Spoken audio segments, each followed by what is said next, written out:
Share stream.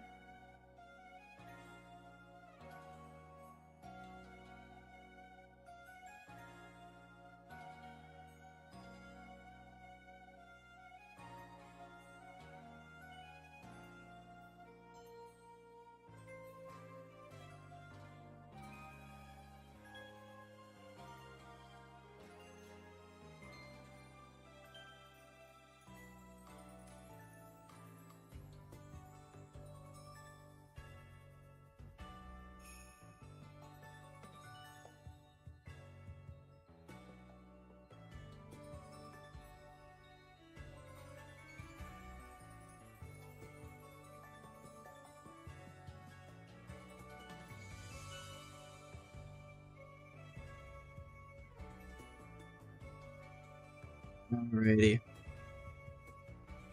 Alrighty. Wait for some people to get in here.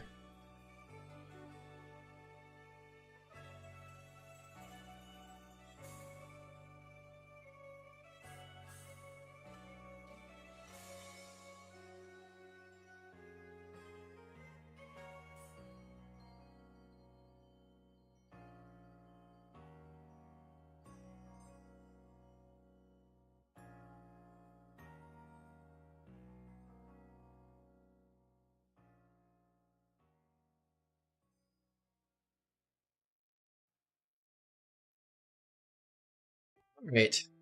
I'm gonna wait till some more people hop in. Oh, yo, what's up, Zetra? How you doing? How you doing? We're gonna be doing some fun Iridium stuff today. Yo, what's up, Harmonia? Welcome, welcome.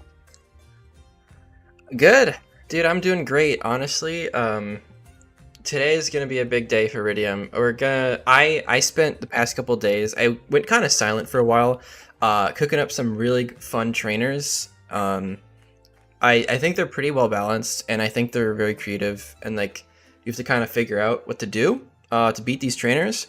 So now, today we're going to be going through all of these new trainers I've added, and we're going to be making sure that our custom AI handles the different movesets they have. And so basically, we're working on a tiering system so that these moves actually will function. So we won't like spam Confuse Ray, we won't do anything too stupid.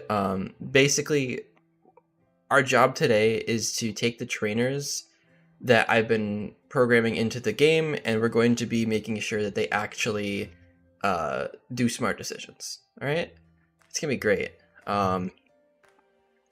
Yeah, so that's the idea for today.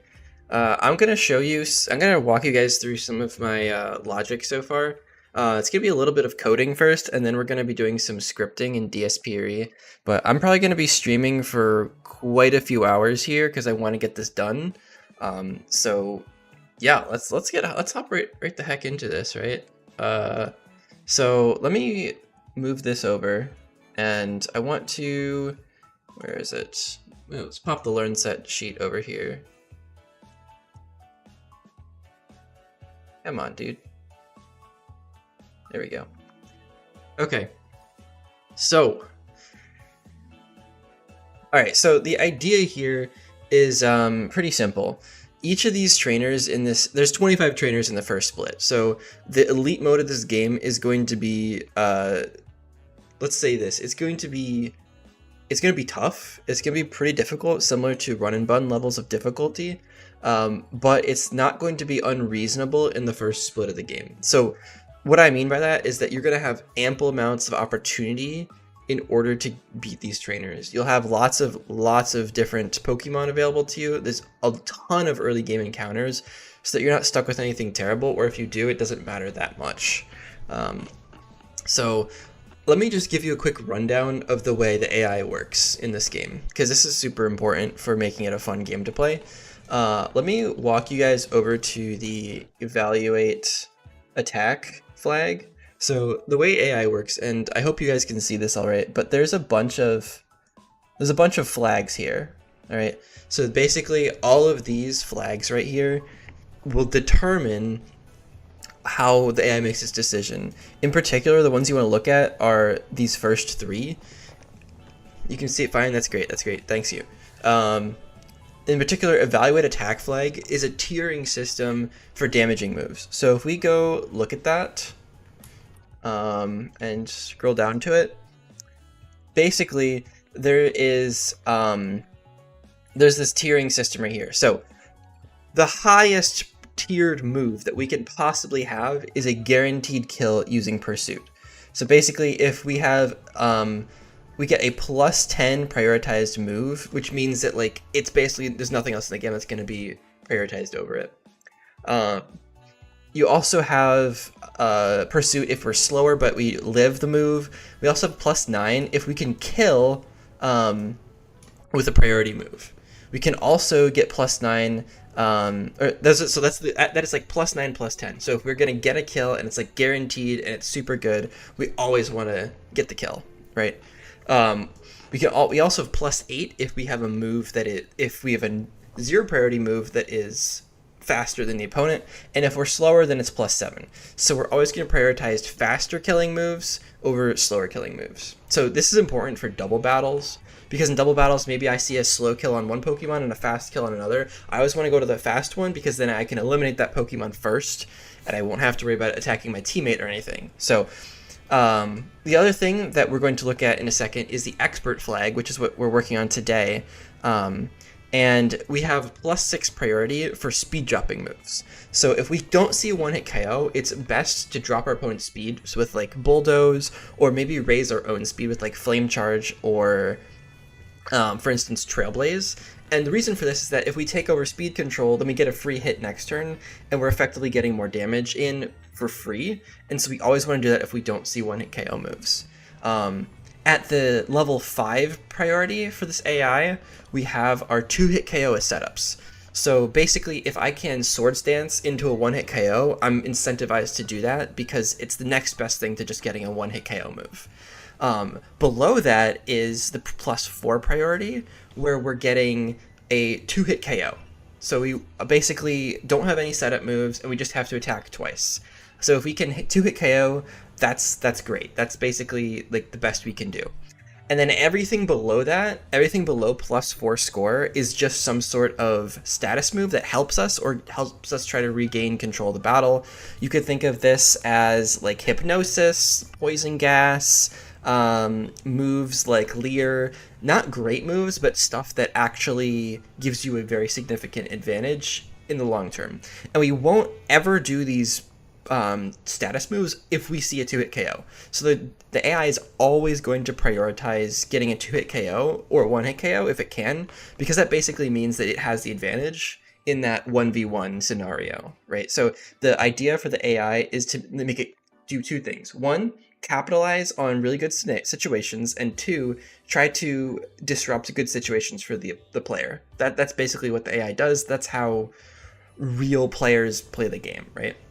Like if you think of VGC, if you're in a bad situation, you try to do like a protect and a switch, or you try to make a read, or you try to thunderwave someone with prankster so they get paralyzed. Like you're trying to crawl your way out of the situation. Another thing I should say about this AI is that it always knows the current state of the field. It knows everything's ability. It knows everything's HP. It knows exactly how much damage all of its moves are going to do. It only checks minimum damage rolls so it can be consistent. So it doesn't see a kill that's not actually there, or it gets unlucky. The AI will only make consistent decisions in this game. So there's very, very few situations in which the AI will just randomly choose something. Everything is going to be deterministic, because most of the times you want that to be the case as a player. You don't want the AI just to be clicking random moves. That's not very like fun. You can't really create puzzles with that. You can't do anything like that. The other thing the AI is really good at doing is knowing when to set up. So the AI will also set up on you if it knows you can't 3-shot it. So this is another thing. If we scroll, so let's go to the expert flag. So the expert flag is basically different conditionals for different moves. So let's take a quick look at, right before we look at setup, one of the only things that the AI is random about is using sleep moves. So basically sleep moves are prioritized at +2. So if you don't see any setup moves, and if we don't see any damaging moves that can 2-hit KO, then there's a chance that we'll use a sleeping move. And It's a 50% chance. So basically, it won't spam sleep moves, which is what we're trying to avoid, but it also won't never use them. So there's a chance that it will use those. So am I going to put an anti-switch cheese, like what Pokemon Unbound does? You can switch and mash them 2 times in a row before the AI reads your input. So the AI can never read your input in this game. And the reason for that is that it makes its decision before the player does. And that's just the way the battle engine works. There's never a point in which it can actually read what you're doing. The only advantage it has is that it knows the current field state perfectly. It knows your moves, it knows how much damage it's going to take, it knows how much damage you can take. So basically, the AI has its own calculator. That's the main point. Because the player will have access to a damage calc, the player will also have access to all the movesets and the documentation, so it's basically an open team sheet type fight. So switching to do anti-cheese stuff is not on the agenda right now. One of the ways to avoid that as a game developer is to just make your move sets balanced enough so that you don't get in the situation where you have multiple immunities. So think of like ground and electric moves. If you have only those moves, you can keep switching between flying and ground to get immunities and just PP stall. So part of the work on my end as a dev is to avoid that ever happening. So that's one of the ways I'm addressing this. So if we scroll down to setup moves, so this is probably one of the most important things right here. So there's a list of attack boosting moves. So consider Dragon Dance. Think of Dragon Dance. Think of Sword Stance. Think of Agility. Any of these boosting moves. There's this really important line right here. If the max damage that we can receive is less than a third of our current health, so basically they have to 4-shot us, then we're almost guaranteed to like set up on them. So that's the reason for that is we want to push the advantage when we have that opportunity to do so. But we still would rather go for a 2-hit KO in this Pokemon rather than setting up, if that makes sense. Or we'd rather go for a 1-hit KO, I mean. Okay, so that being all said, the thing that we want to do today, and let me try to get this so my face isn't blocking it. The thing we want to do today is to finish up... Wait, what's Eurovision? Sorry. Wait, Nils, what is that? How are you doing? The thing we want to do today is basically go through some of the moves that these guys know and make sure that our AI is accounting for their moves. All right. So in particular, the Pokemon we want to look at right now is going to be... There's a Finizen right here, and it knows Flip Turn. So Flip Turn is going to be interesting because it's a move that lets us get out of bad situations. So what we're going to do is we're going to take a look at how this is handled in the code. So the first part of this stream is going to be taking a look at these moves and adding different AI decision making for them. And then we're going to finish scripting the East Iridium mines. Oh, it's a music contest in Europe. Nice, nice, nice. And then from there, we're going to test it all out and have a good time, play around with everything that we've done. All right. All right. So move effect switch hit is Flip Turn. So let's search up where that is in the code. And all right, so so U-turn and we'll switch logic is right here. So basically, we only want to do anything special if we have an extra Pokemon in the back. And let's take a look at how that's going to work. So we need to go to, I'm going to mark this. This is line 3700. And we're going to take a look at one of the structs that holds all the information. So we want to look at the maximum damage that we can possibly do. Because that's going to determine what our decision making is. So if max damage output min roll, so if our output is like very, very low, so if let's say if it's less than AI defender HP divided by 2. So if we can't 2-hit KO, we want to check for the following. If AI dot if the attacker, let's say if the defender moves first, so if we're slower than the opponent, in this case the attacker is always the AI and the defender is always the player. So if the defender is moving first, and if we can't do very much damage, and the defender is going to move before us, then this is going to be incentivized because we want to get out of this situation. We want to swap out. And the reason this is good is because if we're doing a slow switch, it's going to be much, much better because then the Pokemon we're swapping in is not going to get hit. Oh, Nils, what's up, man? Feel free to always ask questions. Sorry to interrupt so much, but it's all based off HD Engine. And you want to make the trainer AI better? Yes, this is all AI development specifically for Pokemon Iridium version. So this is basically improving all the AI decision making for the game.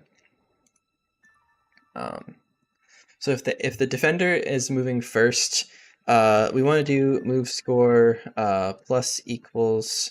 I think we want to do 5. Right. So we can't 2-hit KO. Yeah. So this is right below. This is right below speed dropping moves. So we'd rather drop their speed to get the advantage than switch out. So this should be move score plus 5. And we also would never give these Pokemon setup moves, so we don't have to worry about that ever happening. Okay. And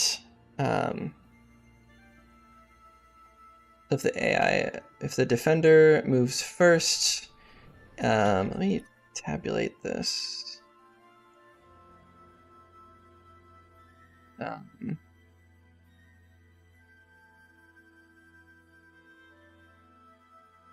All right, and AI maximum damage received is less than attacker HP. Oops.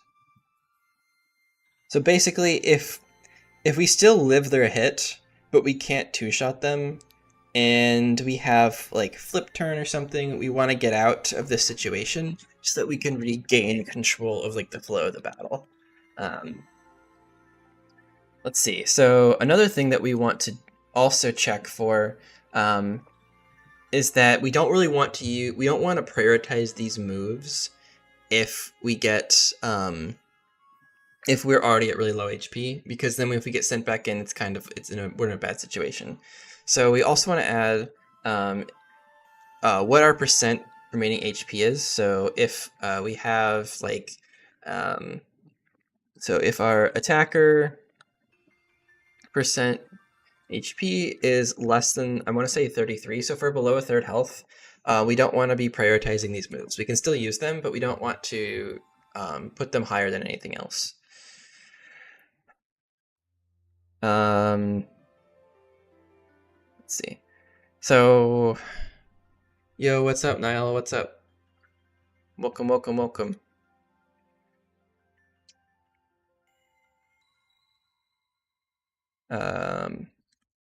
We are working on trainer AI right now. So we are trying to put the finishing touches on some of this game logic, and then we're going to start testing some stuff out in game, as well as trying to script a couple more trainers and then put some polish on some areas that need a little bit of area data stuff. But I'm going to probably be streaming for a couple hours, and I'm hoping to get a lot of stuff done today.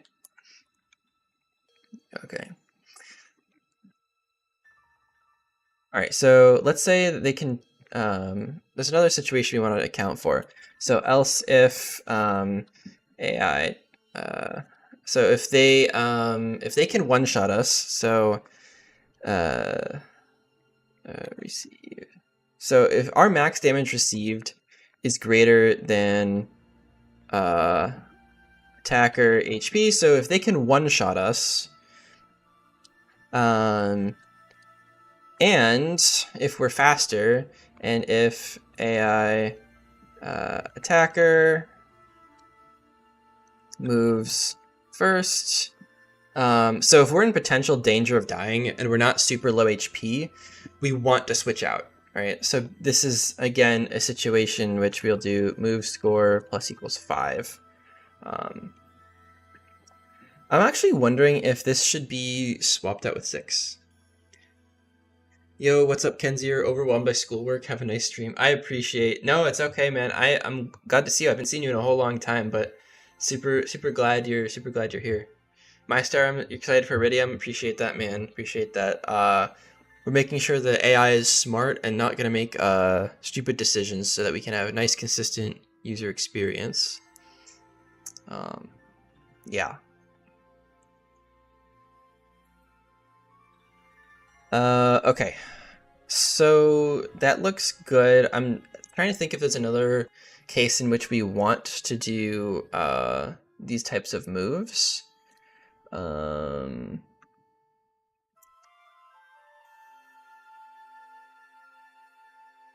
think the other situation is if... Yeah, so if we're in 1/3 damage territory, yeah, okay. I think this is generically going to work most of the time. So that's good. We also have healing moves. I already did those. Can you out Can you put you in as an NPC? Maybe. I'm not done with trainers yet, but I might have room for it. Okay, we have that all done. Okay, so I think we want... Have I done trapping moves? I think I did. Let me make sure. Let me check. For Whirlpool.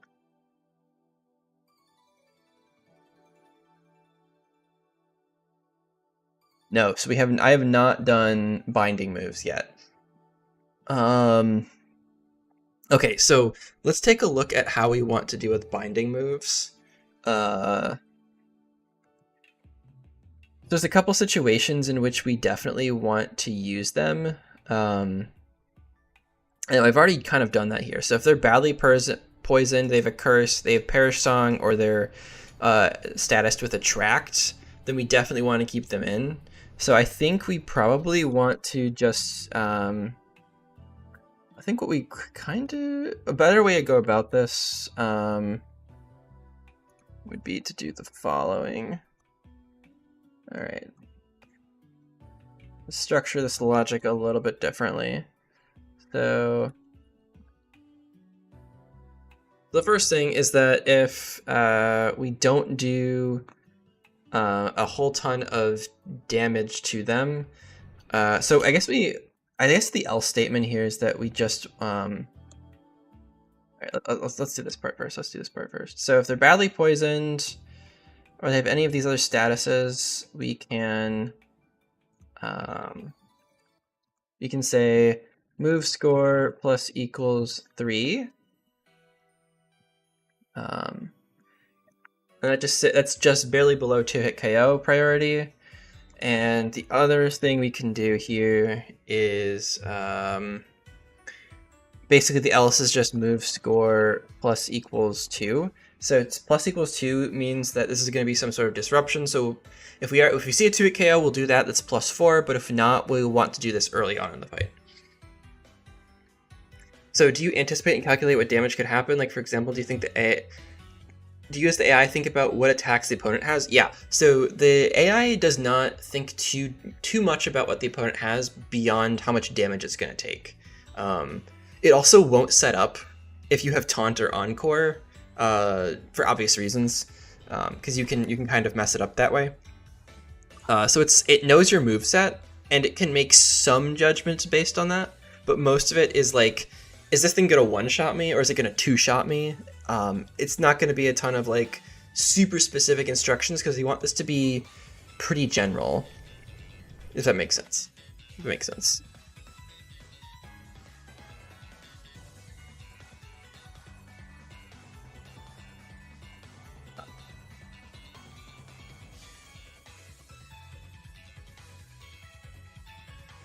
The other thing we want to do here is So if they're so let's check something real quick. We don't want to keep spamming these binding moves. What about Trick Room? Yes, AI knows about Trick Room. AI knows about Trick Room. It does all its speed. So AI knows how the speed tiering is set up, and it knows about Trick Room. It also has logic for how to use Trick Room in like double battles and stuff. There's not going to be a ton of Trick Room in the first split of the game, so I'm not going to go into it in a ton of detail. But yeah, yeah, yeah, yeah. It does know about Trick Room. Okay, so what we want to look at is binding moves. Yeah, so here's something we can do. So we want to look at the number of binding turns the opponent has left. So if, and we just need to access this data structure here. So if CTX, so if the Battlemon, that is the defender, dot condition 2, I think that's what that's called. Yeah, so condition 2 are things that are like not burn, sleep, poison, all that kind of stuff. Terra is not in the game yet. The mechanics are not there. Some of the bones for it are there in HD Engine, but Terra will not be in this game.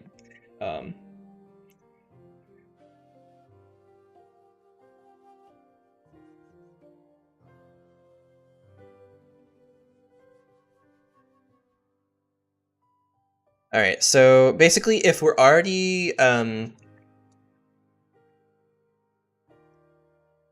so we want to disincentivize spamming these binding moves because they're pretty weak. Usually, they're like 35 base power, like tops or whatever. So basically, if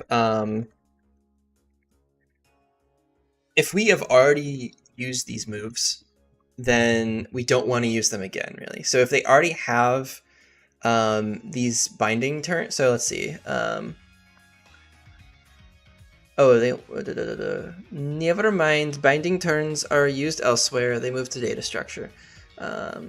So this is binding.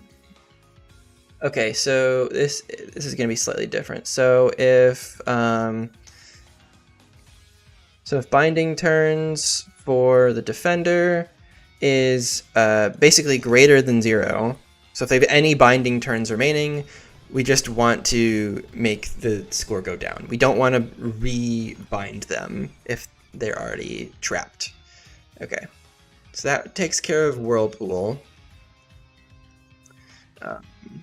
Rain Dance, this is another one. So you'll notice that this Bronzor right here has the Damp Rock, which means I, as the dev, am intending that this thing is going to use Rain Dance. I want it to use Rain Dance. I want to set it up for 8 turns. So let's take a look at the Rain Dance implementation in this, and basically want to have a conditional for the item, and if we have a Damp Rock, we want to even more incentivize it. Alright, so Rain Dance, so move effect, weather, rain.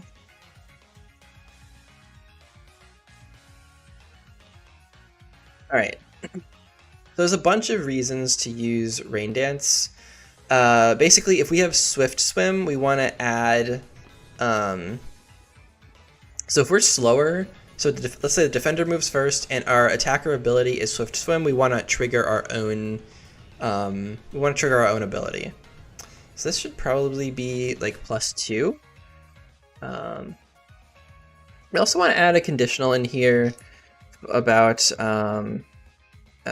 if I think we want to do if AI attacker item is equal to item Damp Rock, then we probably want to incentivize this. I cannot type.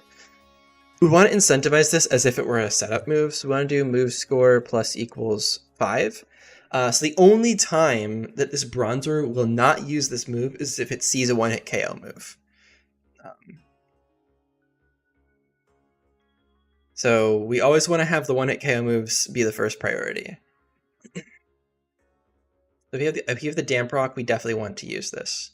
If we have Swift Swim, we want to give it an additional boost of +2. And then lastly, if we have, we probably don't want to we probably want to get rid of some of these. Um, so, yes, what you're seeing right here is what I ported from vanilla, and I do kind of want to update this a little bit. What's the overall difficulty rating going to be? So basically, there's going to be two modes. One's a casual mode, which is pretty similar to like a Drayano hack. So vanilla plus hack. It's not going to be too crazy difficult, but you have to use your brain. There's also going to be an elite mode, which is about the difficulty of Emerald Kaizo, which is what I'm working on right now. So this is going to be the really sweaty version of the game, and then the easier version is going to be much easier to turn down.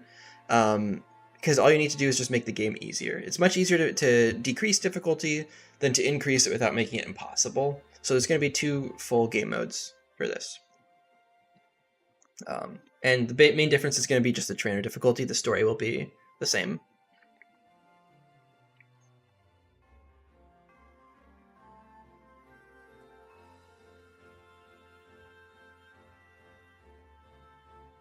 Okay. The other thing I think we want to think about, I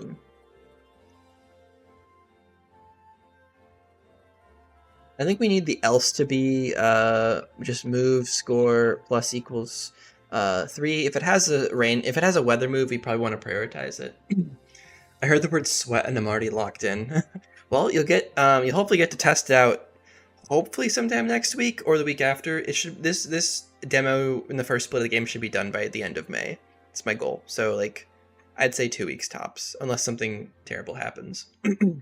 But it looks pretty good already. Okay. So else if let's see. So if actually let's use this exact else if right here, because this is good. This is good. So basically if we're holding the damp rock, it's just +5. If we're not holding the damp rock, but we have like rain dish, all this other stuff, then we want to give it +1. Other thing we want to check that probably should be a higher priority than that is going to be if we have swift swim and we want to get the speed advantage. This is basically the same as a speed setup move, so I would probably place this around the 2-hit KO range, so at +4, so there's a chance it will do one of these. Can your friends stream it? Of course. Yeah, I would love if you guys could stream it. Basically, I'm hoping there's not going to be any bugs, but as you all know, there's always bugs. So, yeah.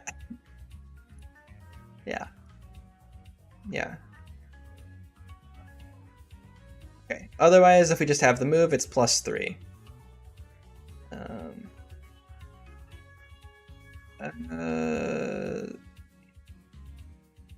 Let's actually get rid of. I'm gonna comment this part out now. I'm not gonna delete it yet, but I don't actually like it very much. I think it might do stuff that I don't intend it to do.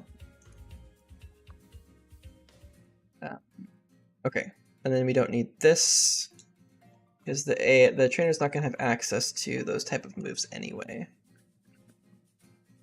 Okay, so there's damp rock. Let's see. Okay, so U-turn, stun spore. I'm making sure that all of these moves are stuff we've accounted for. So setting up spikes and stuff. Yep, that's what demos are all about. Yep, putting the feelers out. Exactly, dude, exactly. I've been working on this game since last July, and I'm only releasing the first split because there's a lot of stuff that I have done, but I don't want to show it yet. So this is just going to be a little sample for people.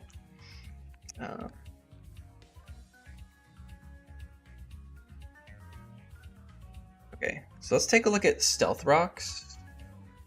So these stealth rock.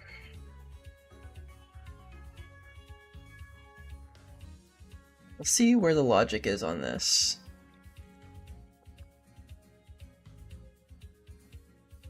I think honestly the only thing I want to do with Stealth Rock is basically, um,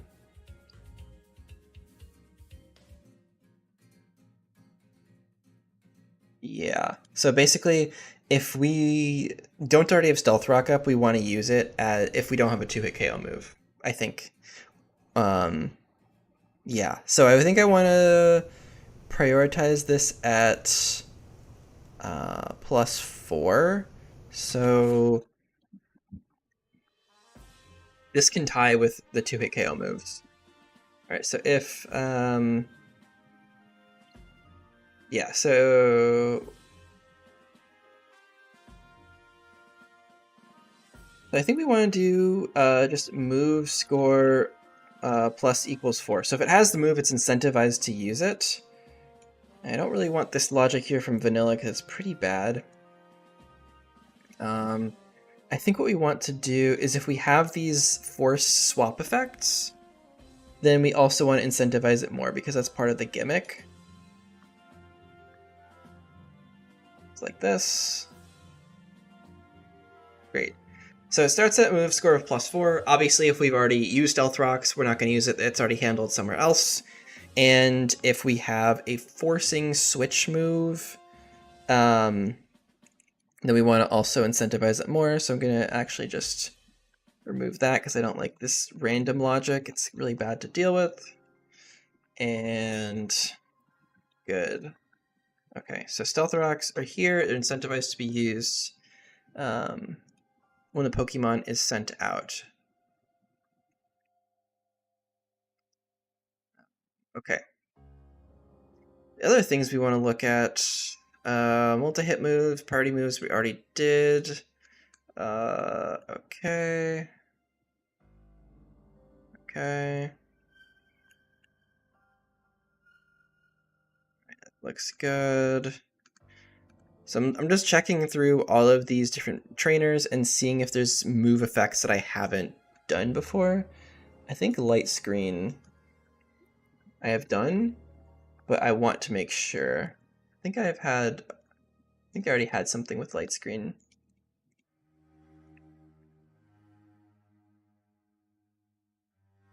Okay, maybe... Ah, here it is. Okay, so I did not do this. So one of the things that we want to look at here is this Impidimp. So this is like basic. I mean, it's the pre-evolution of what's his face, Grimmsnarl. So this is like a classic set. It's like a reflect or light screen. It's got a thunder wave, and it has light clay. So the light clay is important here. So because we have light clay, clearly I as the dev want this Pokemon to use this reflect basically. So yeah, so right here I have to do, maybe change this logic because the Game Freak logic was terrible. All right, so what we want to do here, so for light screen, so first of all, if AI attacker item equals item light clay, then clearly I want it to be a priority to use. So we're going to do move score plus equals 5. So if we see a 1-hit KO, we'll still go for the 1-hit KO because that's +6. But if we have the light clay, boom, we're gonna use this. Otherwise, if we don't have the light clay, we want to check and see if the opponent's attack stat is higher than the defense stat. So if so let's grab that. So the Battlemon, AI defender, dot special attack is, yep, so if it's greater than, that is not what I wanted, hello. Okay. Okay, so if their special attack, if the defender's special attack is higher than their regular attack, that means we want to use light screen because they're going to be using special moves. So it should be move score plus equals 3. So this is a status move. This is below 2-hit KO. Might also be, might be good to tie this with the the 2-hit KO. I think that's a good idea. Alternatively, we could think about it as a setup move, because for setup Pokemon, this is probably a priority for them. So I'm gonna put this at, I think I'm gonna put this at +4. I'm gonna put this at +4.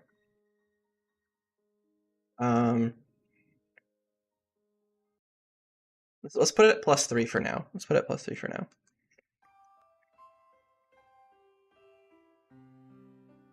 There's also a piece of information here, a data structure, that talks about what is the last move that the opponent used. This is a pretty bad indicator for what they're going to do next, because like a human is smart, like they can game this pretty easily, and I don't like this, so I'm gonna just delete this. And I don't like having this conditional on how much % HP you have left.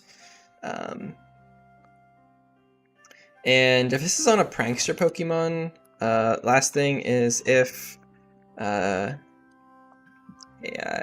attacker ability equals ability prankster,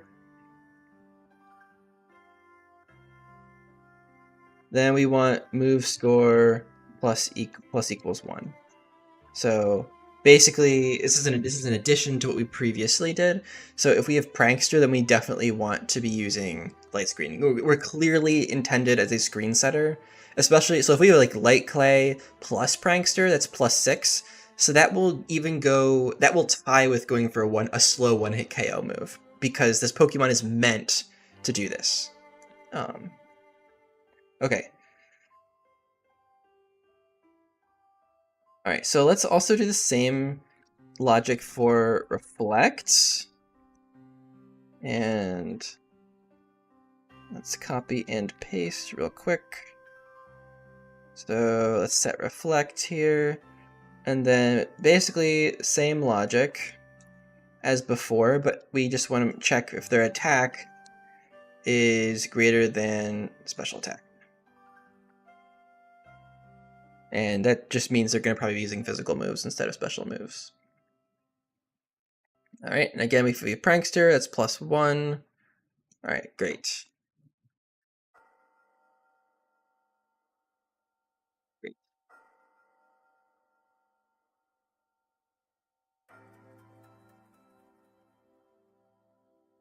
All right, so we have, I think screens are good now. Damaging moves are all set the way they should be. We also have an AI that can pre-calculate multi-hit moves. So in vanilla, it only calculates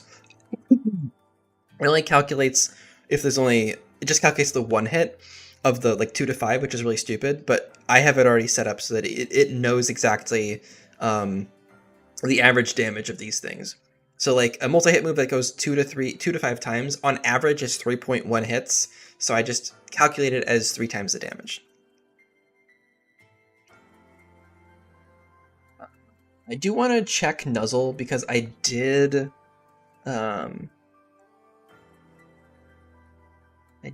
actually do something for this already. But I want to make sure I did it correctly. Yes. Okay. So things like Nuzzle and Thunderwave, the Pokemon will use. The question chat, CamSync, I'll answer you in just 1 second. So it will Nuzzle if it's slower, and if we don't see a kill. So basically, if it's not Trick Room and we're slower, it will prioritize Nuzzle because it wants to get the speed back. What's good, Bolty? How you doing? Yeah, okay, CamSync. Yes, so revenge killing.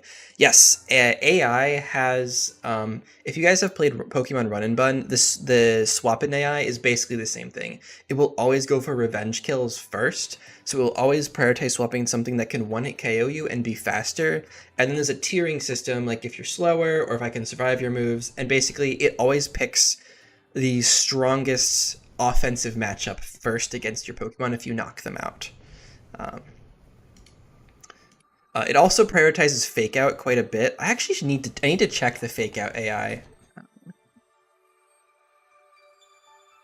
because I think there's some leftover code from vanilla that I want to check out. Yeah. So see how it's only +2 here? This is not good. This is not good at all. So fake out will always get a -10 score if it's not the first turn. So this +2 score only applies to the first turn. You're out. Okay, so are you building AI code right now? Yep, that's exactly right. We are rewriting the Gen 4 trainer AI. That is exactly right. So fake out. How do we want to structure fake out? So we usually want to prioritize this more than anything else because it's free damage. We don't want to prioritize it above a. We don't want to prioritize it above the above one-hit KO moves. That wouldn't make any sense. So we probably want to put it at +5, which is the setup AI.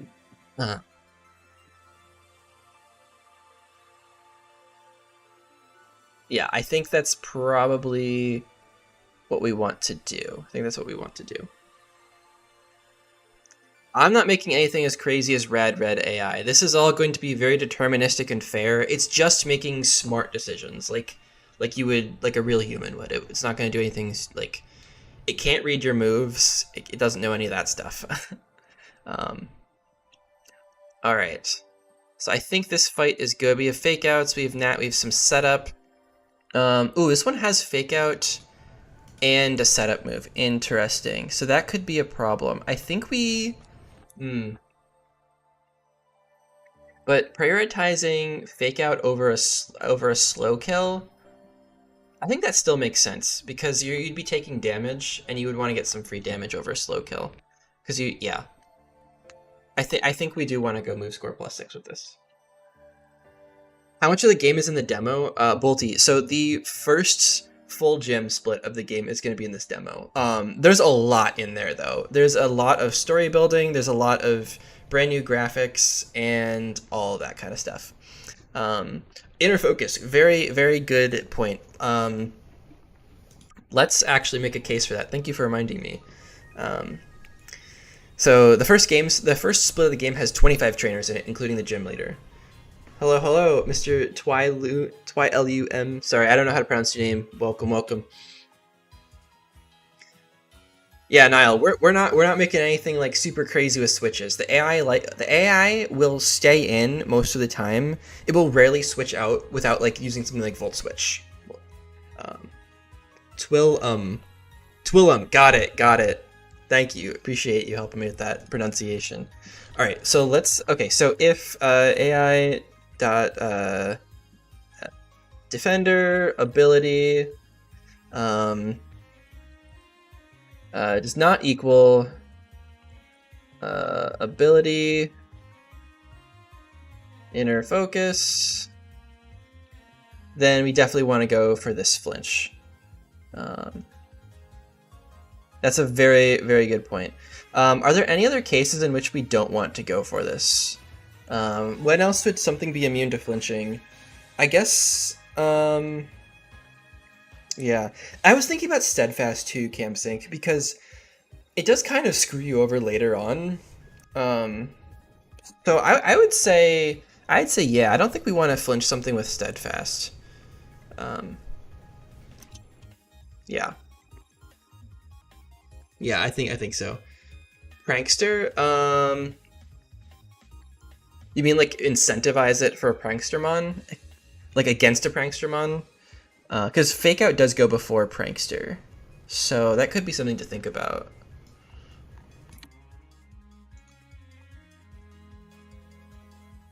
Let's check for. I do want to do Steadfast though. I think that's a good idea. Because if you speed boost your opponent, actually, you know what you could do? Let's think about Trick Room here, because if there is Trick Room, we could speed boost them and kind of screw them over. So let's say not AI Trick Room active.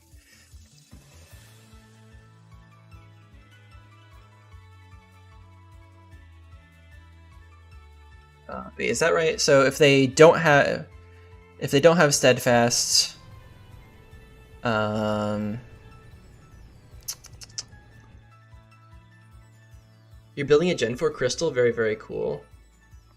I really appreciate that. It's very nice of you to say that. Yeah, I've been working on rum hacks for a while, so I know a little bit of stuff about it, but I really, really, really want to make the Iridium really good. So that's what we're gonna be. Once I'm done with like this demo, I am going to go back and remake one of my older games, Garbage Gold, and really make it more Nuzlocke friendly, and basically just do a ton of quality of life updates because there's some bugs in there that can't be fixed except with like quite a lot of effort, and I'm gonna sit down and do that. So that is in the near future. Okay, so if um,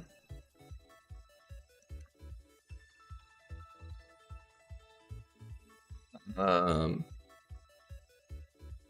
oh, Twillum, you're the friend that he mentioned. Very nice, very nice, very nice.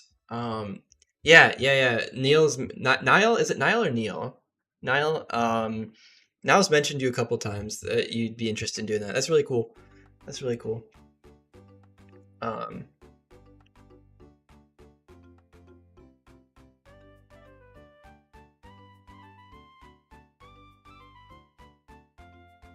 okay, so let me go over this logic one more time. So we only want to fake out if they don't have steadfast, or well, you should say and here and not or. So they can't have inner focus, and they can't have, and we also don't want to do it if they have steadfast. Um, but it's okay if Trick Room is up. And Shield Dust, yes. Yeah, no, there is no post game for Mythic Silver. Most of the time for my rum hacks, I don't do post games, just because I don't think everyone plays them. I think some people play them just for like the main story. And Shield Dust, yes, yes.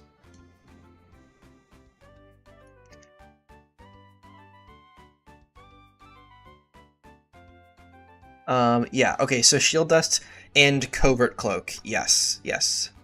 Um,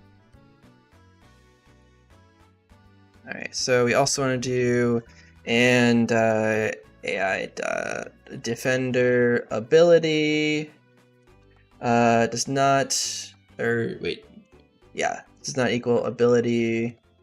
This is such a niche case, but it can definitely come up. Shield Dust. We also want to check for AI Defender item does not equal item Covert Cloak. Great. What's the move pool and all like up to which generation? Okay, so this game is going to feature basically. Okay, so the elite mode probably won't have every Pokemon in it, but the casual mode will. The aim is to have as many as possible, like Gen 1 through 9 Pokemon. I'm estimating we'll probably have like 600 to 700 Pokemon in the elite mode. Because I mean, I'm probably not going to give you guys like box legendaries for a hardcore Nuzlocke game. The move pools are all custom. I had a team of 5 people working on this with me. I think it went down to 4, including myself, but we had a team of 4 people who just grinded through movesets for about like a month so that everything could have a custom moveset. You put 12 onto my stuff recently, been gassing Garbage Gold up. Dude, Garbage Gold is good, but the reboot is going to be a lot better. There's going to be better graphics. It's going to have the Iridium AI that I'm writing now, so it's going to actually make smart decisions instead of be stupid vanilla AI. It's going to have more Pokemon in it because we have more sprites. So it was just Gen 1 through 6. It's going to be probably Gen 1 through 9. Obviously, only garbage Pokemon still. So there'll be a little more variety. And there's going to be a ton of bug fixes. So that being said, that's probably going to take me about a month to do, or maybe a little bit more. But I want to have it done probably by July sometime because I like to have yearly releases for games. Garbage Gold was in June of 23. Mythic Silver was like June of 24. And obviously Iridium's not going to be out for a very long time since it's incredibly in depth. But Garbage Gold should be getting a remake soon because I want to like give you guys something. and also that game. I think Moxie, like the streamer, said he was interested in playing it, and if it's gonna be on stream, like of a big streamer, I really want it to like be have like a lot more polish, because that was my first time I ever scripted a game from scratch. Yeah. I didn't tell him much. He was shocked at the trash mons, how he couldn't catch Garchomp and Rotom. Yeah, people try to catch the Garchomp and Rotom and all that stuff, and I'm like, bro, those aren't trash mons. Those are supposed to be like mini bosses. But I guess I need to like say that in the game, like, hey, this is a mini boss. This is not meant to be an encounter.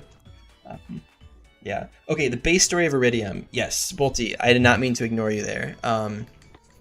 Base story of Iridium. Here, hold on, let's have a little bit of story time here. So, base story of Iridium, essentially, it's a coming of age story. So instead of featuring like the player being 10 years old, it's like you and your friend are like 15 to 16 years old, and you're going out for your adventure for your first time. I'm not going to spoil too much about like why, but basically it's like bad home life, and be like, we want to like kind of get out of this small town. And it's gonna, one of the gimmicks in it is that you're gonna have to actually join an evil team. So you both, there's two evil teams in this. It's Team Galactic and Team Plasma, and you actually have to join one of them. Yeah, and it will be like a branching story. So if you choose one, you'll have a different story than if you choose another. Yeah, so I'm not going to spoil too much about like because there is an antagonist that I don't really want to spoil yet, because it would spoil a lot of the story. But I have a pretty decent idea of how I want the story to go. But yeah, I can't really say too much about it now. It's not too much now. But there is I actually made a Reddit post, like I think about a year ago.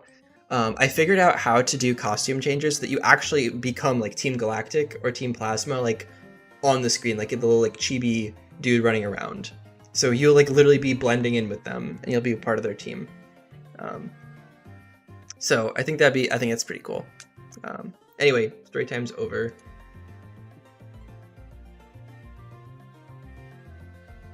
Yeah, but anyway, stay tuned for Garbage Gold stuff. I will start working on that as soon as like this demo is out.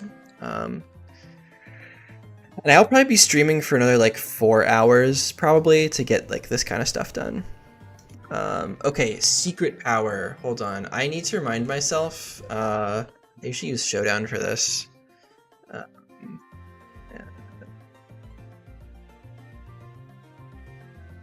I usually just take a look at the Smeargle.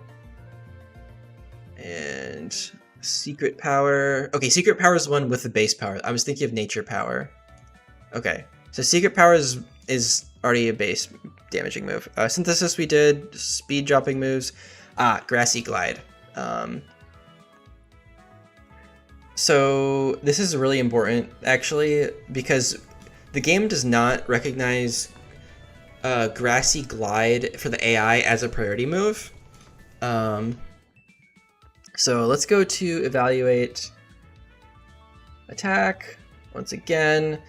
We want to make since Grassy Glides is conditional on you having grassy terrain. We want to add that to the priority kill moves. So if our priority is +0 is 0 or greater than 0, or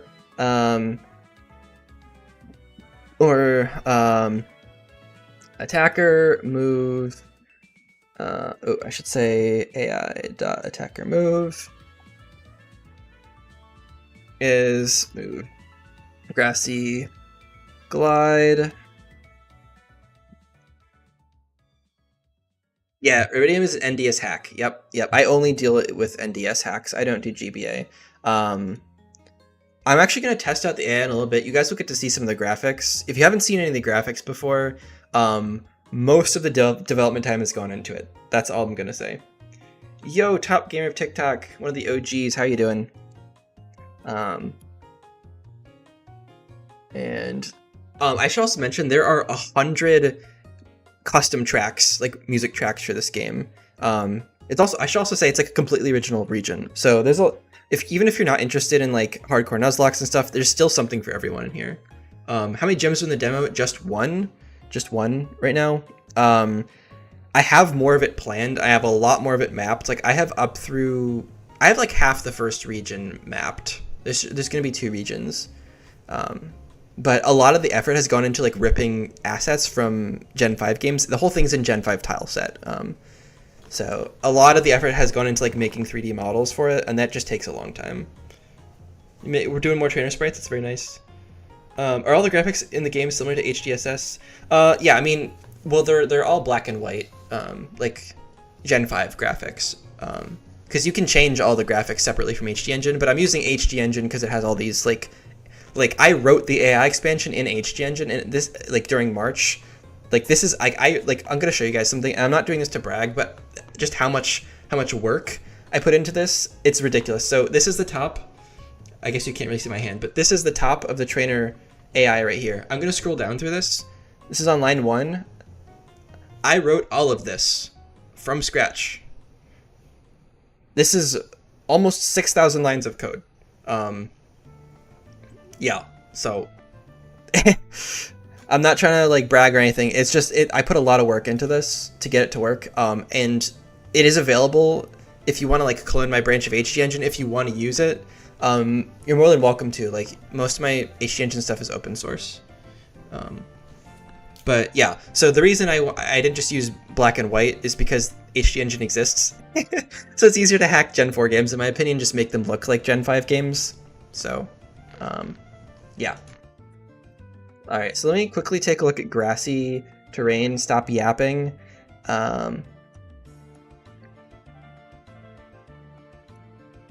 There is a logic in here. Yeah. Right here. Yep. So basically the way it works is if we have terrain overlay is grassy terrain and there's more than 0 turns left of grassy terrain, then we want to use grassy glide as a priority move.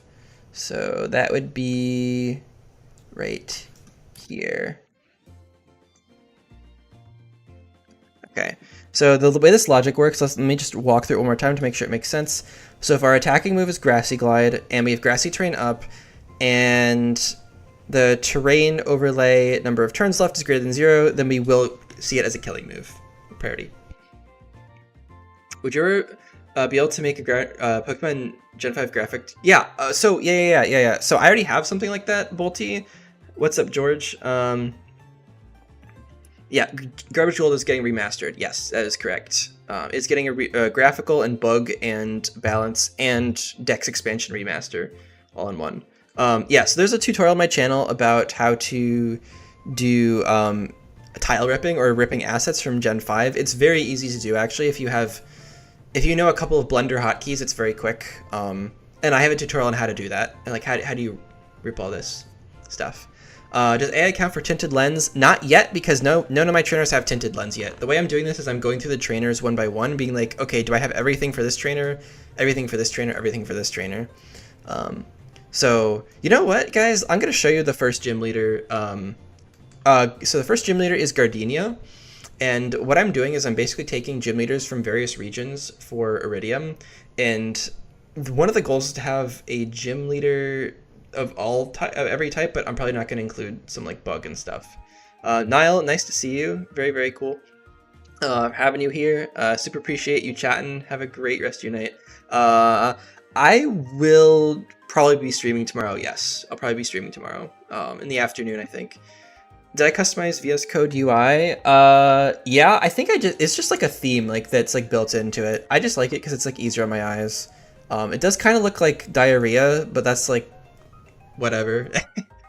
Yeah, okay, so let me show you guys Gardenia. So this is the first gym leader, and this is really like probably one of like the first really hard fight in the game. I think everything else is kind of like manageable, and if you have a brain on your shoulders, you'll struggle a little bit, but you can probably find a way to do it. I'm probably gonna get my ass beat when I test this, but you know what? That we'll all laugh at it together. Gardenia is kind of a rough fight. So it's the first battle with 6 Pokemon in it. There is a tag battle that you have to fight 5 against, but like you also have a partner with 2 Pokemon, so it's not a big deal. First Pokemon, I'm gonna walk you through these. Trico. So Trico has Grassy Seed. This battle instantly starts with Grassy Terrain, so it will do two things. It automatically activates Grassy Seed to give it a defense boost, and that activates its ability Unburden, because that's its hidden ability, which gives it a speed boost. It also has Grassy Glide, so it has a priority move. It also has Power Up Punch, Breaking Swipe, and Aerial Ace. That being said, this is the first Pokemon on the team, so if you have like a flying type or something that resists this, you're still in pretty good shape. Like, I think you can get a number of flying types with Gust, which is a special move, obviously. So you can actually hit this thing for special damage, so it doesn't resist it. Yes, this game does have set level caps. So the level cap for this fight is 13, and it's all in the docs. So it says like here, like level cap is 13. They're hard caps, so you cannot go over them with anything. And the rare candies will automatically set you to that level, so you don't have to like spam rare candies and stuff. There's a lot of quality of life changes in this. So you also have a level advantage against this Trico. The second Pokemon is Applin, which I think is just really cute. It's like an excuse to put a dragon in the first gym also. It has Gluttony and Agave Berry, so it can heal for quite a bit of HP pretty early on. It also has Grassy Glide, just for a priority move, and Dragon Breath. It also has Defense Curl and Rollout. Applin is probably one of the easier Pokemon on this team. The only thing that could be difficult is Dragon-type resists your elementals. Elemental moves like Fire, Water, Grass, Electric, and all that, so it's more of a Bulkymon. It's meant to be one of the easier things to take out. Phantump, I love Phantump. It's just cute. It has Harvest Citrus Berry, so it can keep regenning the Citrus Berry if you don't kill it quickly. It also has Will-O-Wisp, Leech Seed, and Nightshade, so it can do flat damage to you, it can burn you. It's basically the disruptor of the team. If you don't kill it quickly, it can really get out of control. And this thing is probably going to be one of the harder things in the team to deal with. We also have Voltorb Hisui. I love how Voltorb Hisui looks. It's cute. I think it's really cool that it's Grass Electric. I think it's the only one of that kind, like, ever. It has Soundproof, which actually will matter in early game, because there's a couple of sound-based moves, I think, like Disarming Voice, which you get on a bunch of fairy types early game. See ya, Bolty, thanks for coming by, I appreciate you. So Voltorb is going to be difficult to deal with because of Soundproof, but also gets Terrain Extender and Grassy Terrain. So the Grassy Terrain that the battle starts with only lasts for 5 turns, so you can stall it out. So there's a little bit of strategy to it, so you're not just getting spammed with really strong grass moves. But it can also reset Grassy Terrain. And I'm going to add AI logic in just a second for Terrain Extender. It also gets like Shockwave and Rollout, so it can hit flying types. Okay, Roselia, this is the ace. Is HG Engine easy to use as a beginner? Yeah, I'd say so. If you have, you can look at examples in the code and kind of copy and paste and modify them, but to do anything super like in depth, it's kind of difficult. The basics like editing trainers and movesets and stuff is very easy.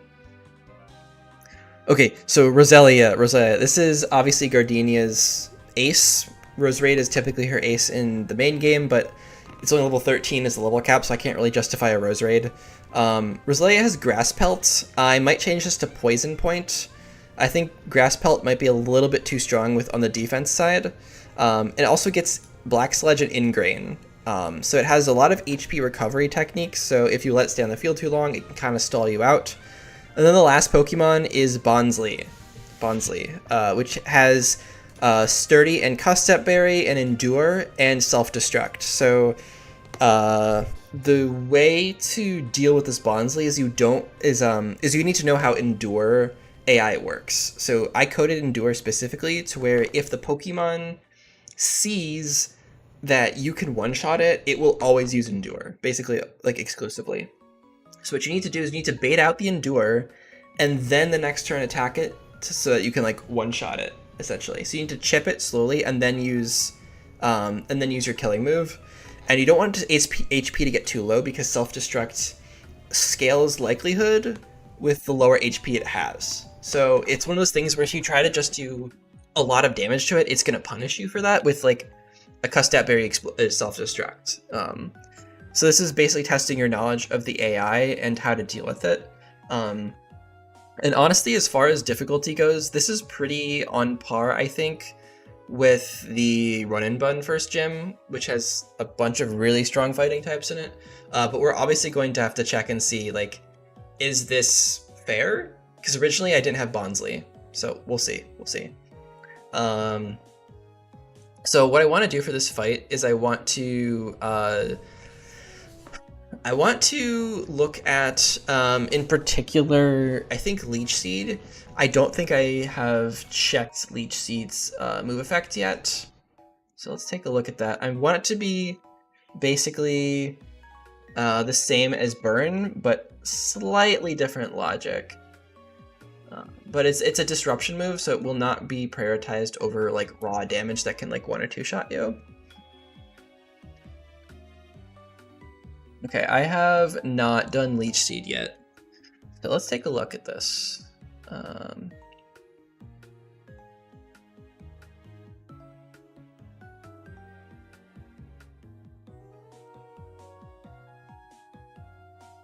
Okay. That's right. So Toxic and Leech Seed both have like the same AI, and I actually don't think that's such a bad thing. Okay. So let's say I want to stall you out. I want to prioritize using Leech Seed as early as possible. So I probably want to do, but if I have something like Burn, like if I want to burn my opponent first, so that they don't do as much damage, I probably want to prioritize burning over Leech Seed. You could argue for that. You could also argue that those both have the same priority, so I think I want to make this even with Will-O-Wisp. So let's go to the top of the expert flag where I do this.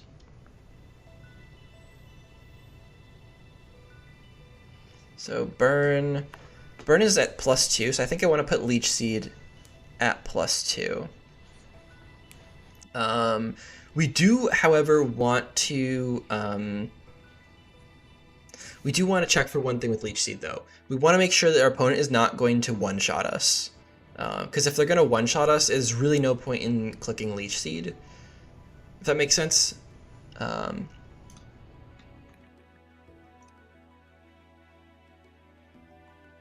Because then it's just going to do, like, it doesn't do any damage if they kill us. Okay, and I think we want to do the same thing with... Let's actually split Leech Seed up from Toxic here.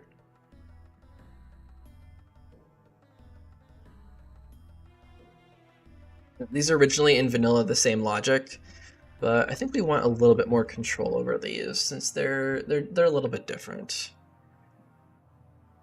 Okay. So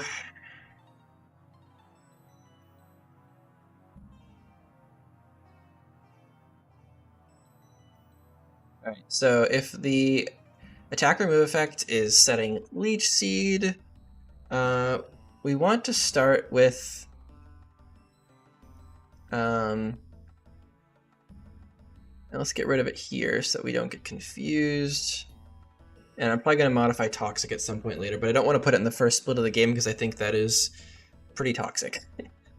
Alright, so if we're using Leech Seed, we want to, first of all, start with moves. If the max damage received that the AI would take is greater than attacker HP, so if they can kill us, there's really no point in using Leech Seed. So we want to only prioritize Leech Seed if that's the case. So if they're not going to kill us, then we do move score plus equals. I think I want to do 2, so it's on par with Burn. I think that's what we want to do. Okay.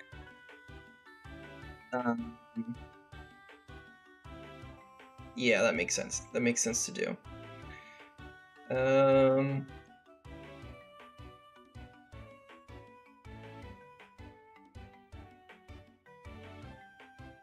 Okay, so great. We did Leech Seed. I think Nightshade is already done. I think all these moves are done. Now, grassy terrain with terrain extender. So let's look that up.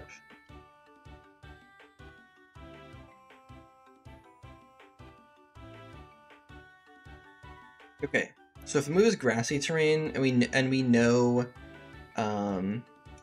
a grass move that does damage, or we have grass pelt, or we have anything we want to do move score plus equals 2. I think we also want to do else if our item is the terrain extender, we definitely want to use grassy terrain because it's a Pokemon that's supposed to set it up. So if our attacker item is item terrain extender, then I think we definitely want to do move score plus equals 2.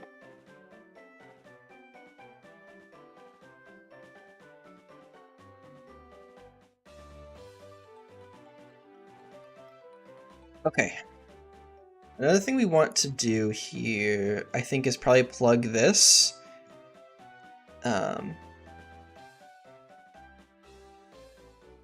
We also want to put this into the other terrains because those have the exact same logic. We would want to use, we want to set those terrains like grassy terrain or electric terrain. Probably also want to do the same for misty terrain, but I'll get to that in a little bit. Okay, ingrain. We want to check ingrain since Roselia also has this.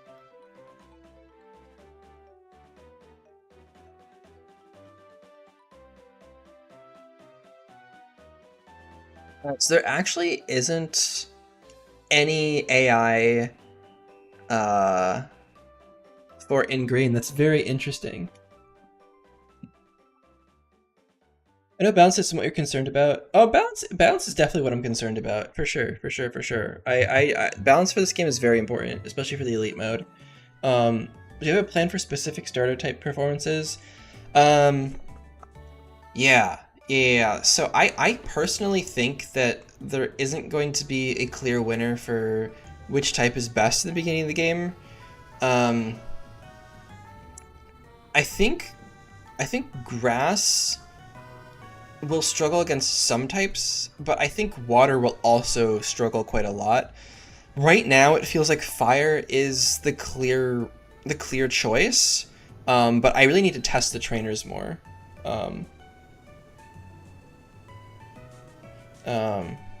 Yeah, no, that's definitely something I've thought about, and it also is true that like I have 24 starters to choose from, and even if even if you only have like let's say only the fire types end up being like what's meta, you still have 8 to choose from, and I don't feel too bad about that. But yeah, if that's the case, we'll have to go back and see. I'm really not sure yet. I'm really not sure. That's the honest answer. Okay, I want to look at some expert flag stuff. So after terrain setting, after this.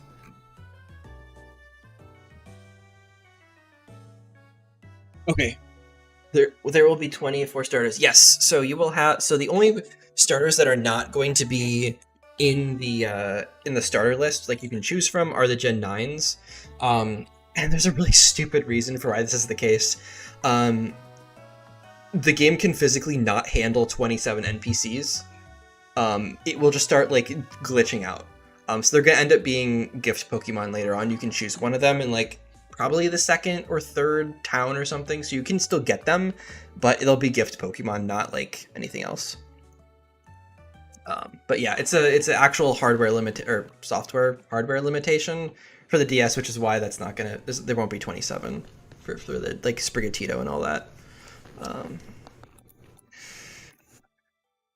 Ingrain and Aqua Ring. Okay. All right, so let's do this. If the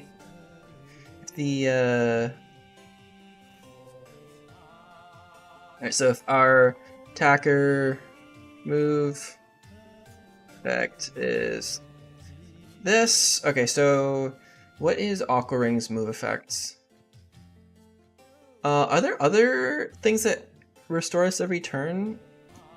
I think it's just Aqua Ring and Ingrain, right, you guys? Wait, let me know if I'm missing one here.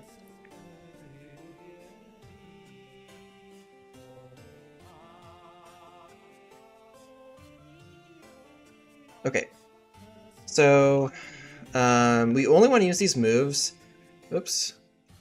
So if we don't get two-shot. Yo, what's up, Cooper? How you doing? Excited for the demo? Dude, it's gonna be soon, man. It's gonna be freaking soon. I'm super hyped. I've been working on this for almost a year now, and I think it's very close to the level of polish and features that I wanted to have. Because first impressions are everything. First impressions are everything.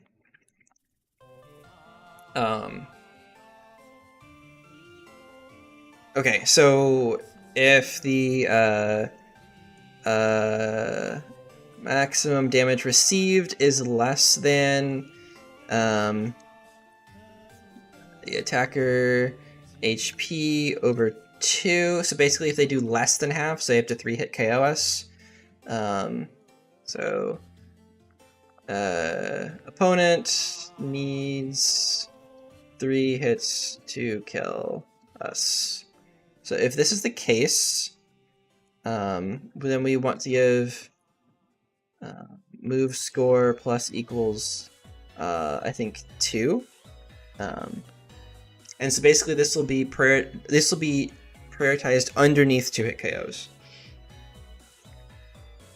Does H-Engine allow me to change location-based evolutions to stone-based ones? Yes, it will be in, I can show you right now actually, it's the Evo data file here.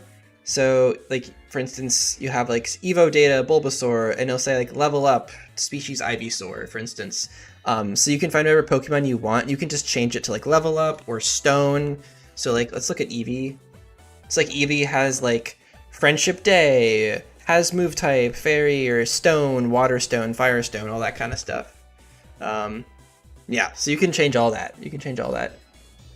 What's up, Umi? It's 7 a.m. here in China. I appreciate you hopping in the stream at 7 a.m. That is dedication right there. I appreciate that.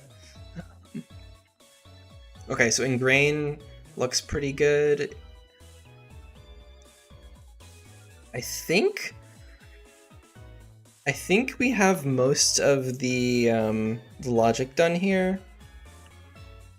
I'm probably forgetting something, but I kind of do want to test just like the first area up through Roughneck Dixon, because I have not scripted East Iridium Mines. That's actually going to be the second part of the stream, is scripting it and the story, because that's the only thing left in the story. Everything else is done. Yeah, I always keep my live streams on my channel. They should all be available to watch. If you ever want to go back, you are more than welcome to. You're more than welcome to. Yeah. Okay.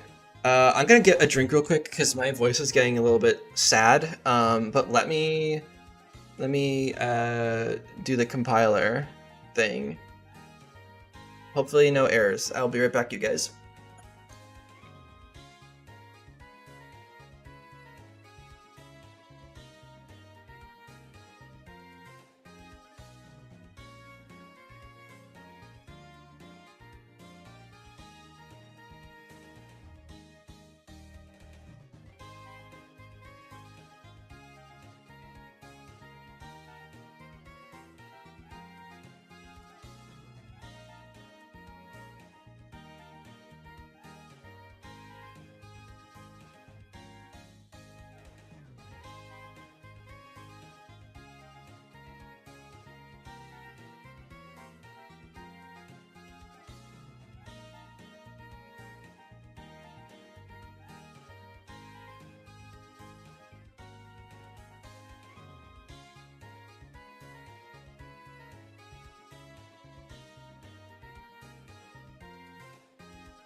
Friends, I am back. Yo, Ace Trainer, look, dude, I haven't seen you in forever.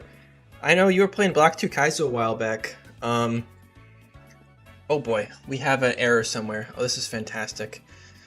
All right, where's my compiler error? What do you not like? I saw the word expert flag in here somewhere.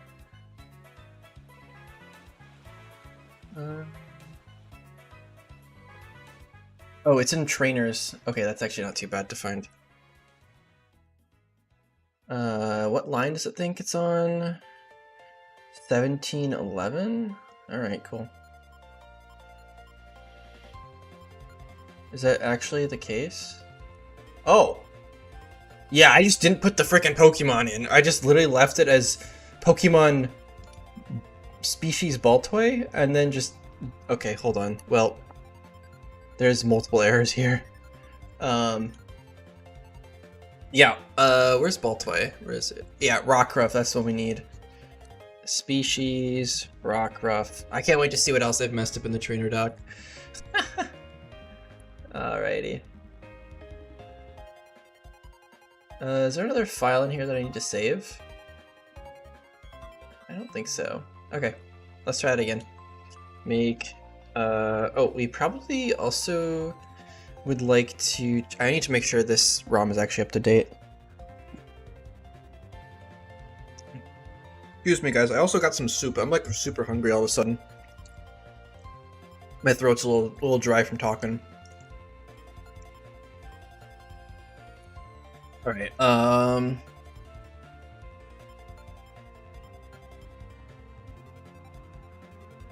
okay, let me also check what version this is on. Make sure I'm not missing anything. That was the 14th, okay.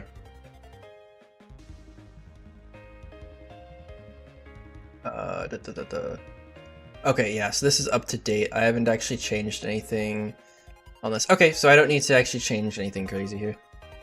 Let's try again.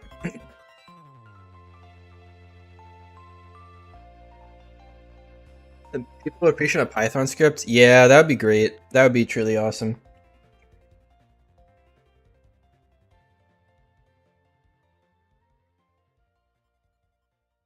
I actually did write a Python script like a couple years ago for converting Poke Editor docs to HD Engine docs, but this is back when people used Poke Editor a lot. But I haven't really needed it since then.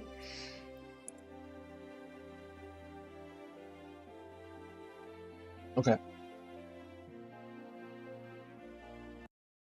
I'm gonna pause the music because it is time to take a look at some of these trainers.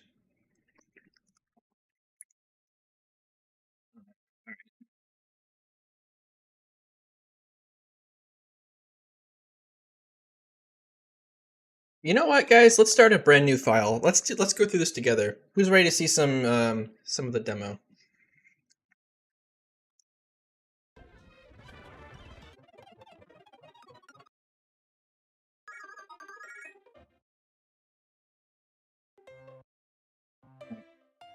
So, yeah, this is the game.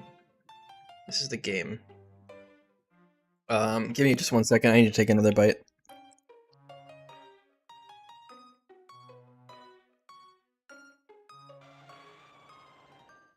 All right, here we go.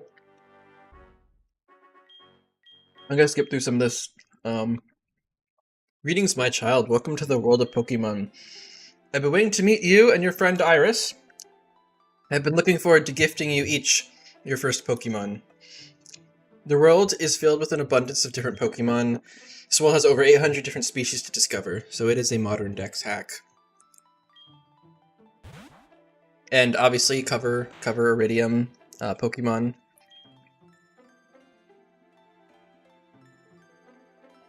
Why don't you tell me a little bit about yourself?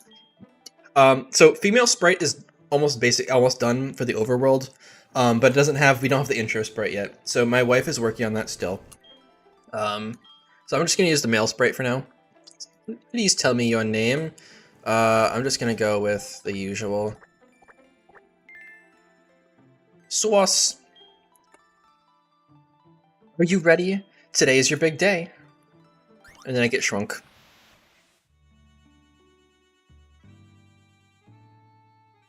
So this is your dad in the game. Yeah, that's right. Get a matcha. He likes TV. This guy likes TV a lot. Then he notices you, says, hey boy, we've run out of food. Be a champ and go get some groceries from White Forest. And get me some Poke-Cola, and remember to wear your shoes. Yep, just another Thursday morning. I've always told myself that good things happen on Thursdays. Maybe today is the day. Level cap is now set to 5. So, you have a dad in Gen 5? Yes, you do have a dad. So this is the overworld sprite. His name, quote unquote, is Jasper. Yep. So this is a custom sprite, and you'll notice we only have Gen 5 graphics here. And this is Celestia Village, and this is where we meet our friend Iris, who is basically your rival in this game.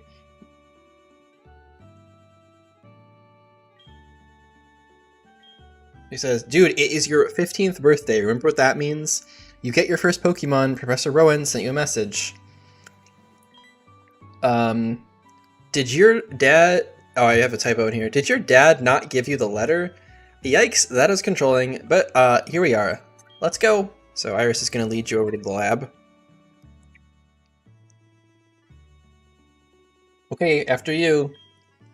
So this is the lab. If you try walking in the grass, it won't let you, because you don't have your first Pokemon yet.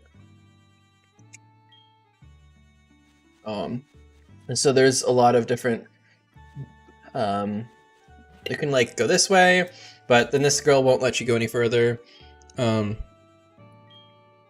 Yeah, basically everything is, let's say it's stupid proof.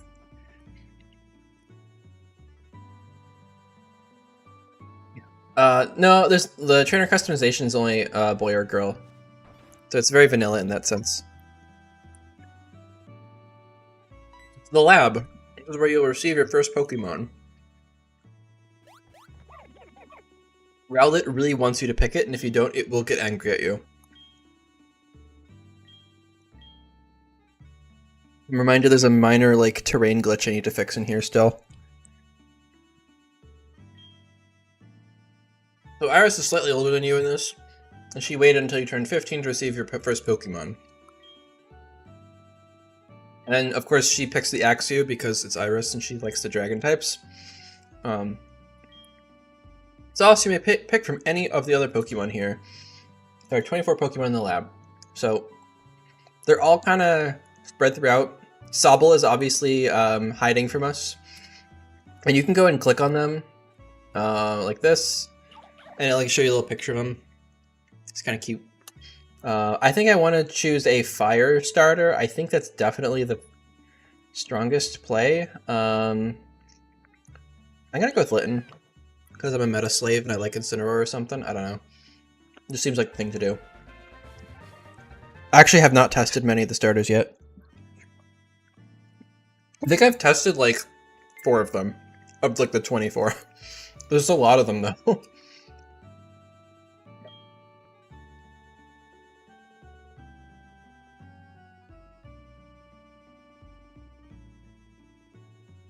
Is it possible to show PNG the trainer of the chat box? I don't know. I'm sure. I'm sure there's a way, kind of like in like a Mystery Dungeon, but I have not looked into it at all yet. Okay, she says, I should warn you youths about the dangers around here. I've gotten wind from some other professors that there have been some evil gangs around. There are 2, the Plasmas and the Galactics.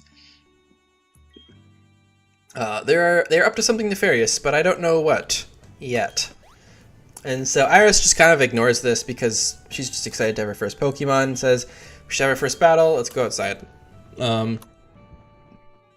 Also, here's a fun little Easter egg. If you talk to Rowlet, it will yell at you and say it's very, very upset that you didn't choose it. And you can also click on the Pokemon, and it'll have like flavor text for all of them, and they're kind of like on brand. So Piplup is considering its career decisions very carefully. I won't go through all of them. because I don't want to spoil stuff. But basically, you guys can check that out when the demo's out. And then Iris immediately challenges you to a battle. And it is the Gen 5 trainer rival music. Oh, so let me know if the music is too loud.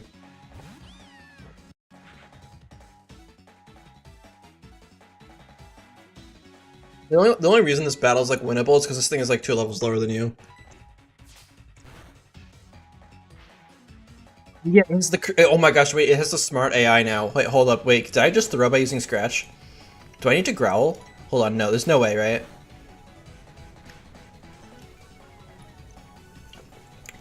I don't think this thing will...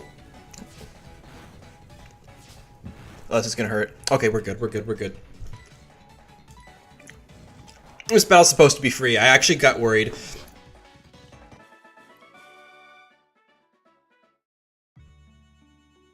Alright. So that's great. Yay, we had fun. We did a battle. And then, Ricky says, Sauce, Iris. Oh, thank goodness I found someone. Whoa there. Slow down, Ricky. What's wrong?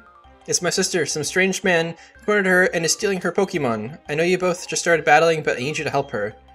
And then Sauce says, don't worry, we will help you. Where is she?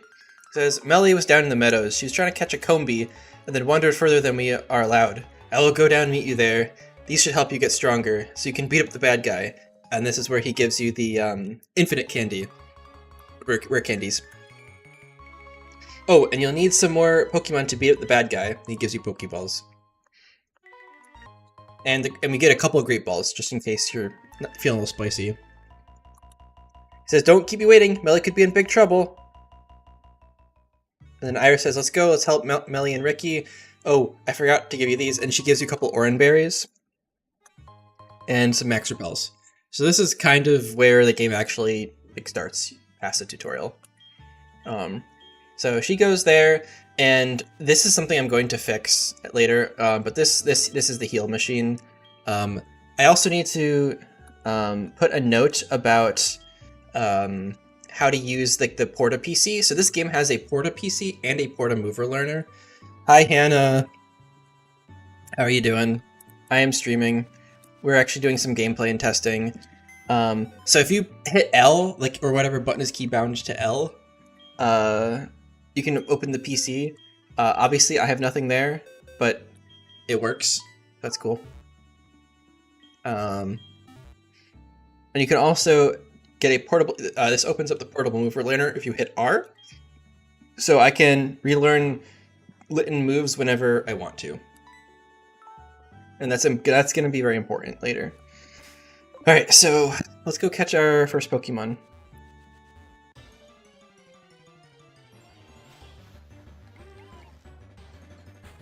Oh, we got the Bidoof, are you kidding me?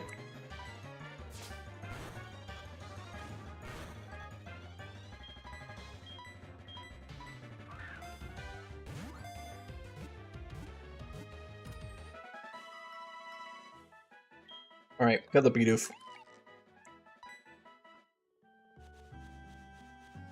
Also, if you go up north, you can catch another Pokemon in the Falls region. So you can't go through the falls yet. It's too hard to tell, though. There could be something behind there.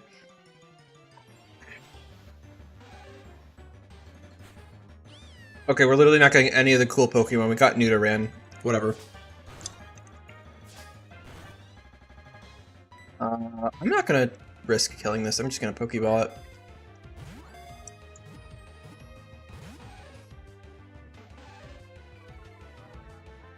Oh, also, wild Pokemon all have like random AI. They're not changed. I think I'm just gonna scratch it again. Hope it doesn't die. Oh yeah, it growled me. I'm totally fine.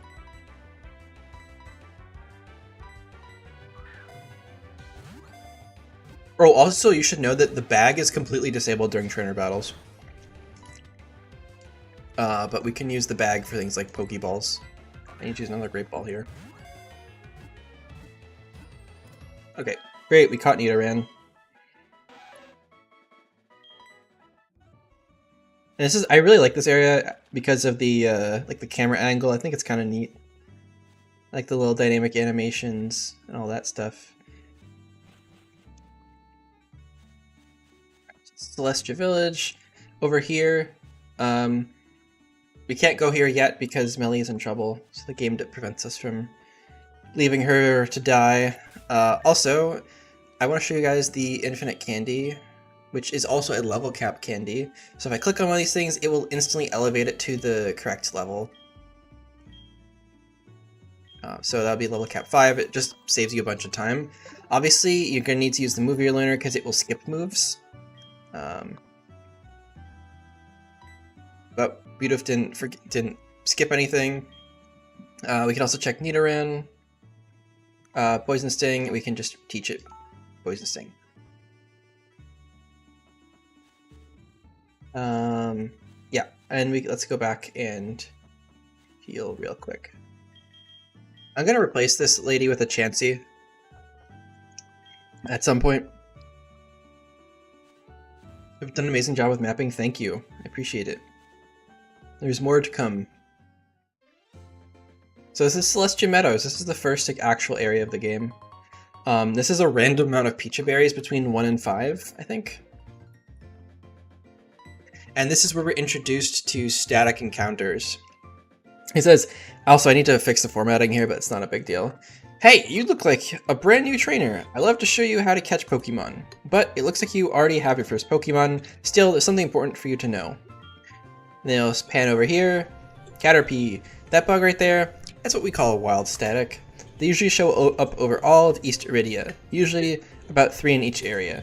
You'll find that if you come back here again, it might be different. Now I have lived here for quite some time, and there are 9 wild statics. Caterpie, Weedle, Wurmple, Bidoof, Sentret, Lechonk, and Wooloo, Cherubi, and Bellsprout. So, interestingly enough, you can find these things scattered all over the map. You might have to hunt around to find them all, but it is worth it. Some Pokemon can only be found as wild statics, so search around.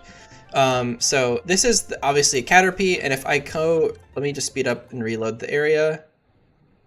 And we got our first game crash. Huge. I love when that happens. Let me just speed through this real quick.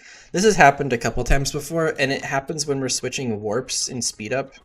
I'm not sure why that happens, but yeah.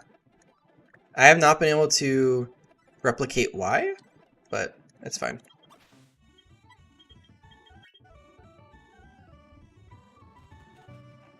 Let me just speed through the intro. Just so we can get back to where we were. And I guess I'll just catch different encounters this time. Let's get Litten.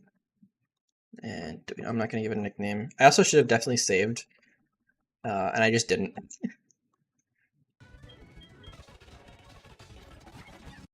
Just gonna mash scratch. Wait, this thing is. Wait, my IVs are trash. Hold up. Okay, I almost lost. Okay.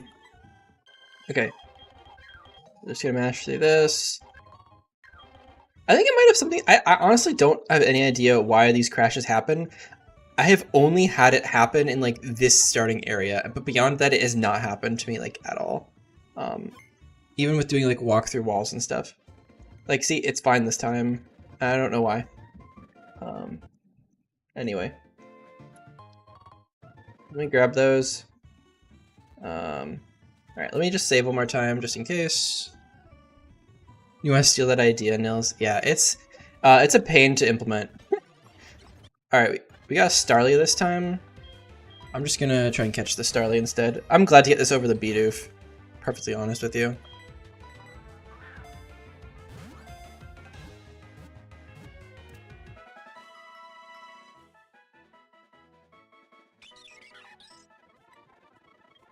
Okay, I'm not gonna give Starly a nickname.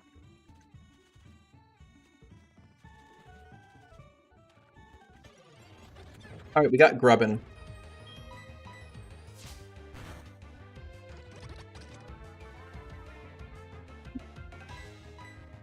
Oh, I hope this doesn't kill.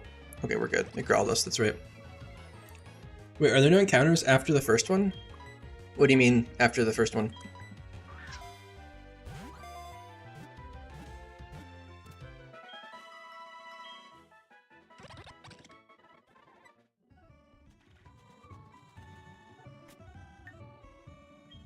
Save real quick. Okay. Let me. Oh yeah. Let me level these up. I think Grubbin gets Infestation, which is nice because it's like a chip move. There are encounters after the other one, but I'm trying to abide by Nuzlocke rules because that's the intended audience.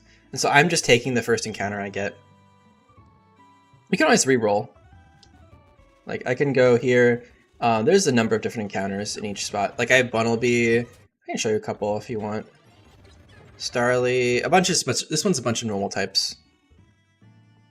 Let me save one more time because it tends to crash when leaving this area sometimes. I don't know why. Okay, well that time it was fine. I'm gonna mash through this demo. Cool. Let me save. No, you're good. Alright, so this time I got Weedle. I'm fairly certain that Weedle is the best of the three, because I think you can get, oh gosh, I completely forget the other ones. Yeah, Wurmple's the other one. You can also roll for other Pokemon in the grass. Let me see what the grass holds here. Wait, did I not assign the encounter script? Oh, that's so embarrassing. I'm gonna get the Weedle. So, yeah, you can say hi to the Weedle. And there it is.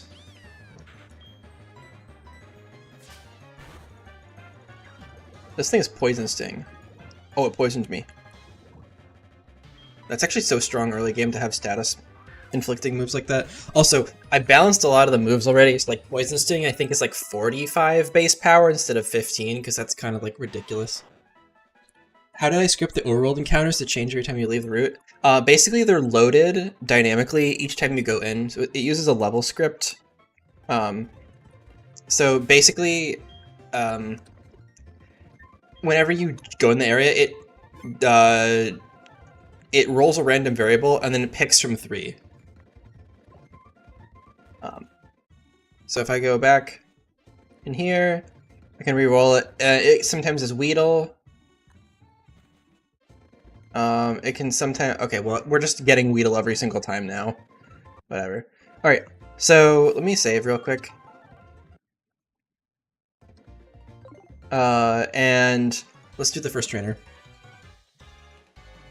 My name is Olivia. I love olives. Go Smoliv!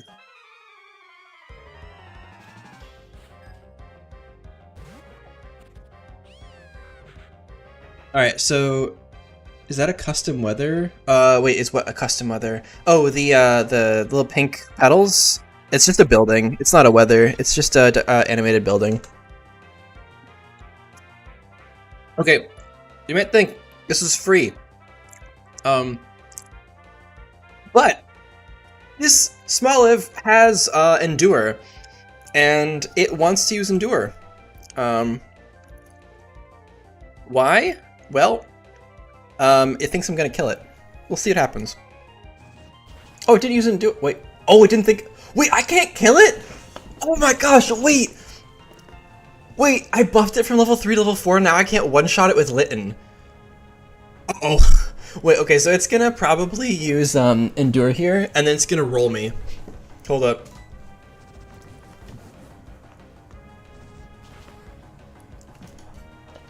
Obviously I'm playing this fight like a total noob, but I know exactly what this thing does. Okay. Does Flail kill me? Oh, I'm still faster! Yo! It's plus speed nature with Salac Berry and it still didn't outspeed me. I'm so good at this game. Never mind, I'm just kidding.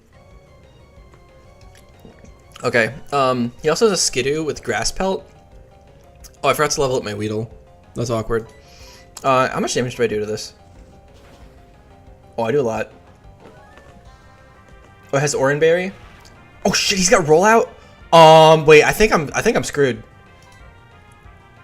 Wait, this thing just sweeps my whole team. Wait, I'm dead. I'm gonna lose to the first trainer. Litten can't one-shot this. Hold up. Starly's gotta live this rollout. I don't think it's gonna live. Rip me! Okay, Grassy Train's gone. So Grass Pelt is gone. I have to sack something here. I'm gonna quick attack. What's up, HD? How you doing? Okay, Starly's dead. This trainer's too hard. Lit needs to one-shot this. I'm pretty sure I can, though. Yes! I didn't lose my starter. I like this new server icon. It's well made. Thanks, man. I appreciate it. Okay. That went terribly. That was a little bit harder than I expected. Not gonna lie. Kinda got destroyed, and I also forgot to level up my Weedle. But yeah, basically, if you're going in blind, you can get surprised by this kind of stuff. This game is definitely meant to be played with the docks open. It's kind of meant as like a run and bun type thing for Gen 4. Realistically, I mean, I could have seen that thing had rollout, but oops. I think Weedle gets a move here, right? What do you get, Weedle? Bug Bite. Very nice. Yeah, Weedle is very strong. It has String Shot too. I see you have a pretty hard time. Yeah, I've been getting kind of rolled. Also, the music you have added to the game, for those of you guys who don't know, Pokemon Wisdom in chat, HD is he's done a lot of the music for this game. So this area, he did the music for. Yeah, I need to do the encounters for this area. So this is a Sprigatito. It's just a flavor Pokemon. You can't actually catch it. There's a couple of those in this area.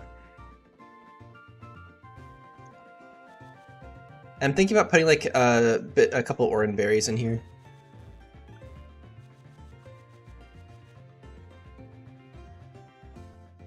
Oh, and as we come here, our little friend says, "Wait, huff huff."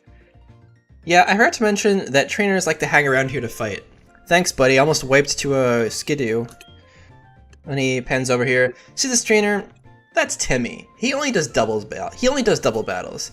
You can always tell if they deal in doubles by an overworld partner. So if you see how he has a Spinnerack next to him, that means he's only going to trigger a double battle with you. What's up, Darian? Good evening to you too. You can always tell if they have an overworld partner. It'll also let you know which Pokemon they prefer to send out first. So he's going to have a Spinnerack. I'm going to pull up the docks, actually, because I don't want to get embarrassed again. Give me a second. I think I have it pulled up over here. Yeah, I'm gonna have this up on my other screen. Okay, cool. Alright, so this next trainer has a couple things. He's got a Wurmple, a Spinnerack, and a Spupa. And there's a couple gimmicks in here. The Spupa has Friend Guard for its a double battle, and there's a Rage Powder Spinnerack, and we have a String Shot Wurmple. Obviously, you have more moves than that, but those are the highlights. So let's check our team real quick. What do we have here? We have Grubbin, Weedle, and we got Starly. Starly doesn't have Peck yet, which kind of sucks. Okay. I think I want to lead with Starly, and I think Weedle. I'm gonna keep Litten in the back.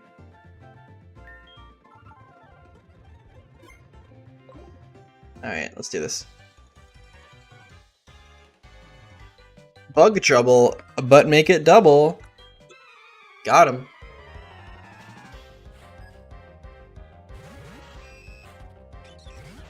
That Wurmple's supposed to be level 4. Oh my gosh, my game just lagged like crazy.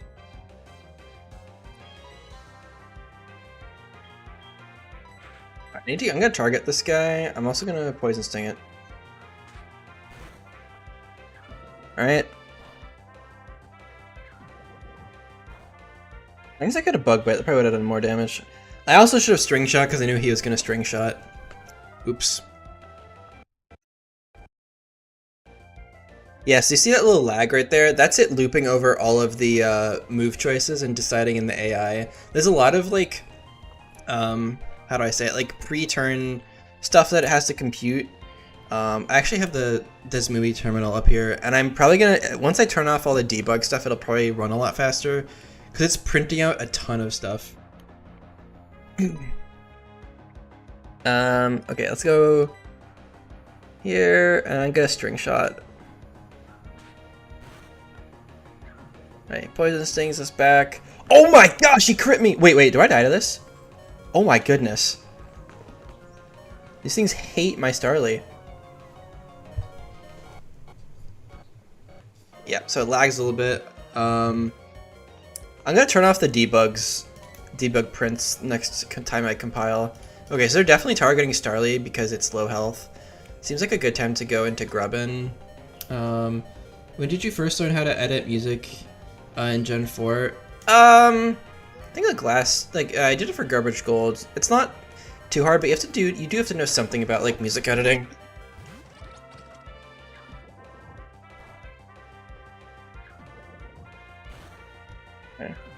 Bro, they're just I'm gonna get poisoned. Yeah, here it is. So this is the challenge here, is that you can get poisoned pretty easily. Wow, Grubbin doesn't know Jack. That's actually kind of sad. I'm gonna bug bite the Wurmple. Okay, good. And taste this guy. String shots us. Attempts 2 incoming. No, I'm not wiping to the second trainer. Spupa! Yeah, it lags because it's printing all those stuff, so every time the music cuts out, that's what's happening. Alright, so the reason the Spupa is kind of difficult is because it has Friend Guard, so it's going to make Wurmple harder to kill, but it also has Pounce and Electro Web. So I can probably stay in this turn. I'm going to double into the Wurmple to get rid of it. Oh, that did a lot more than I was expecting. Wait, if this thing also I need to kill this Wurmple. Oh shit, I'm dead. Alright, we lost Grubbin. I should have swapped. Yeah, I should have just swapped to Litten. Like, there was no reason to do that. Alright, I'm embering this thing. Yeah, see, that time it lagged a little bit less because there's only 3 Pokemon in the field, not 4. Yeah, salute to our friend Grubbin. We had him for about 10 minutes before he died. Yeah, Grass is not going to be very friendly here. There's a lot of bug and poison types. Dude, like, that's just insane. That thing, like, is actually kind of tanky. It's one-tapped with a crit. Alright. Yeah, right now it looks like Grass is probably the worst to start with for the first route. You can also pick up a Lechonk here. I actually have no... I'm gonna move Litten... Hold on. I'm gonna move Litten over to the... Not Litten, oh my gosh, Grubbin. My Deadmon.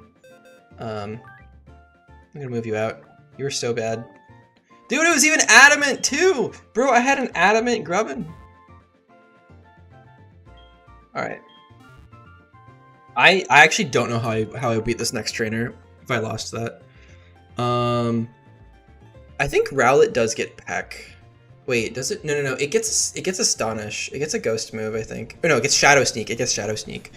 And I think Leaf Edge. You can also okay. My first couple attempts for this, because I've done this section of the game before, a couple times for testing. I had a lot of Pokemon with like Peck and Gust, and this was super easy. But you can kind of get unlucky here. I'm gonna skip a lot of like the Pokemon and interaction stuff. I'm just gonna test the balance for now. Okay, so this next trainer has a Zigzagoon, a Skitty, and a Wooloo. Holy shit, this is a hard trainer. What was I thinking? Let me hold on. Does Litten have any moves? No, Litten does not have any moves, remember. Let me quickly heal my Pokemon. Okay, this next battle is a single battle. Yeah, it's supposed to be a super happy area. Okay, so this guy's got... Okay, so his Zigzagoon is a little bit scary. It has Tail Slap, Pursuit, and Workup. So... Tail Slap can just get really lucky and just destroy you. Pursuit can trap you in if you're in a bad situation. And Workup obviously can just roll you. Now, I should really have 4 Pokemon here. I should not have lost that first one. Which kind of sucks. Oh, wait, this thing is a Salac Berry. Hold on, wait, Weedle's so good here. I can eat the Salac Berry and then just sweep him with it. Because I have Bug Bite. Let's try this out.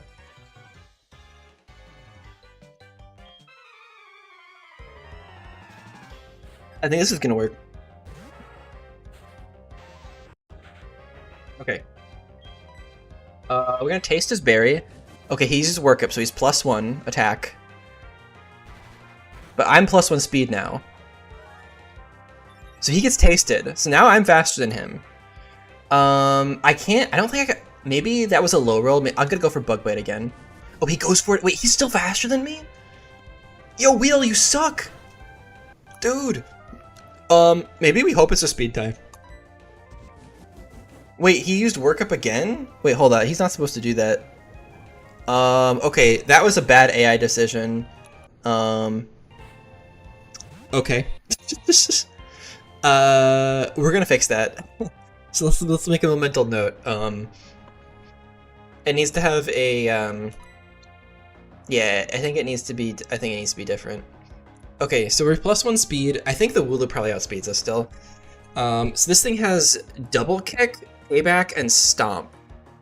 And the AI sent this out because it thinks it has a better matchup against me. So it probably sees that I outspeed. Yeah. So Weedle's definitely. Wait, what is my speed stat here? Okay, I'm 11 speed. I probably outspeed this thing. Oh wait, we have Shield Dust. Wait, this thing's insane. I can't get flinched by Stomp. Wait, that's actually huge. Hold on, I'm gonna go for Bug Bite here, and I'm faster anyway. Okay, Stomp's probably gonna. Oh my gosh, it did so much damage. I'm gonna try and poison him, and I'm gonna switch. Wait, that did more. Oh, is Poison Sting not contact? Dude, I'm getting my ass beat by this thing. The Zigzagoon thing could be a multi-hit bug. No, it's just because it's because it doesn't see that it does enough damage to 2-hit KO with the 3 hits, and it's because Workup is it's a Workup bug, not a damage bug. I already tested multi-hits. Fortunately, I know exactly what the problem is. Unfortunately, I didn't fix it. Okay, this thing uses Payback. This is good. Wait, that did so much damage. What the hell?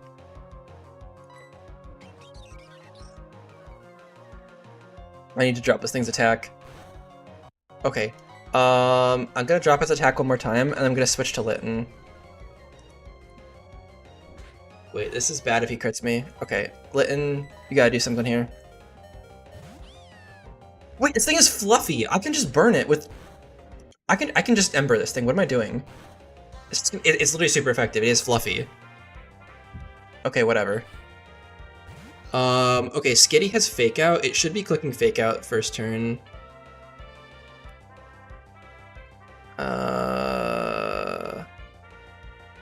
Wait.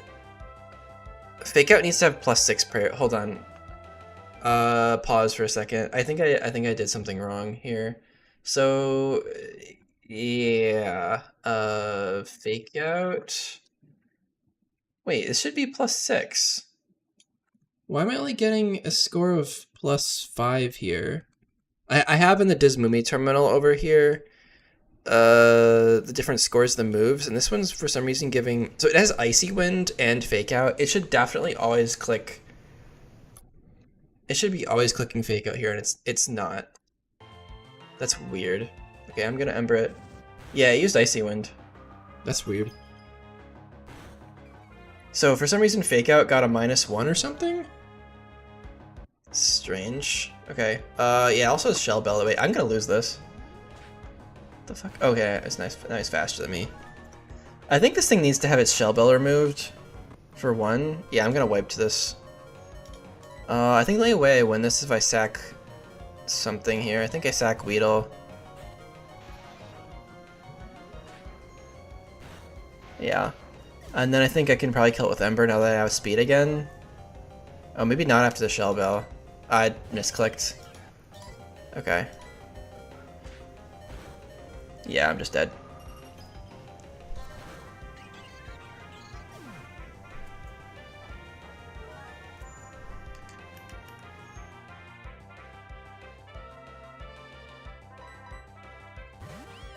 Okay, it also, yeah, I'm checking the, yeah, there's a couple of bugs that I need to fix still. Okay.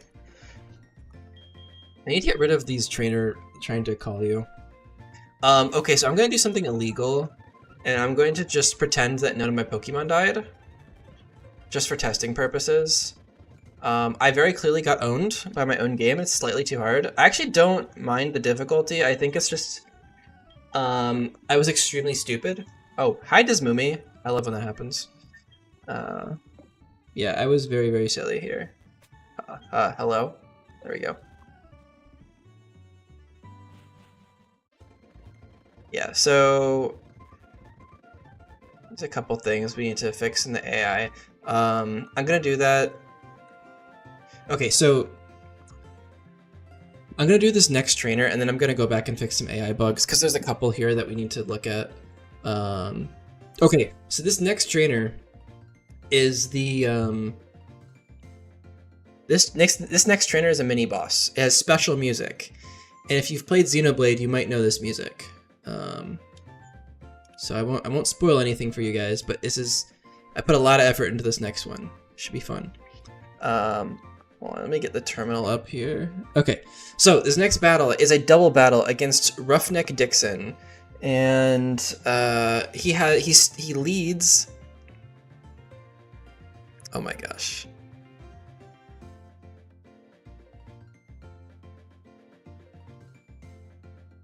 Hold on a second when you get a second.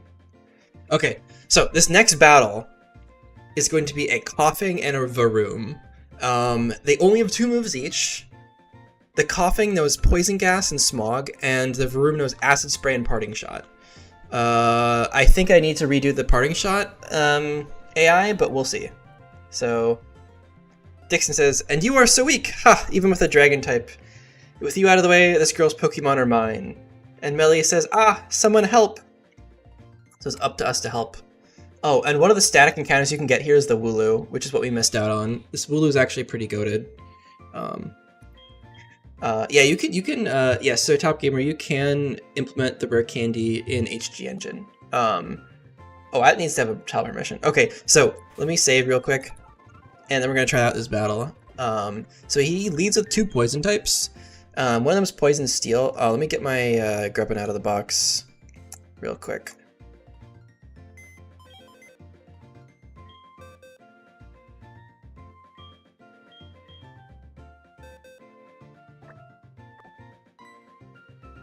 Grubbin. Yeah, so we have a pretty terrible team against this first guy. Save one more time.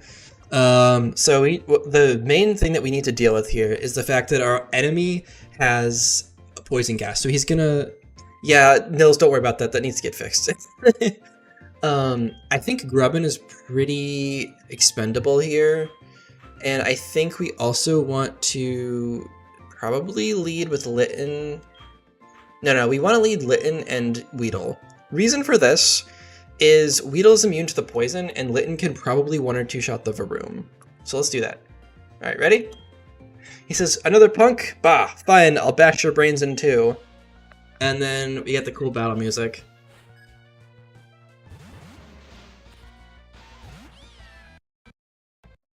Oh, a little bit of lag. Oh wait, this guy didn't update. Oh no. Okay, so there's no Varoom. I have no idea what these movesets are going to be. We're going to find out this together. Okay, I'm going to start by using String Shot. And I'm going to Ember the Cascoon. Flight Plan doesn't really change here. Oh, I one-shot it. Okay, we're so good. And we String Shot, he was already slower, that's okay. Poison Gas is going to hit only Litten, because Weedle's a Poison type, so Litten takes some chip damage. That's okay. Okay, this Nickit is a really big problem. And here's why. This Nickit has two moves. It knows Pursuit and it knows Mudshot. It's also level 5, so it's at the level cap, which is kind of scary. It's also shiny. So the Pursuit and Mudshot are scary here because if it thinks it can kill us, it's going to use Pursuit and trap us in here. So we need to target down this Nickit first. It's a dark type, so we can use our guaranteed bug type encounters against it.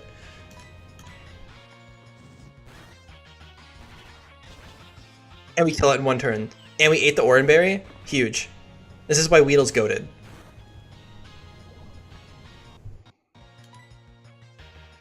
Alright, this one's going to be a little bit harder. We need to Bug Bite, and we got an Ember. This is going to take a couple turns to chip down. It's going to spam Smog against Litten, but because Nickit is dead, we don't have to worry. It can't Pursuit trap us in here, so I'm going to Bug Bite, I'm going to switch. And that's exactly how you do this fight.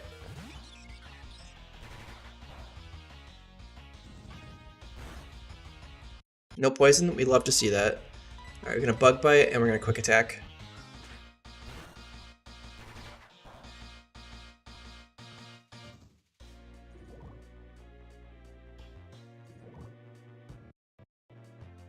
And we're going to Poison Sting, and we're going to Tackle, and that's it. That's game over for the first mini-boss. Why couldn't he do Pursuit? Because he was dead. Only the Nickit knew Pursuit. So you have to kill it first in case, so he can't Pursuit trap you in. So this is the beginning. He says, "You, would you just shut up? The cops will be here any minute. Don't you know when to quit?" And cops say, just in time it seems, "No, you sir are coming with me. No more theft and larceny from you. Thank goodness a certain Mr. Rowan," so Professor Rowan, "informed me of such a crime." And he says, "Aw." And so anyway, he gets taken away, and Melly says, "Thank you. I think I will go home now. Bye-bye, big kids," and she leaves. Iris says, "Well, that was embarrassing. I didn't stand a chance." That Dixon, though, his name sure is accurate. Anyway, I'll go catch some more Pokemon and get stronger. I love my Axew, but she needs some buddies. Don't forget to heal your team. Bye now. And so Iris is going to walk away. Also, it is about 8 p.m., so it is like nearly bedtime for kids. So I'm probably going to go back to coding instead of doing exciting stuff now. And yes, the flowers are glitching out. Nils. Yeah, anyway. Level cap is now set to 7. So, great. This is a little tour through the first area. Also, I want to show you the Wooloo sprite. It's so cute. So cute. You can actually catch the static. But to do this, you have to delay the encounter. So you have to wait a little bit later. Because you can't just pick up your Weedle right away. And you kind of need the Weedle. But yeah. Anyway, I'm going to pause this for now. I think some of the stuff did not take, so I need to do a make clean and a make again. So I'm gonna do a couple of things to the AI here. Oh, Nils, sorry, you had a question. How do you do the level cap thing after battle? It's just a custom command. It's all it is just you set a variable and you just do a little text thing. It's just part of the scripting. Okay, so there's a couple things that did not work out so well, but I'm not sure if it's because of yeah, so there's one, so the first thing I noticed is that it was trying to use Fake Out. It didn't use Fake Out because it had Icy Wind, but it was trying to use Fake Out, evaluate attack. So something was wrong here. It was thinking Fake Out could be used, when it had been out for more than one turn. This is interesting. I want to check all the instances of this move effect here. Okay, so Fake Out should be just strictly +6 if they don't have any flinching stuff. We looked at this earlier in the stream. If you guys were here, I think a number of you guys were here. Okay, so basically Fake Out should be, I should really say -20 here.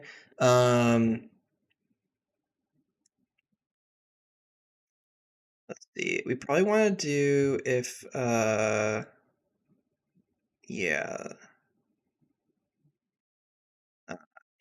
I turns attacker turns on fields um, is greater than 0. So if this Pokemon's been on the turn for more than 0 turns, then we don't ever want to use Fake Out. So that is the basic AI flag. I think that got messed up somewhere. So we also want to prioritize the kill if it's only a first turn on the yeah. Do you have any music you'd like? I can try and do that tomorrow. Yeah, HD. Let me see. Let's see.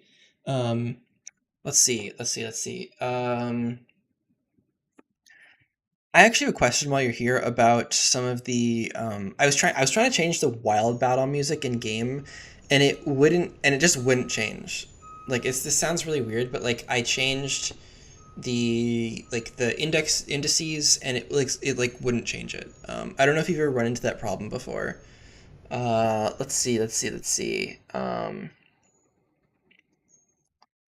Any music? Not that I can think of right now, because I think you've done a lot of it. I th Oh yeah. Sorry, there is one. Yeah, swap the old one with the new one. I did it the same way I swapped any other music, but it was just like staying with the old one, and I'm just kind of confused as to why that was happening. Um, I mean, I might have just not saved something, but HD, there is one thing that we actually do need, and it's the Team Galactic music from Platinum, and we need that in HGSS because there are some Galactic fights that I don't have the music for yet. So just the regular Galactic trainers. So if you wanted to do that, that would be like the last music we need for the demo. So I would super appreciate that. Also, let me turn the music back on for you guys. Is there an outline of what will and won't be in the demo? I'm gonna write that up closer to when I release it, but basically it's the first split of the game. So like the first gym, and it's gonna introduce you to all the features essentially that you're gonna have in the game. So like all the quality of life stuff, all like the general flow and the difficulty will be pretty indicative of the game. Yeah.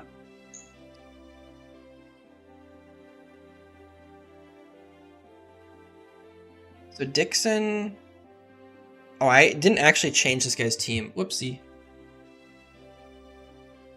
So the demo is more than what I just showed you guys, just so you know. The demo is like a full split. I just need to do some scripting before it's done. Yeah, I'm glad you're liking it, HD. You put in a lot of effort. Have a great evening to you too, man. Okay. I need to pull up the sheet again. Okay, so I just totally forgot to swap some of this stuff out. Okay, so this coughing needs to have poison gas and smog. Also, none.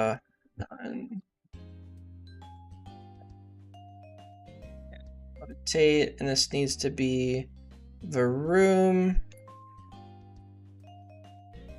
Okay, it does not have an item. It gets acid, spray, and it also gets parting shot. I actually have no idea if parting shot is going to function as planned, so we're gonna test that out for sure. Great. And then this Nicket has pursuit and mud shot.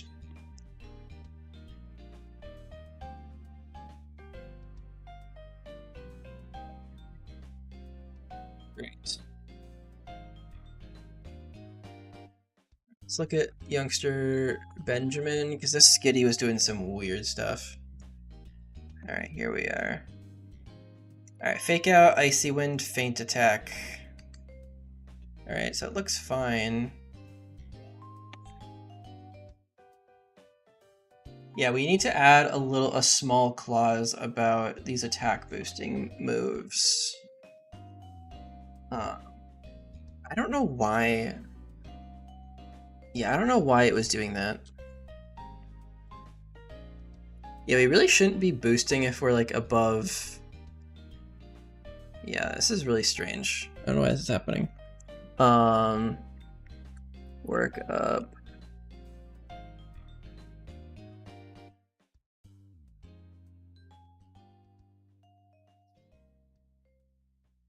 Okay.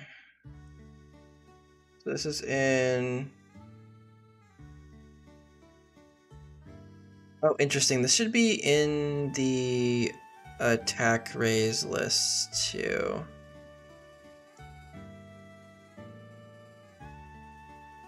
Wait, I didn't put it in here? Oh, I did not. That's probably why things were looking weird. Yeah.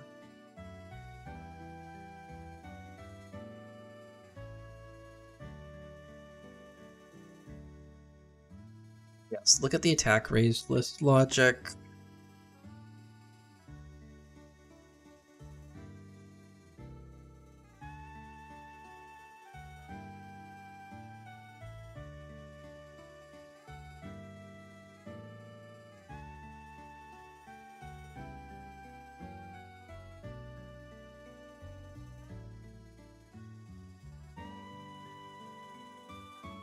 Yeah, it's gonna be a little awkward. Hmm. Yeah, it's like it wasn't following the logic. I think that may have been...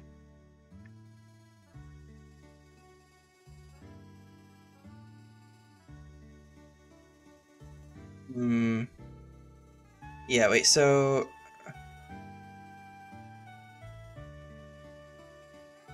Oh, this is incorrect. This is incorrect.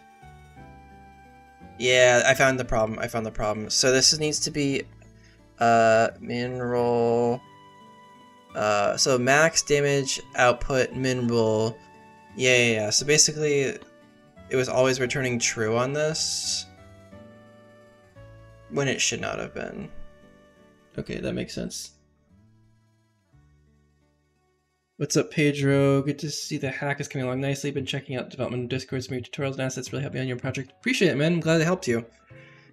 That is what I do it for, so that other people can use them.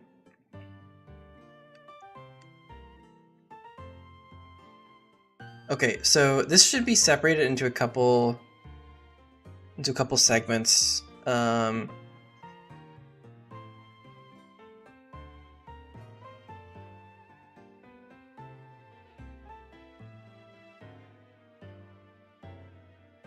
Okay. I think I'm missing some logic for the boosting moves. I think that's why it was spamming them. Okay, so let's say that we have let's say that we can't one shot. And our max damage received is like 4. Okay, great.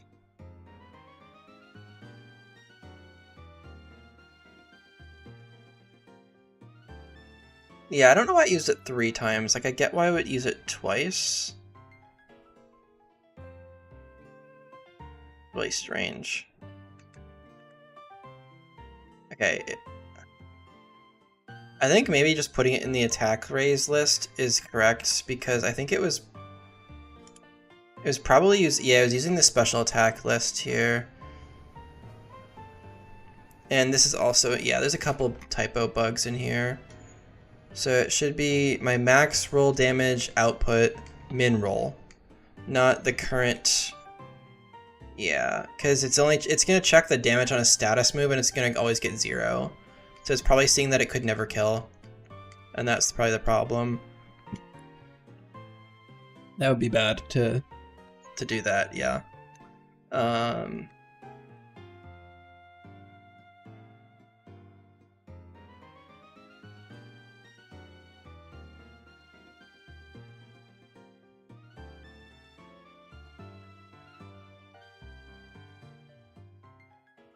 I think we definitely need a clause in here saying that if the opponent can kill us, then we really should not be boosting. I think that there needs to be that edge case to check. So let's say this: if AI attacker max damage received is greater than AI attacker HP. So if they can kill us pretty easily, then move score minus equal. Let's say minus equal 3. I should just say return -3. Yeah. So basically, if we're gonna die, don't boost. That's kind of stupid. It's like really dumb. And then I should say else, and then we can highlight all of this. Oh gosh, doesn't all fit on the screen at once. So from this F down to here, tab U. Oh.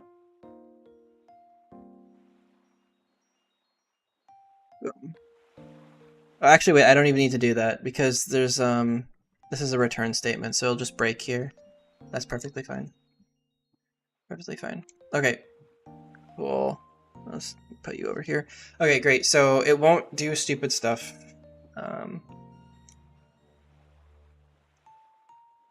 I don't know how abusable this is, but we'll find out. So we want to do the same thing for the special attack list.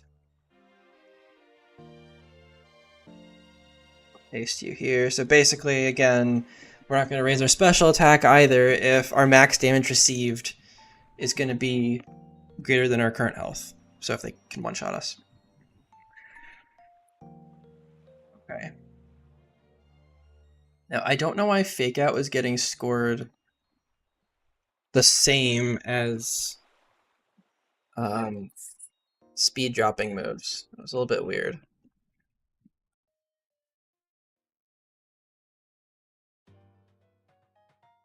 Wait, I think I know why. I think it's because Icy Wind does more damage.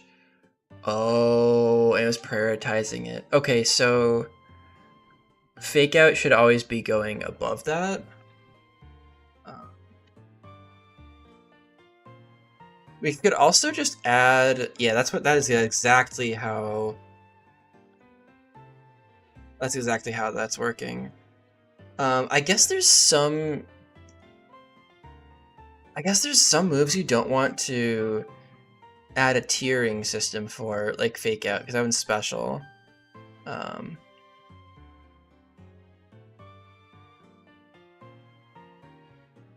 Okay. So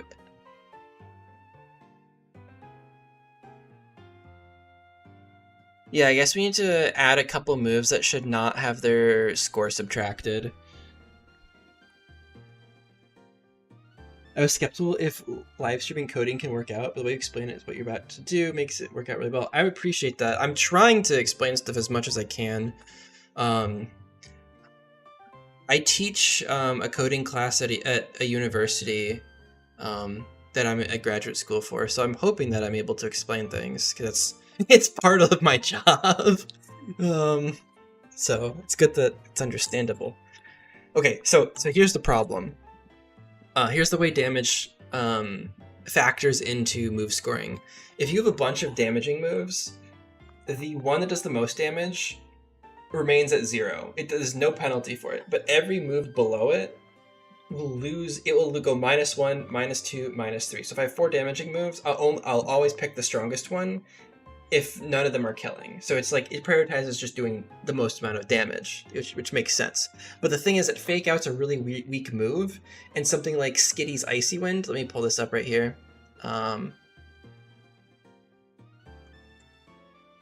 this Skitty right here has both Fake Out, Icy Wind, and Feint Attack, and obviously Fake Out is going to be the weakest move here, so it's going to lose move score against these things, which is stupid, right? Because like Fake Out, the whole point of using Fake Out is not to do damage, it's to get the flinch, right? So what we want to do here, we want to add a check. If I should also say we should probably just do yeah. So let's do this. Let's do this. So if AI attacker move effect is, and we want to get fake outs 1, so flinch turn. We don't want to do this. We just want to return the move score. So if the move effect is this, then we want to return move score without ranking it below anything else. So fake out is basically immune to negative scoring that would have to do with damage. So let me add this as a note here. We exclude fake out from this scoring since the point of the move is not damage, but a free flinch. And this should probably fix that issue we were having. The other thing that was really a problem is that what was it? Icy Wind. So move effect, lower speed hit. This is also something to check out. So I want this. You guys should take a look at this. So basically, if we're slower than our opponent, we want to prioritize killing with oh wait, I totally did this wrong. Okay, yeah. So basically, if we're slower, so like let's say Skitty is slower from Icy Wind, it's going to prioritize this move because it wants to be faster, so they can get extra hits in.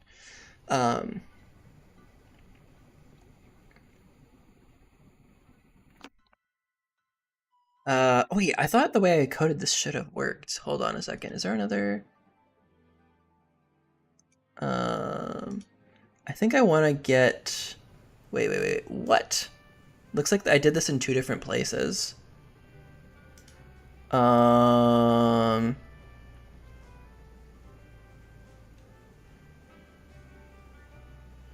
Yeah, so it looks like I accidentally coded this in 2 places, and that might be why it's doing some weird scoring stuff. So for now, I'm going to do this. I'm going to comment it out.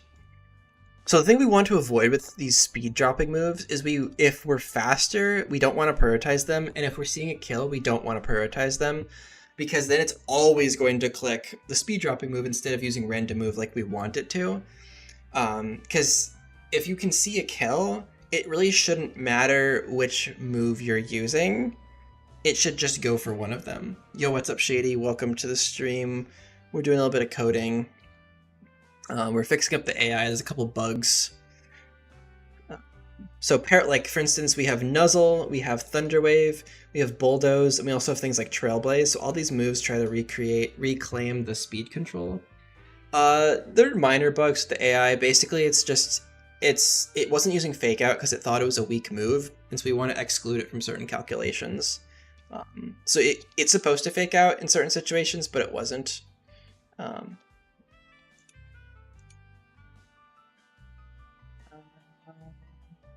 Yeah, this is a little bit awkward. I think I want to do... Yeah, I think I might need another tier of move here. Because I think we want Fake Out to be in its own tier above Speed Control. Like, I definitely want that to be the case, but I don't want these moves to be tying with other stuff. It's a little bit awkward. I can actually it makes sense just not to put them on the same team. I think this is fine for now. Okay. Okay. So another thing is that this Smoliv was like a little bit too weak.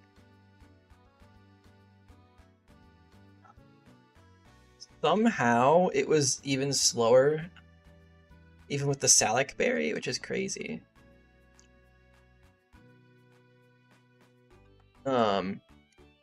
Rollout is probably gonna be a problem with the Skidoo, but I think I just forgot about it, so that's probably fine.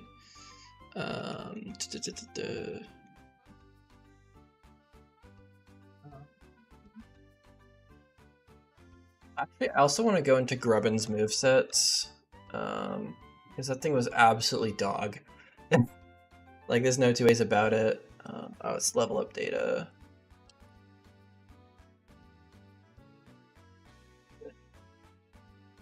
Whoa, why does it get these moves so late? Yeah, these need to be condensed quite a bit. I think I want to give this thing...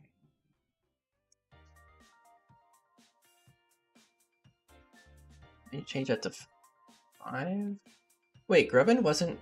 Wait, I didn't reteach it Infestation. I'm so stupid. I was gonna say, this thing definitely gets that. Give it Electroweb.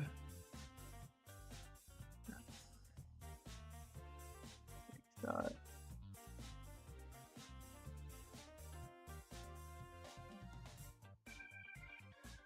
I think I might want to just compress the movesets down a little bit.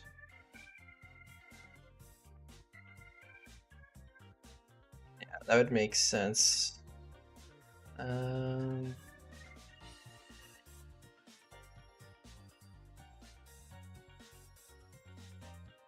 Yeah. I think I might need to redo some of these learn sets. They're a little bit bad. Question my hack, I want to mod it and make it so I can use Pokemon Search anywhere like in Brilliant Diamond. How do I do that? Not getting bug bite until 25 is yeah, this thing especially because like Weedle gets it right away. There's a lot that needs to be fixed with this.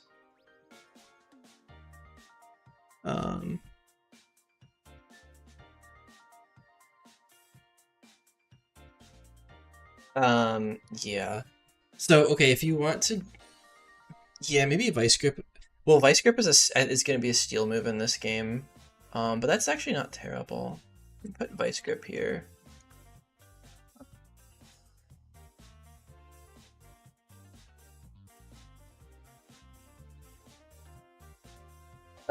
Yeah, I think we are gonna need that for Grubbin.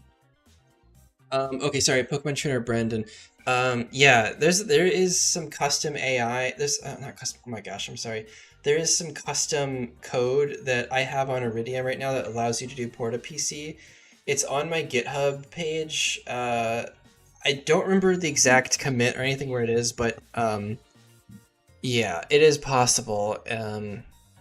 If you search through the commit history for Iridium, you can find it in there. Shockwave, yeah. Where's Shockwave? Yeah.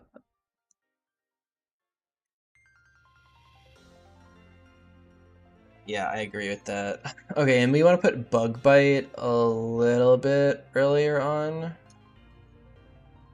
Yeah, so some of these movesets I didn't make. A lot of them were we made together. And I gave some bad guidelines for some of these. Like the bugs, you probably want better like early movesets for. That's kind of on me. I think I want to swap Bug Bite actually with Mud Slap here. Also, Grubbin's gonna evolve. Sticky Web is kind of maybe a sticky thing to do. I don't know. Okay. Let's change that at least. Yeah, that'll be a little bit better. Okay, guys, I'm gonna go to the bathroom. I'll be right back.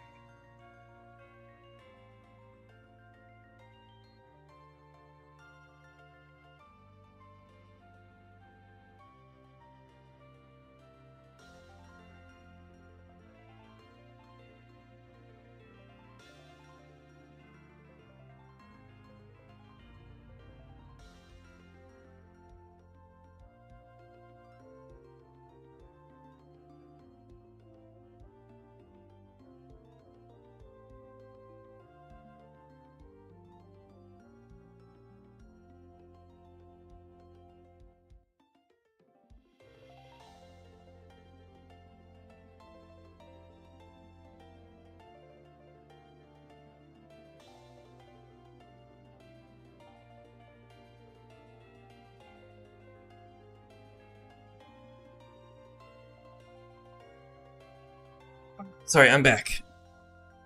Nils asks, "Does Yada have any meaning?" Sauce. Well, there's a character from a game Overwatch called Zenyatta, and it was like my main character I played, so I just called it Sauce Yada. It's like where the name comes from. It's not very exciting.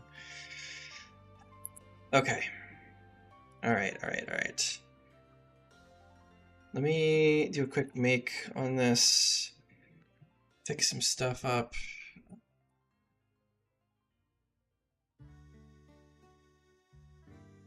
I really want to go test out that youngster Benjamin, but I also do want to do some scripting first. Zen Nightmares, yeah. Yup, yup, you know it.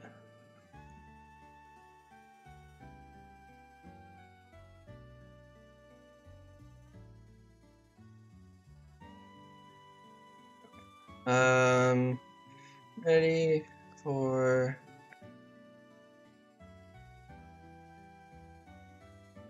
Okay. Guys, it is DSPRE time. It is DSPRE time.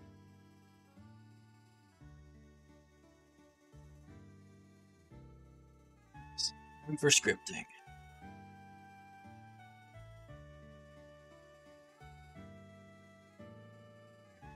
So...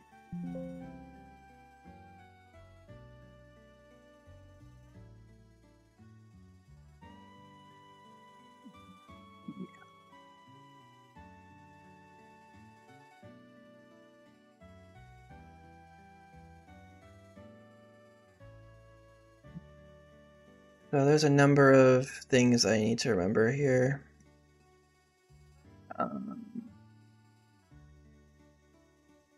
Yeah, so this is when its script is 5.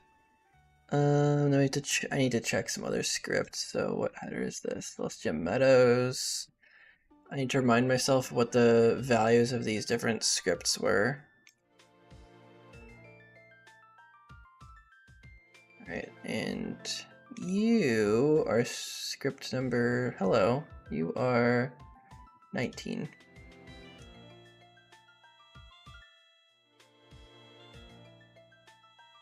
Alright, so at the end of this script 19, we are...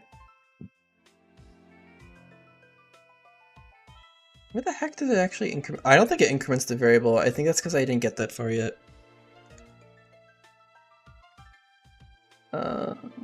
Yeah. So set.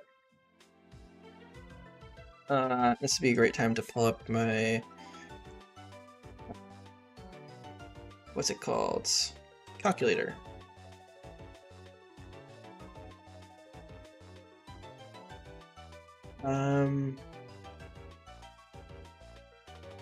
Okay, so...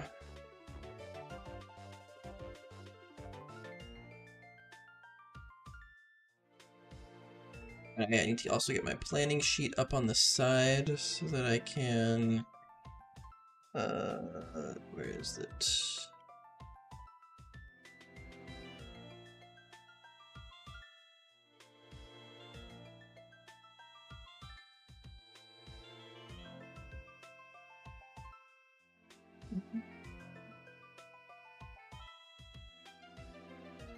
Wait, why is this being set to 4?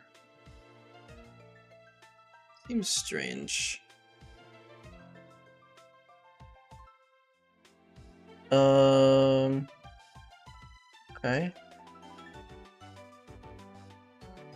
What my first Pokemon gen was? I started in Gen 1. My first game was Pokemon Red on the Game Boy. I'm an OG like that.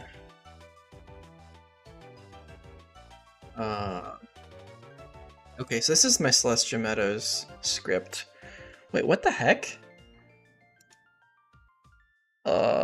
Okay, wait, why? Okay, so I don't actually need to do anything here. So this increments it to 4. Alright, so this goes from 3 to 4. And here. Oh, this is a different variable.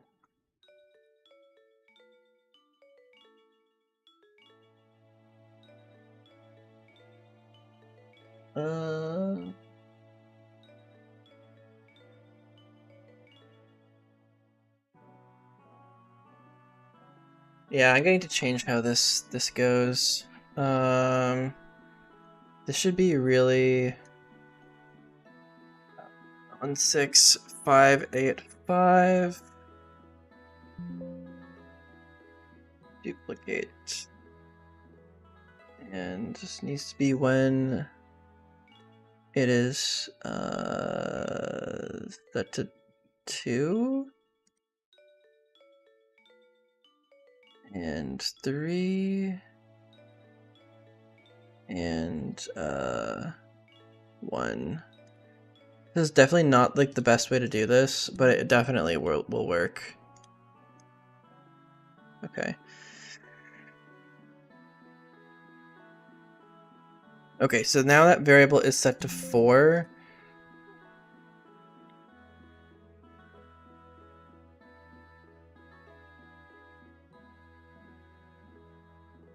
The heck is this? This is totally. I don't want to delete this though. It's gonna mess up all the warp connections. Okay, so there's a ton of scripts in this first area, as you guys can probably tell.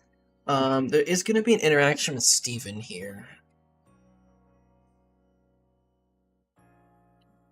For you, 8. Let me open the level script for this.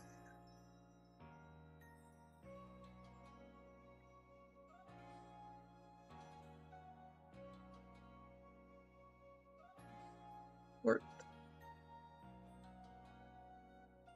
also going to use the level script editor here.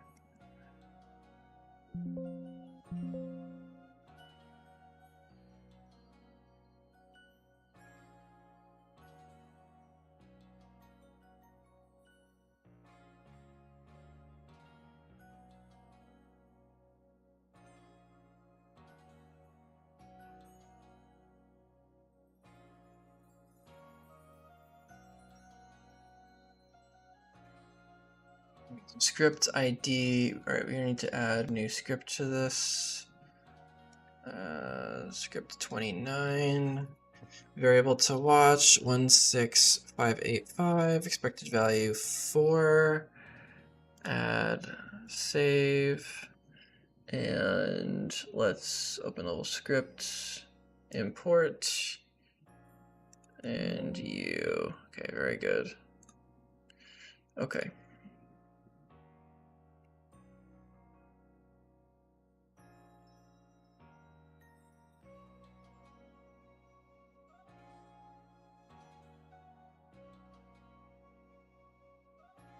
Okay.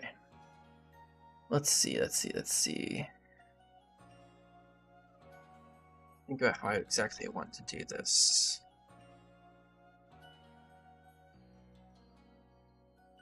I'm gonna be quiet for just a little bit, guys, just because my voice hurts a little bit, and I also need to think about the scripting.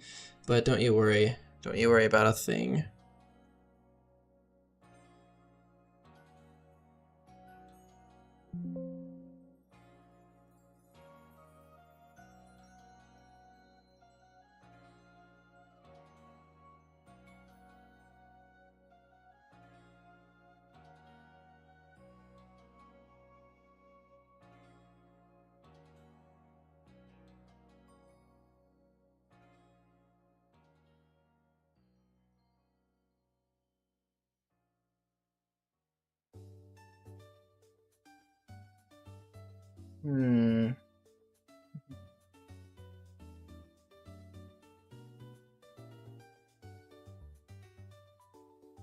I can just use set default location for this. I don't even need to use a I don't even need to use anything fancy for this.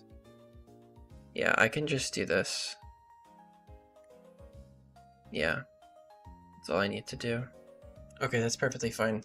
Okay, so set OW default position overworld. Let's do Iris first. 1330 697.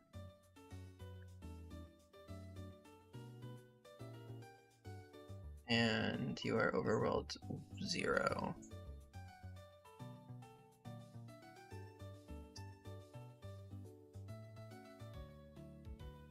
Also want to set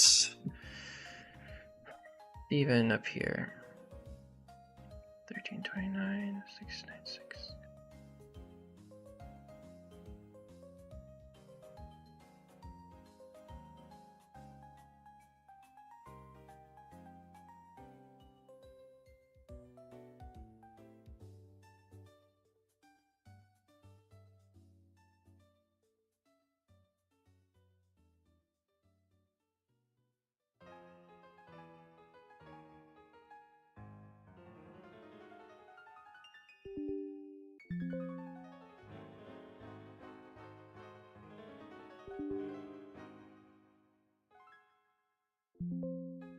Oh, I guess that's I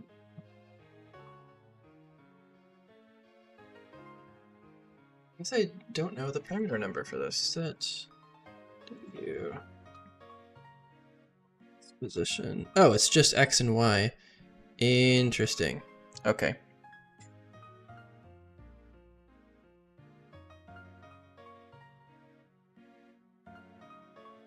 We don't need any of that.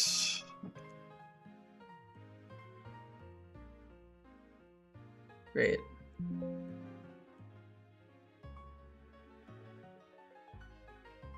So these two, actually I should probably...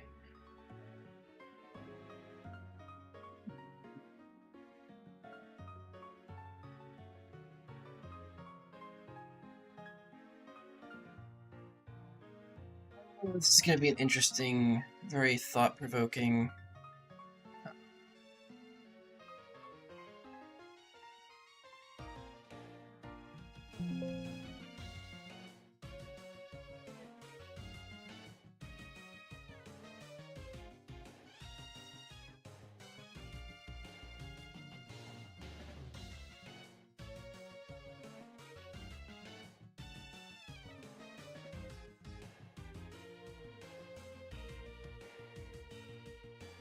I will not be able to use this. I'm absolutely cooking. What's up, Drew Cow? How you doing, man? Thanks for stopping by the stream. Things are a little bit quiet right now because I'm just doing some scripting. But we did a bunch of bug fixing and testing some early game trainers. And improved the AI quite a bit, so it's not doing stupid stuff. Back to the grind on... I have one more area I need to do, and it's basically just this one little area to the east, and it's also where we're gonna introduce tag battles to the game, so be good stuff. Demo should be out in a couple weeks max. Yeah.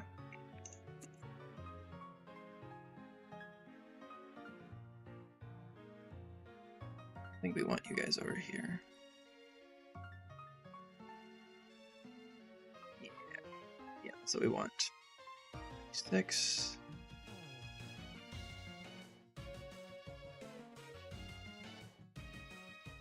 Nice. You excited for the demo? Heck yeah, dude. Heck yeah. We're also going to be doing a garbage gold reboot. So we're going to be fixing up a lot of bugs, doing graphic dex expansion improvements, and just making it way more Nuzlocke friendly. So that is going to be on the docket right after this demo comes out. It's just doing the garbage gold plus or reboot, whatever you want to call it. So excited for that as well, because I really like to have a yearly release game or some sort. Because the game was good, but there's a lot of bugs with it, and that was kind of annoying. I don't like when there's a lot of bugs. Okay, hold on, I got focus for a second. Iris, you are Overworld 0, 1337. That's you. 91. This should be 80. Yeah. Also, Moxie told me he was interested in playing Garbage Gold, so it gives me more incentive to actually, you know, fix the game up if people are streaming it and stuff. So I really do like the stuff to be polished if it's going to be played on stream. 37. You. Steven, you're gonna be 36. Yeah. I don't like a lot of bugs. This is the guy who made a route with lots of bugs. Yep, different kind of bug. Different kind of bug. Yeah, Moxie is the goat. I love his stuff. I watched his run and bun video, and that was absolutely sick. That was so cool.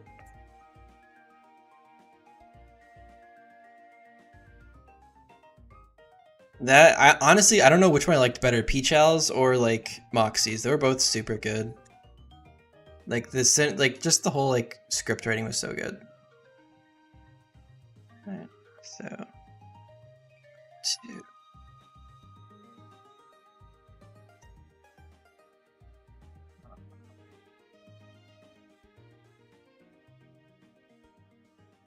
Walk up.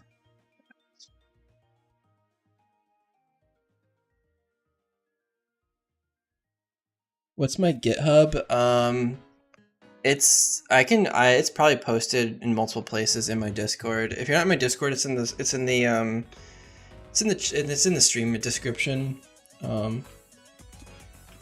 Yeah, he played it. He also played Mythic Silver, but he wasn't interested in like continuing it with it, which is a little bit sad. But Wacko played through all of Mythic Silver and he seemed to enjoy it, so that was cool. I think Dr. X or DRXX, he also played through a lot of Garbage Gold, but that was back when it was still pretty buggy, and I think he didn't want to continue it because of the bugs, or didn't feel like it was like worth like replaying it. So I think there's a bunch of people who want to like play something like that. But it was like one of my earlier ROM hacks I made, so it didn't have the same level of like, I don't know, polish and graphics that the current ones do, and that was like I could see why that's a turnoff.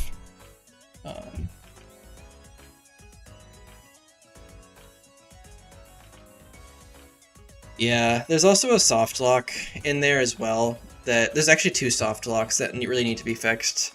But basically the reason I haven't fixed it yet is because there's a lot of like version issues with like DSPRE and the old version of HG Engine. Stuff was like breaking like constantly, and I just need to I need to just sit down for like a couple of weeks and like patch everything and fix everything. Yeah, I think that's a lot of people's first exposure to my hacks. But it's definitely like okay, this is gonna sound weird, but it's definitely like the new era of my hacks that like just have more like quality to them. Because like some of my old stuff like really did not have some good quality to it. Like I'll be real with you, it didn't. But yeah, I really want to do that. I think it would be like let me put it this way. I want to play my own hack Iridium, but I don't really want to play Garbage Gold, and that says something if the dev doesn't want to play his own game. I mean, obviously I'm kind of sick of working on it, but also like it could be a lot better. Let's put it that way.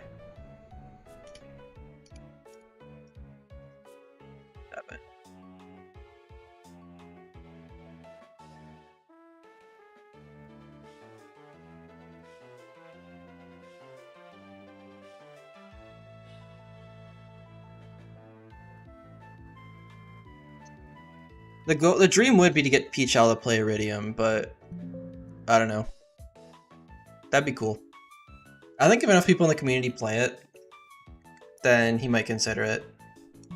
But I feel like he only plays stuff that's super popular. Like he didn't even play Sterling Silver, and that was actually like a very well done game by AJ, which I'm sure some of you guys know about.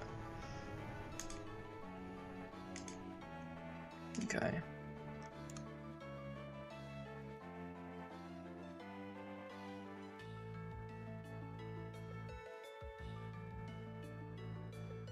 Everything takes so long. Walk out site. Last site. It's action number 3. Yeah, the improvement has been significant. Like, when I was first starting my hacks, I was like, yeah, my stuff's the shit. And then I realized it was not. I was like, yeah, I got a long way to go. But, like, I think part of it was just, like, not knowing how to do the stuff I wanted to do, and so I'd like improvise and make like workarounds, and they were kind of buggy.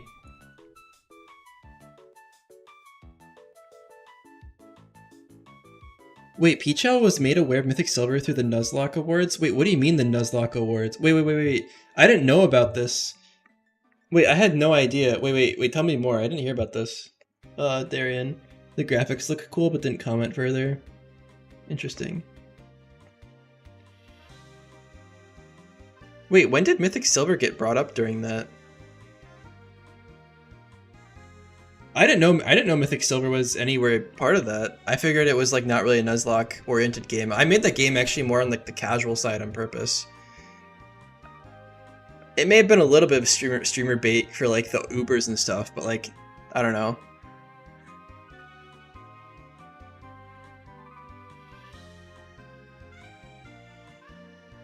Because I know a bunch of people played Mythic Silver on release day last year. Oh really? I didn't know Mythic Silver was nominated. Interesting. But Running Bet ended up winning for the second time. That's hilarious. I mean, what did we expect, right?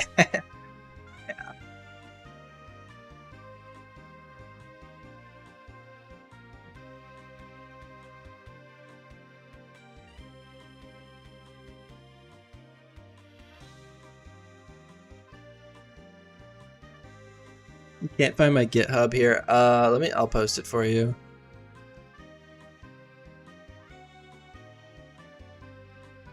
So this is for anyone else here. If you guys ever want to see what I've been working on for Iridium development, I'll post it in here.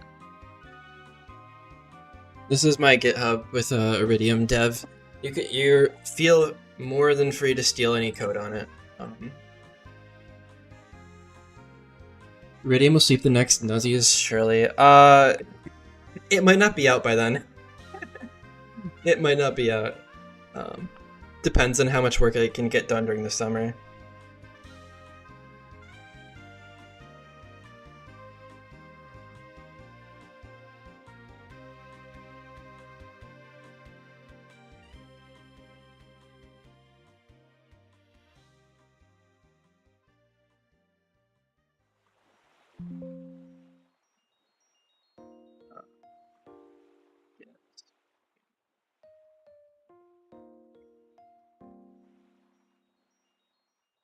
Mario Mon seems like a contender for this year.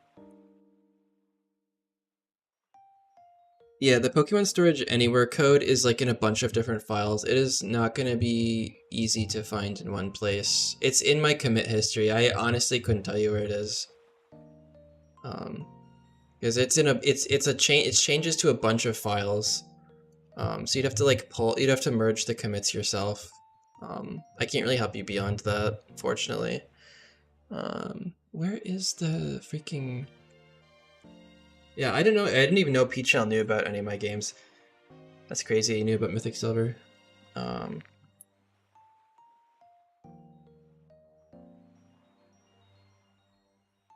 it's text player name, not get player name. I mean, he played Garbage Green, and I figured like he would be interested in Garbage Gold as well, since they're very similar vibes.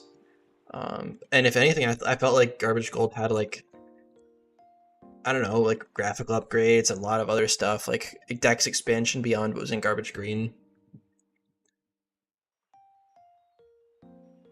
Yeah, even if only for 3 seconds, yeah, definitely.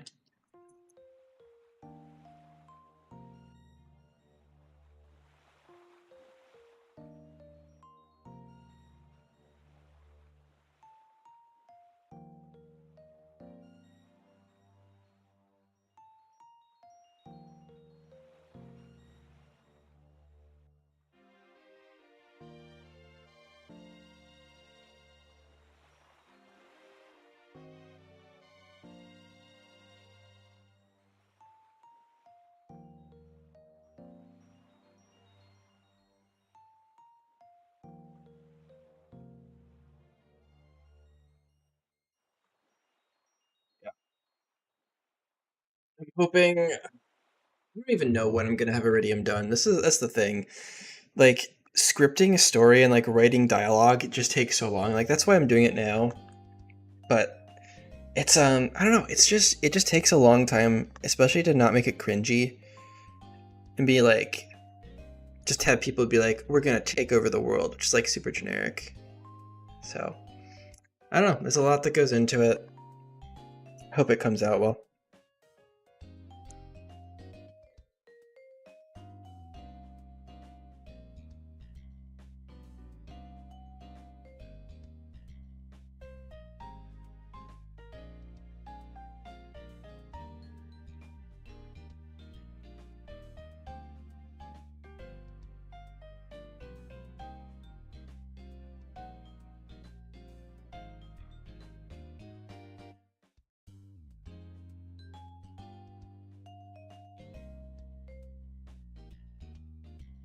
What other ROM hacks do you guys like that you think are like exceptionally good? Obviously, besides the ones we talked about, like besides Run and Bun and all those popular ones, Mario Mon and all that.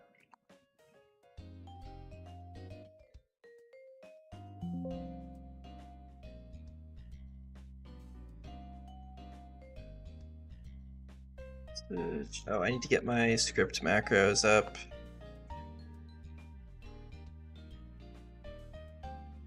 Sterling Silver was fun. I remember when AJ was making that.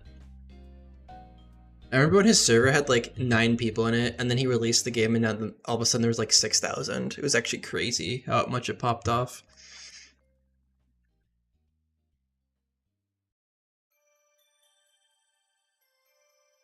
Good for him though.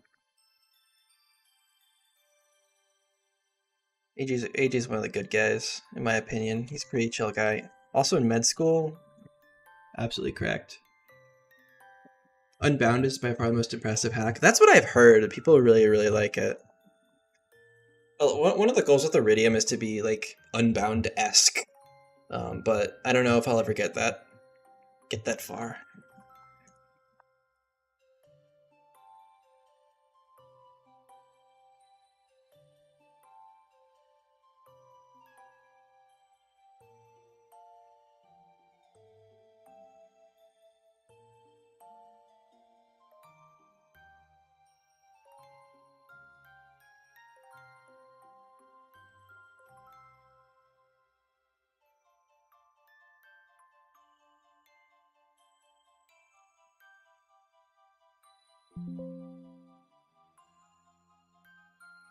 You want to run up Crystal Kaizo Plus? Interesting.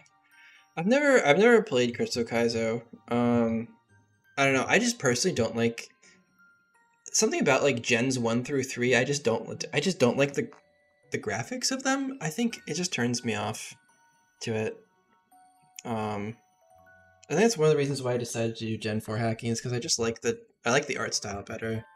I feel like like the 2D art is cool and all, but I feel like the 3D overworld that you can get with like the well, let's say 2.5D, I don't know, I just like it. Maybe it's because I played a lot of DS games as a kid.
Last question: is there a video of you coding it into the game? Unfortunately, not. So it was done by Mixone. Let me see if I can find his GitHub because I think it'll be easier to find it on his. Um,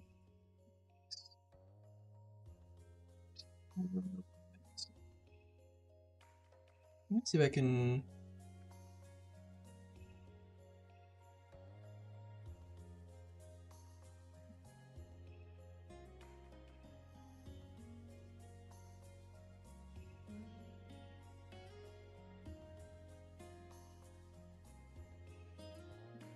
Let me see if I can find the right branch for you.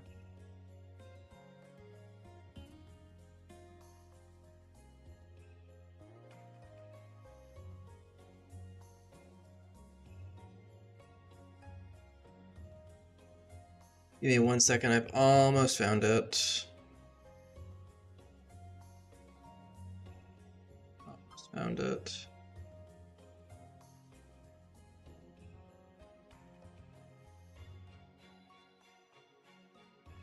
Wow, sorry, I'm just looking back at some GitHub commits, and I started this area in August of last year. Wow. Um, Dang. So this is Mixone's GitHub. It'd probably be a lot easier to find it because he wrote the Porta PC code there.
You heard demo? Yes, yes, the demo is, I'm doing some of the last scripting for it. Um, yeah. Well, some of the last scripting. Right now we're doing a lot of like just cutscene stuff. Earlier in the stream we were working on AI dev, and I think we got a lot of stuff to work, but I need to do some more story building and stuff before we can move on. The demo is going to go approximately through the first gym. There's a lot more done than that. A lot of the game is like, I'd say about half the game has been mapped, um, but not all has been scripted. So just the first gym for now. Since it's gonna be 25 battles, including the gym leader, so it'll give you a pretty good idea of like the difficulty for the elite mode and that kind of good stuff.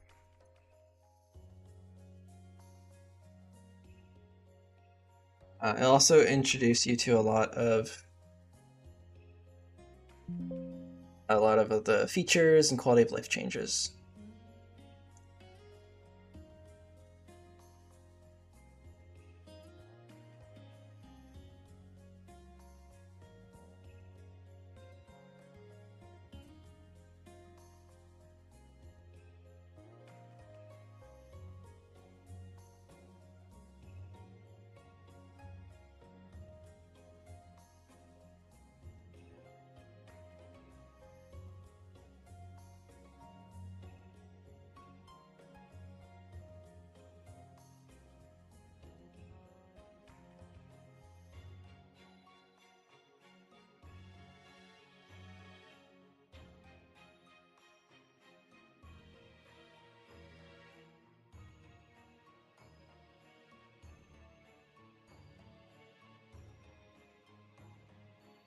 Pretty good, yep.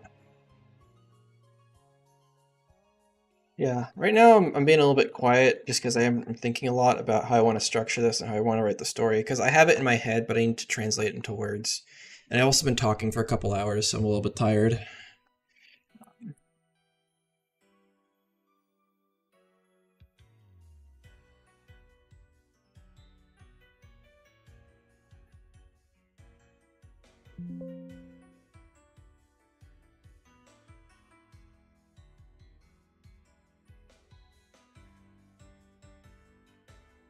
So feel free to hang out in the stream. I'm going to be testing a lot of stuff in a little bit once this is done. But right now it's going to be a lot of just a lot of coding, just scripting.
$59.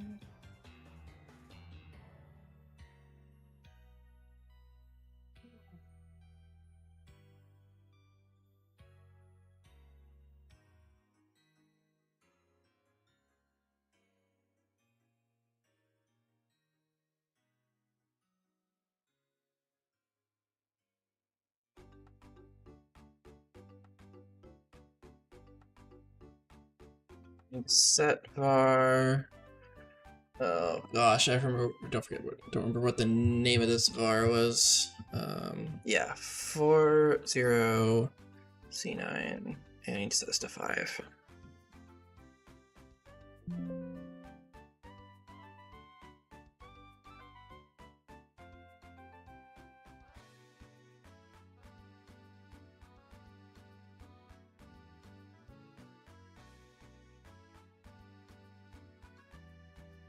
All right, perfect. Okay.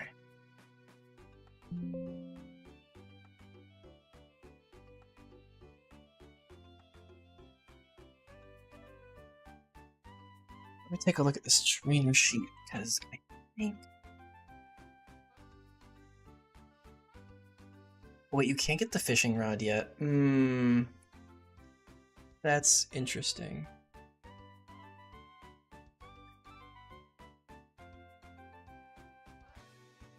This would be a really good time to actually go look at the encounters. Do this. Alright, what is the I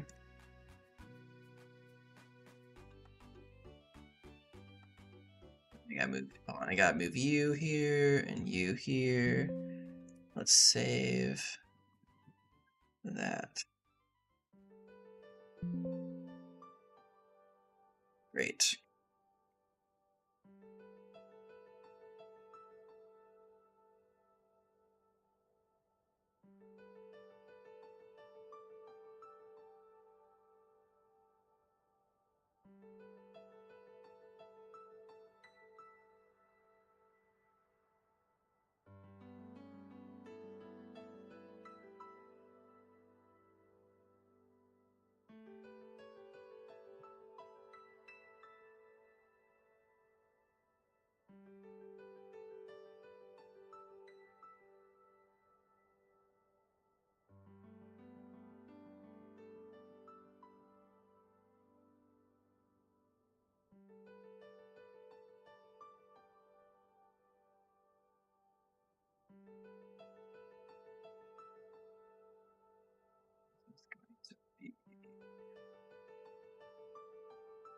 Yeah.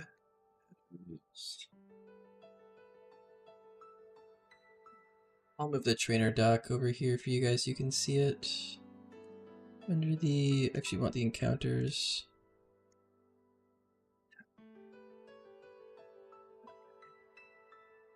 So Celestia Meadows is going to have... Yeah, so these are all left over from Mythic Silver, which is why you see things like Zamazenta and like Zapdos and stuff. Sunkern. So want C-Dot. Olive.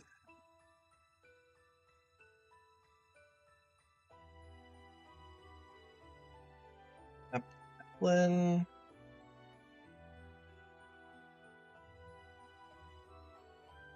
Hoppip.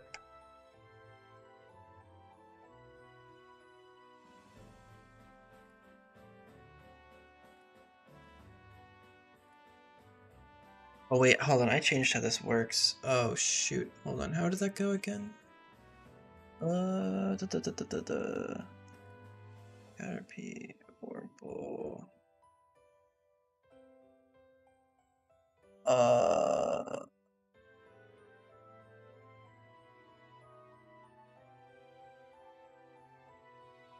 This is something Drayano gave me. You can't sweep Gardenia with Zamazenta. No, I think Gardenia would still probably rule you with that. You'd probably learn like Tackle and that's it. Where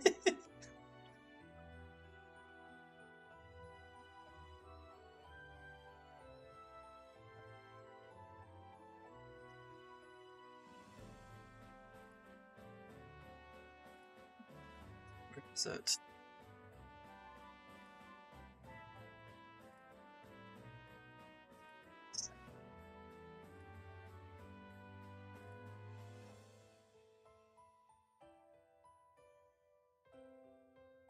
Bro, what is happening here?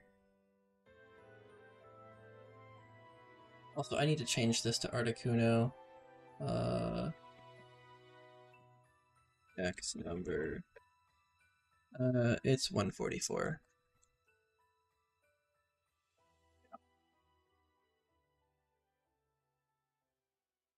You think you found it in Pokemon Storage System.c? That sounds about right.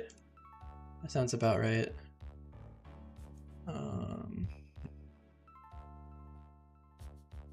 Here it is, adjust encounter rates. I just need to remind myself.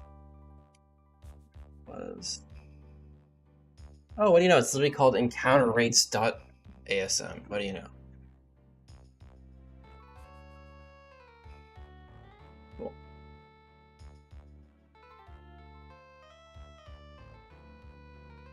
That's 10%. Alright, so we need Sunkern twice here.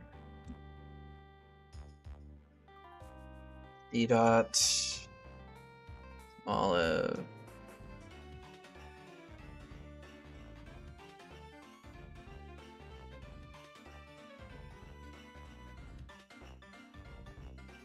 Hoppip. Caterpie. Whirlpool. Wait, am I missing something? Weedle. Wait, so 10%. 1, 2, 3, 4, 5, 6, 7, 8. Wait, I'm missing a slot here, aren't I? Well, that's awkward.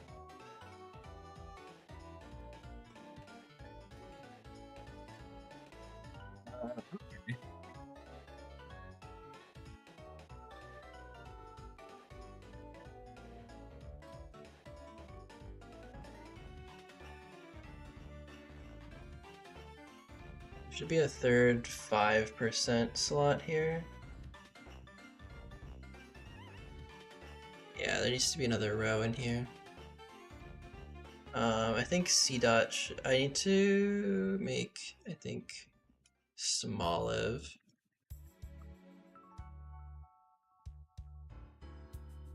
This needs to be 15%.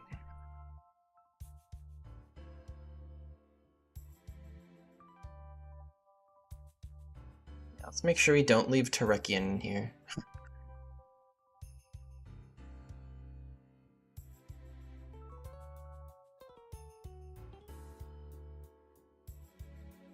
Remish and Zuril.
Kuda, great.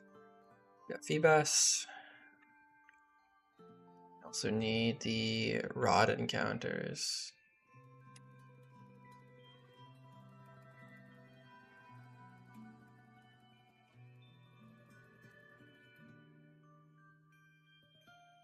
Cooper.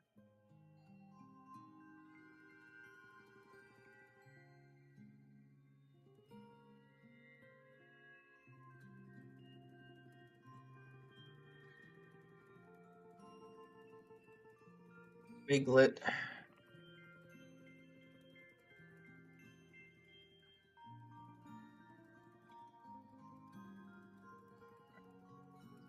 You put over here.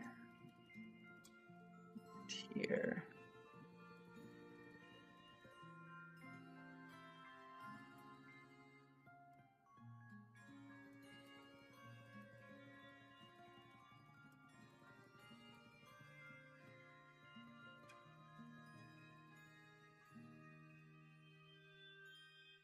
I also need to actually put some. Okay, Celestial Springs. I think this is already done. This is a bunch of bug and poison types. So the East Iridium mines, I was thinking about redoing this. I think redoing the encounters here.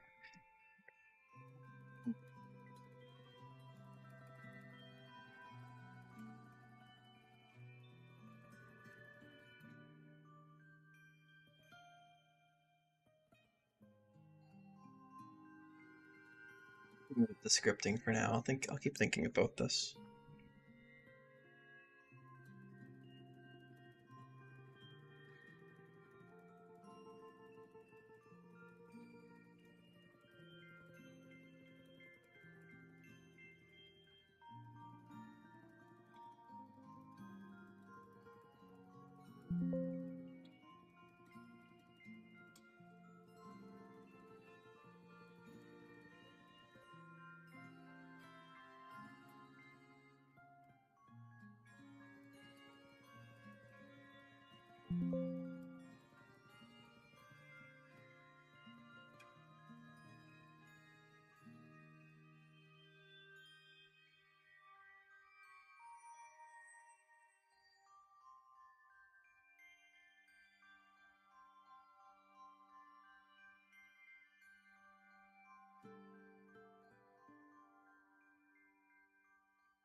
Does the game have every Pokemon in it? Yes, all the ones that have HD Engine sprites. So eventually all of them, for sure.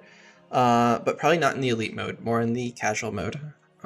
which will be more aimed at collecting stuff rather than just being bruised by battles constantly.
Yep, I know that Bramblin doesn't have a sprite. Yep, there's a bunch of stuff that doesn't have sprites, but I'm limiting the demo to stuff that already only stuff that does. Also, what's up, just another guy? I saw you in the Discord channel for HG Engine today. How you doing?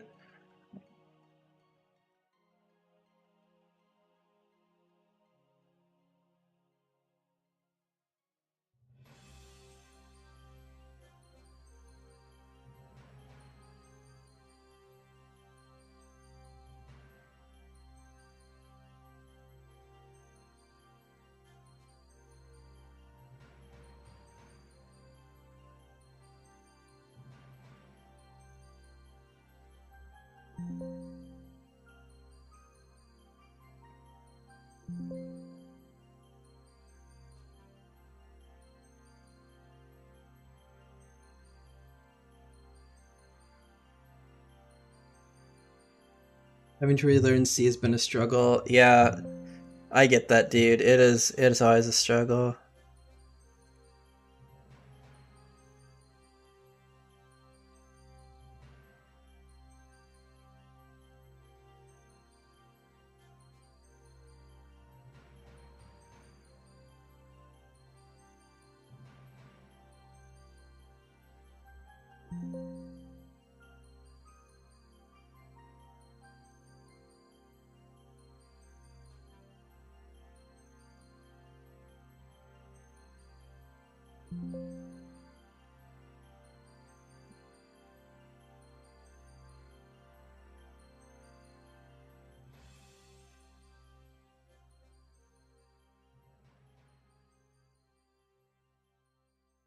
All right, I need to give a good item to the trainer here. I think I want to get, so there's some sleep mons later on. I think I want to give like a bunch of chesto berries here. That's what I want to do.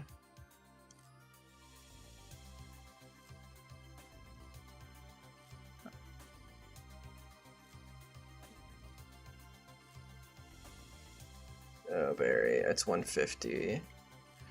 All right, what is the item?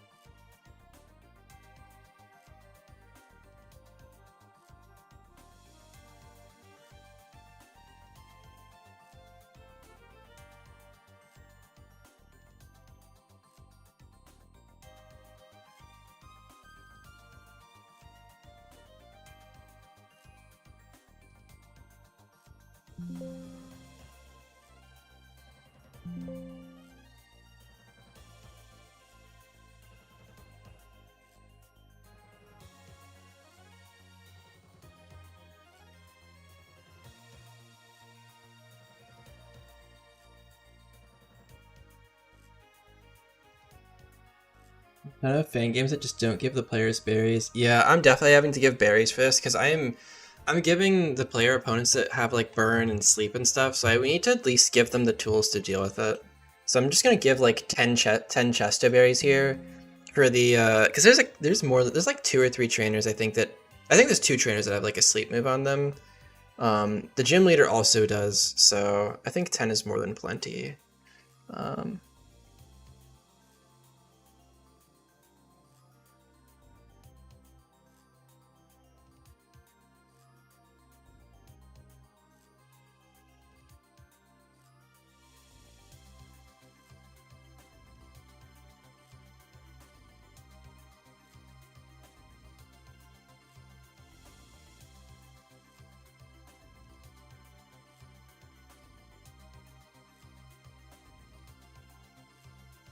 yeah, I think 10 is plenty. I could probably get away with 5, but it's all good.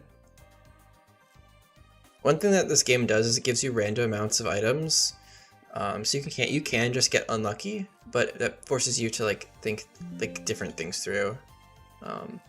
So like when you like those Petra berries I picked up earlier in the demo, you can pick up anywhere between 1 and 5, and there's a lot of poison on that route, so it's good to have those. The game is hard, but definitely gives you the tools to deal with stuff. Alright.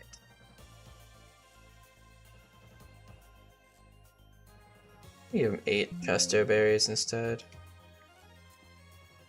Also, I need a,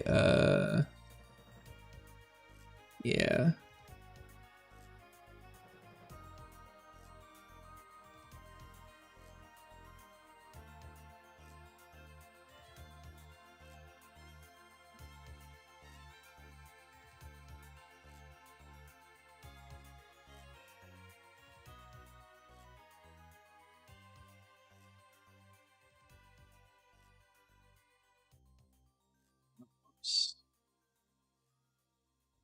Yeah, at the start of the game, you get 40 to 80 orange berries. Is that for the entire game? Like, or is it just, or is it just, or are there more than like one berry tree you can grab like that?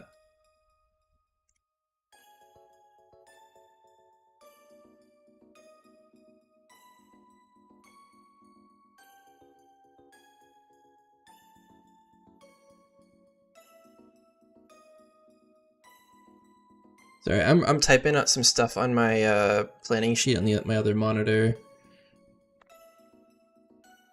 Listening to the stream while designing Mega Miltank spray. Ooh, Mega Miltank, nice, nice. There's a few citrus trees and you don't need orange for that long. Got it. Do you ever feel like you run out though in the game, or do you have to like conserve them? That's the main thing, I guess.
Message 3, close message.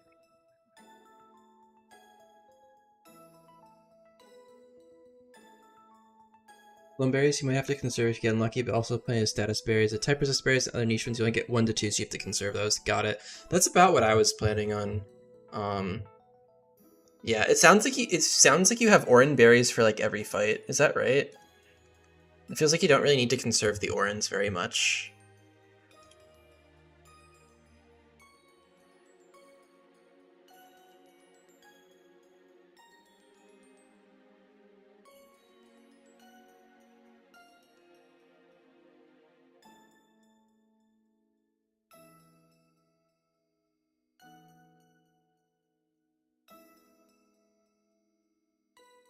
You never ran out of Orans, got it.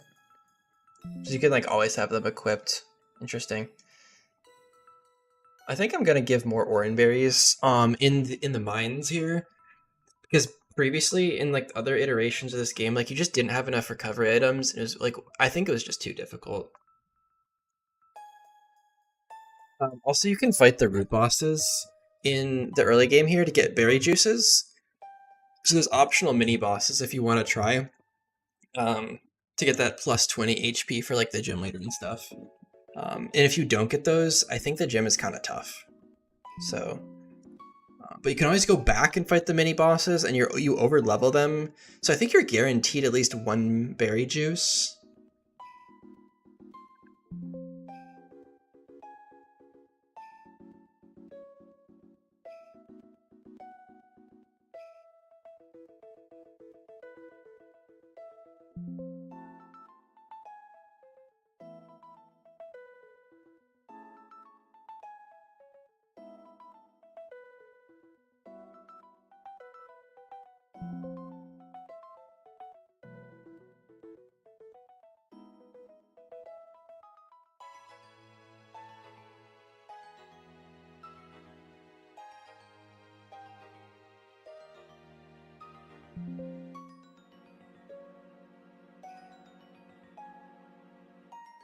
Yeah, I like the idea. Also, I might make the mini boss be a little bit harder to just cheese. Like once you over level it. There is someone, was not me, made a implementation of like scalable like trainers and stuff. So like they match your level basically. Um so they're a little bit harder to cheese than just be like, oh, I'll just come back to this root boss and like just destroy him later. Um because there's also like the idea of like I think you should have a root boss that you should come back to beat like later on. I feel like that would be also like pretty decent game design.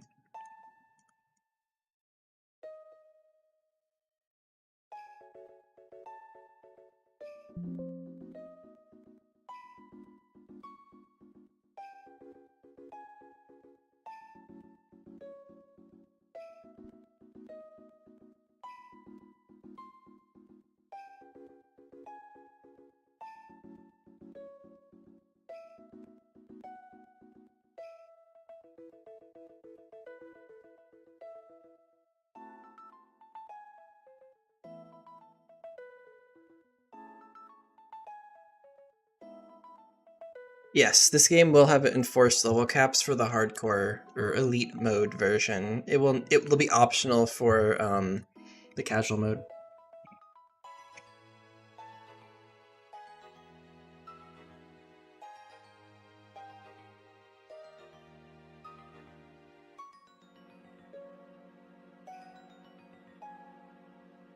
Also, I want to know what you guys think of like being able to choose between double and single battles for gym leaders, because I know in some games like Run and Bun, like the Elite Four, you have to do two double, two single.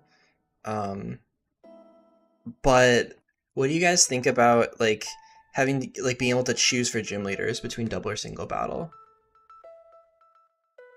Because I'm planning on like just enforcing one or the other, but I think it could be interesting.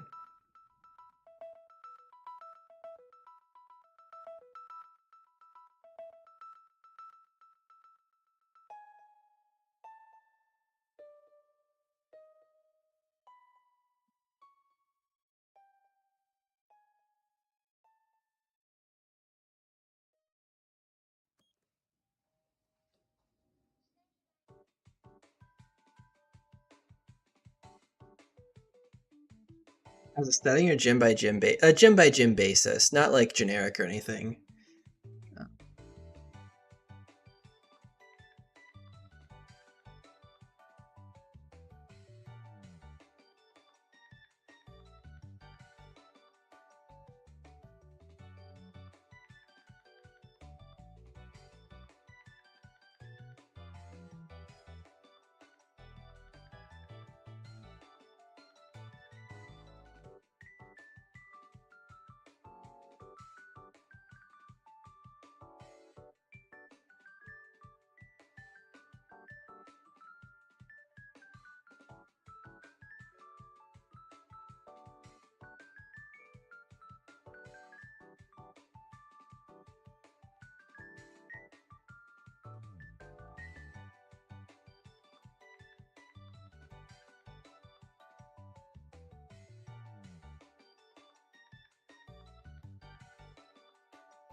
What kind of rewards was Black 2 Blaze Back 2 Redux?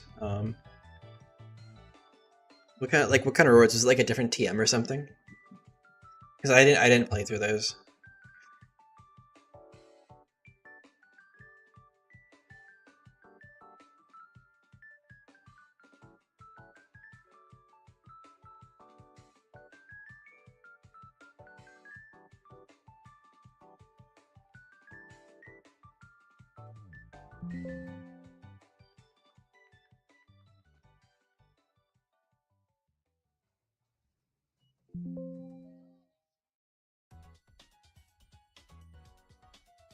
Okay.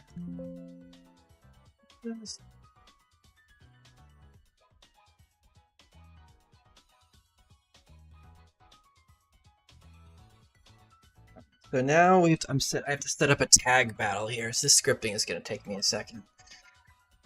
All right, let's see, add trigger. It's gonna be 16585. Oh gosh, different TMs, different items. Yeah, that makes sense. Yeah, I definitely enjoy giving incentive for stuff like that. I think that's a good game design option.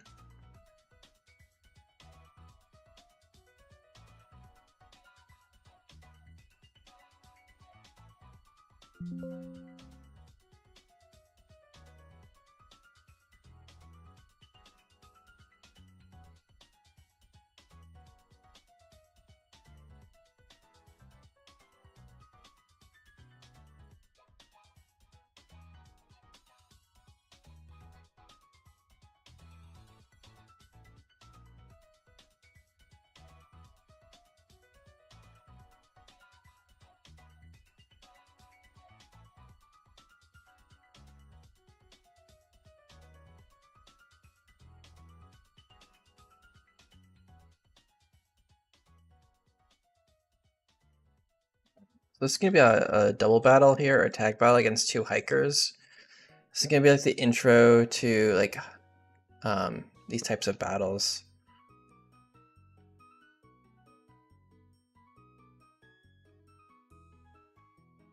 What's up, James Carter? You say help.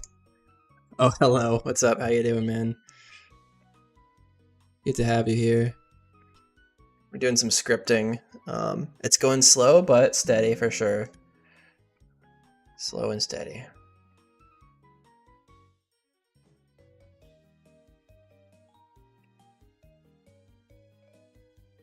I guess I should, let me save what I have here.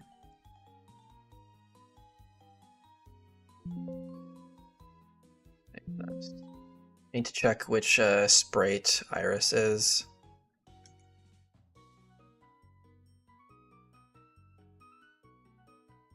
It is 148.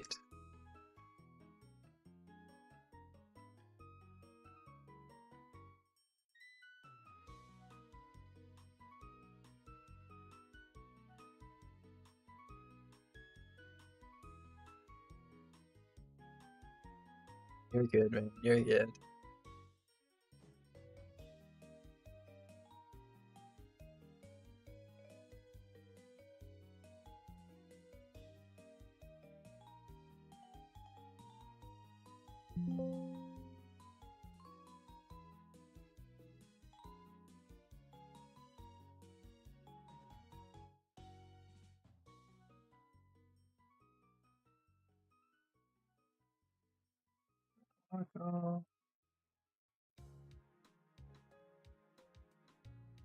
Alright, so you do. You say DS ROM hacking is much more sophisticated than GBA because it looks like it to me. I wouldn't say it's more sophisticated. I think a lot of it's the same. I would say that the tools are different, but at the end of the day, the only thing that's really different, I'd say, between the two gens is that you have to deal with 3D models for one and just pixel art for the other. I think that's the main thing. But I think the two gens are very similar in hacking capabilities. Obviously, there's more of a Dex expansion for Gen 3, but for Gen 4, it's like, it's almost there. Like, HG Engine has at least 800 sprites at this point, if not more.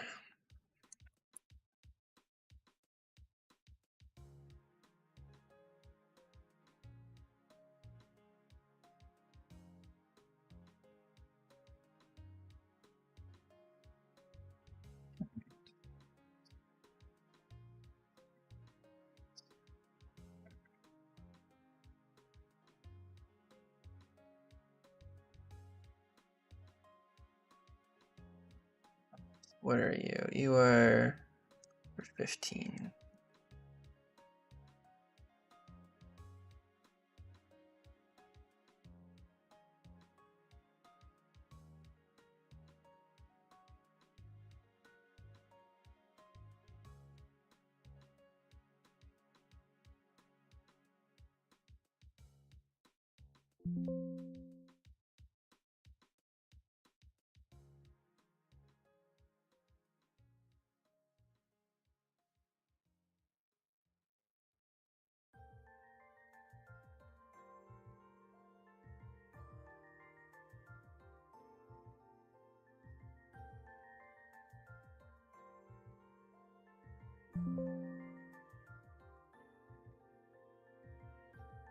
Oh, gosh, I have to go find.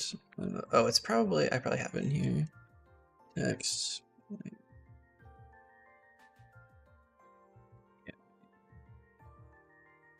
HG Engine is basically a complete fired upgrade equivalent at this point, which is great news. Yeah, it basically is. I'm sure it's not quite as expanded as Surfu, but it's pretty close.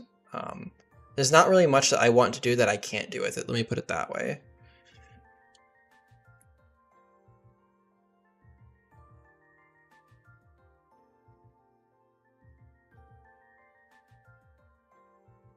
Like, scripting is also pretty straightforward with this.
Yeah, there's a built-in randomizer. We don't have that yet. There's Mixzone did a little bit of like the bones of it, like a demo randomizer, you could say, that like has the idea of like, hey, this is how you would do it, but it's not very like expanded or anything. There's like no options like you would want your randomizer or anything.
It's gonna be text number 6, 7.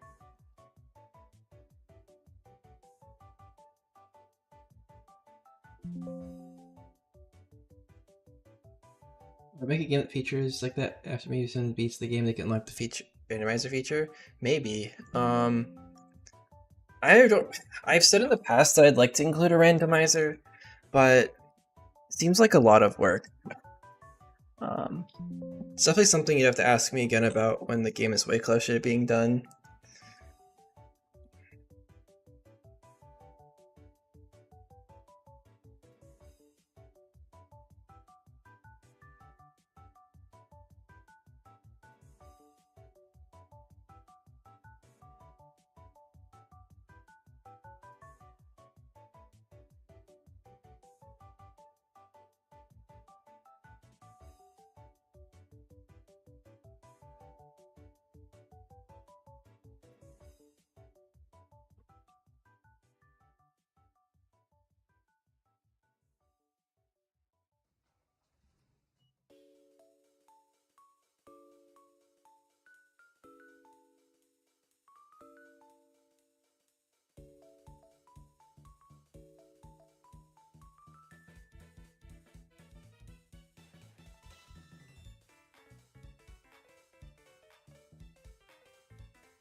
One thing that goes is like very tedious with scripting is there's so many edge cases. You have to assume the player can just break the game in like 19 different ways, and it's just crazy.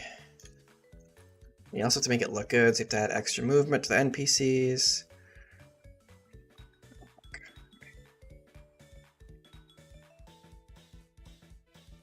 So most of what I'm doing here is I'm just scripting like a double battle, or scripting a tag battle, but there's a whole bunch of BS leading up to it. Yeah, putting it together from scratch on the DS. Well, I mean, HG Engine exposes a lot of stuff you need, so I'm sure like it's one of those things where if like I really wanted to, I could definitely figure it out. It's more of a case of like how much effort I want to put into something like that.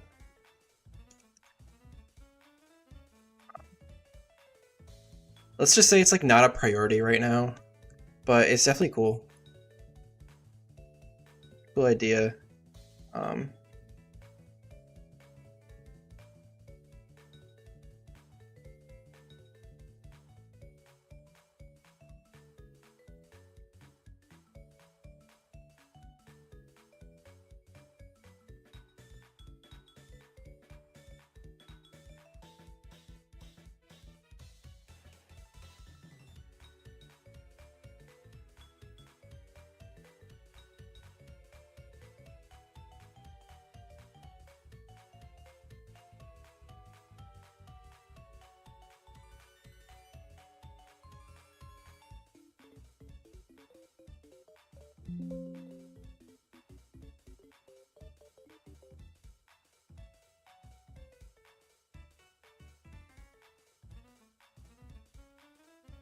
Yeah, it's not on my red list, but it's not on my green either. Yeah, that's a good way of saying it.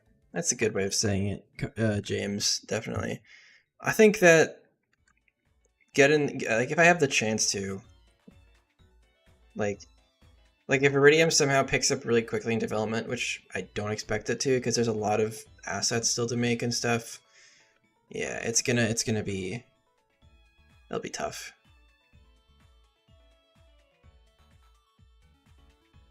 I don't know. I don't think it's gonna happen for a while. Walk down.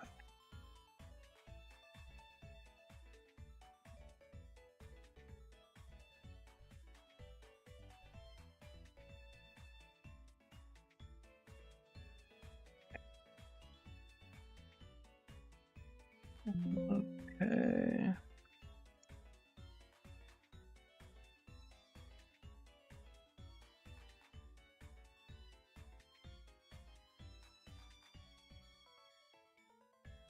We script 8.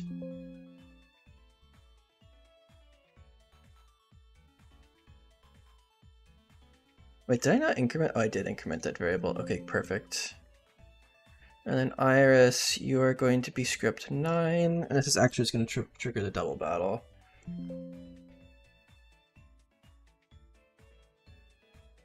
Also, I'm going to need a flag. Uh,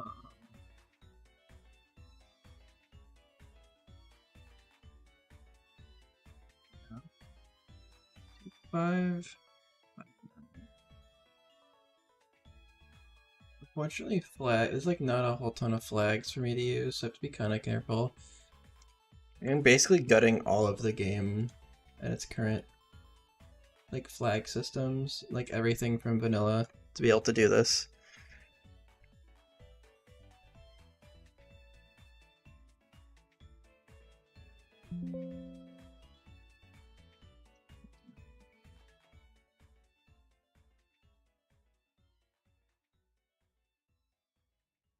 Yeah, but I mean, the whole game is basically from scratch. The only thing I don't delete stuff ahead of time, but basically as soon as I need a variable, I'm just like searching for a place that has one that's not you that I'm not going to use, and I just click it, man. Just freaking take it. All right, so the flag I'm going to use here is actually one of the default ones that's not actually used. 2559. All right.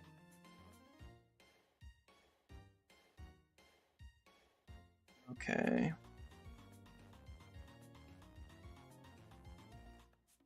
All right, so Iris is basically going to ask us if we're ready.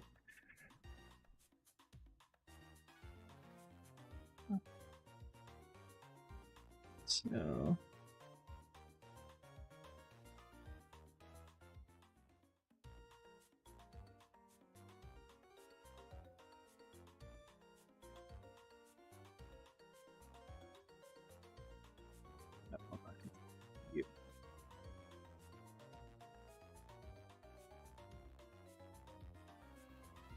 I have a bunch of like script macros that I have just like copy and pasted available to me so that when I do the same script over and over, I can just Control C, Control V. Yeah, I have a whole document sheet that I've been looking at this whole time with all like the variables and like where they're used and stuff. Because I had to do that for Mythic Silver, but this is like even worse. There's even more stuff. And it's like, yeah, definitely for my own sanity for sure.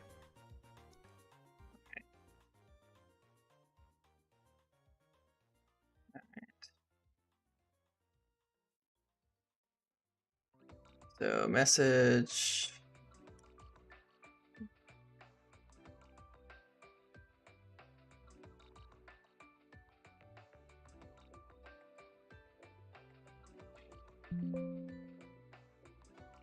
So message 9. Ready to take on the hikers. Yes, no box. I think I actually don't want the /r here, I'm pretty sure.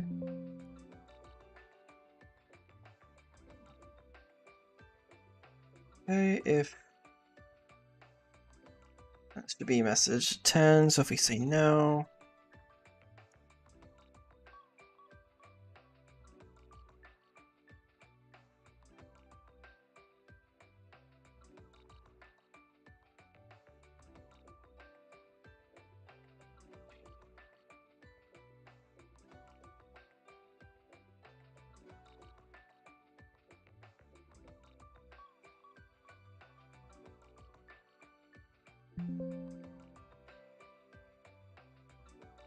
Okay, and then we need text, player name.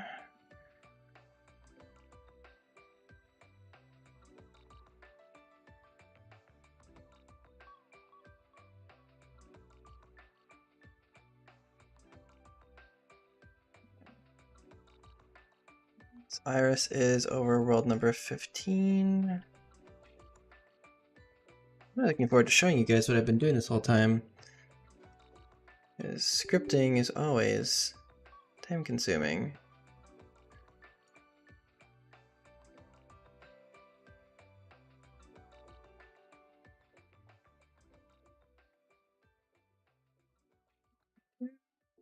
Okay, save. Yeah, I'm planning on gosh, my I'm getting old. My legs hurt when I sit still for too long.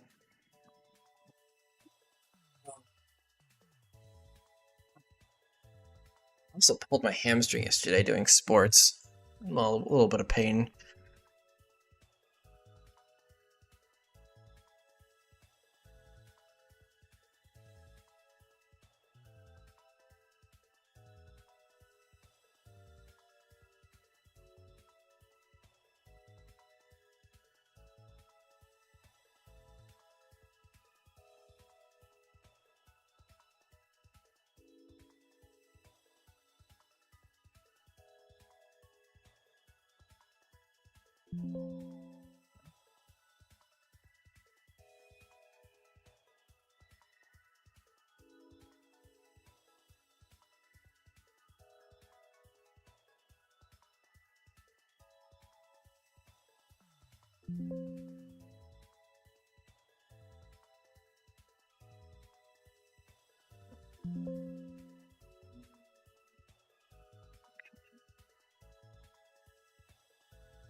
Zero message. What is this? 11. And then okay, so here's the fun thing.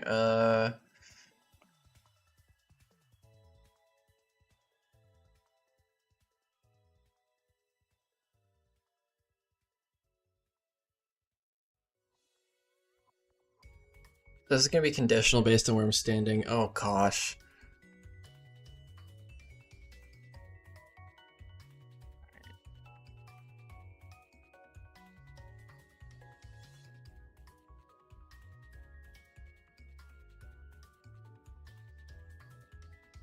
Get player position. Yep, and then it's gonna be compare var value. I need to consider a lot of things here so Iris doesn't walk through the player.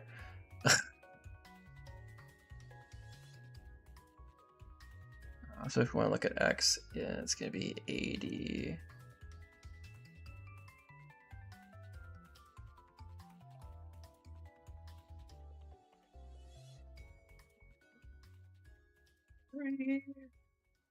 Alright.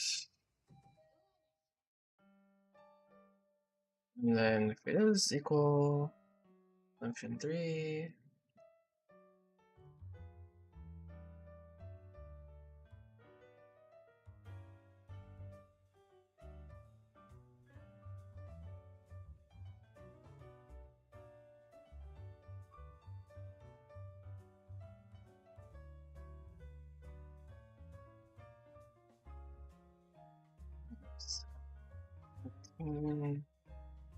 Action.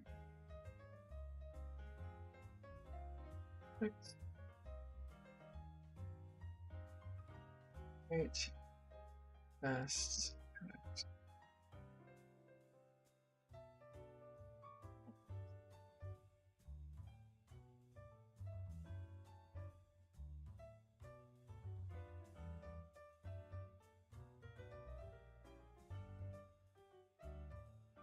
Or 7.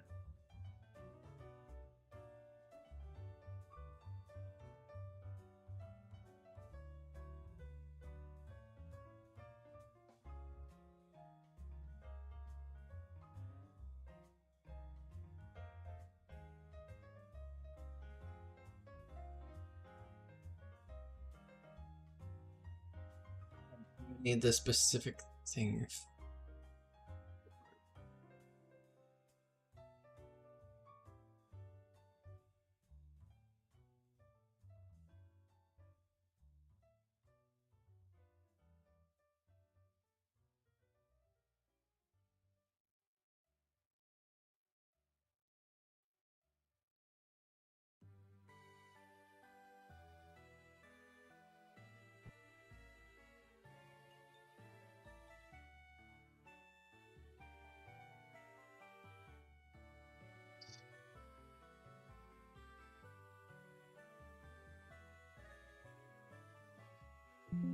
I don't even know if this is gonna work. This is the first time I scripted something like this before. I'm trying something new.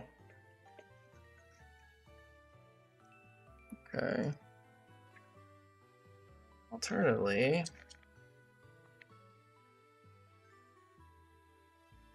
maybe I do this. Yeah.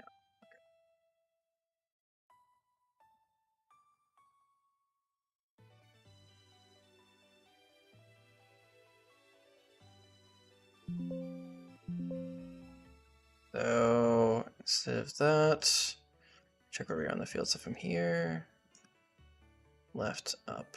Okay.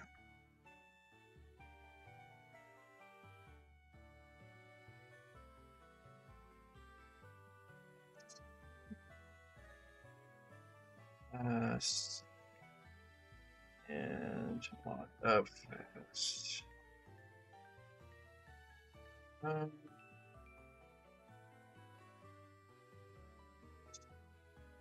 Actually, I don't even need to. I can just reuse action 6. So I need to use 6 for Iris, 8 for me. Okay.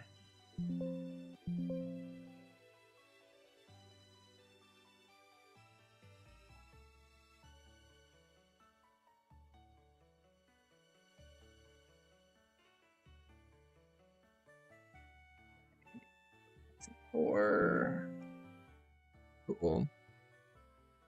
We learn by trying, so all good. Absolutely. Absolutely.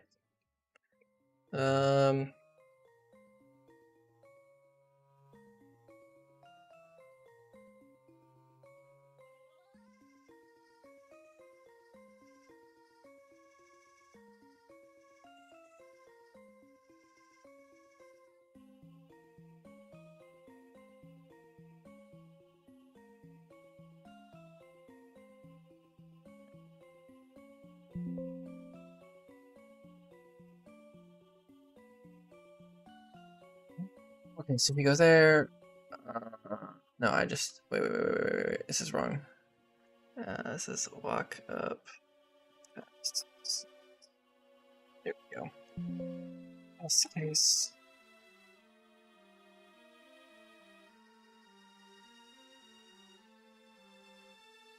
Action 9.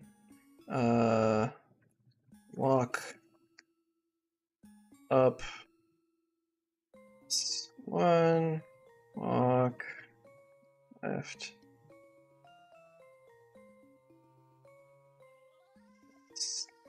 1. Wait, no, this is 2, and then let's walk up fast. Site. Okay.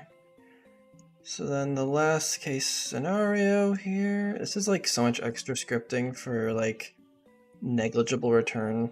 The player's probably not going to see very much. Unfortunately, it's to avoid the player breaking the game.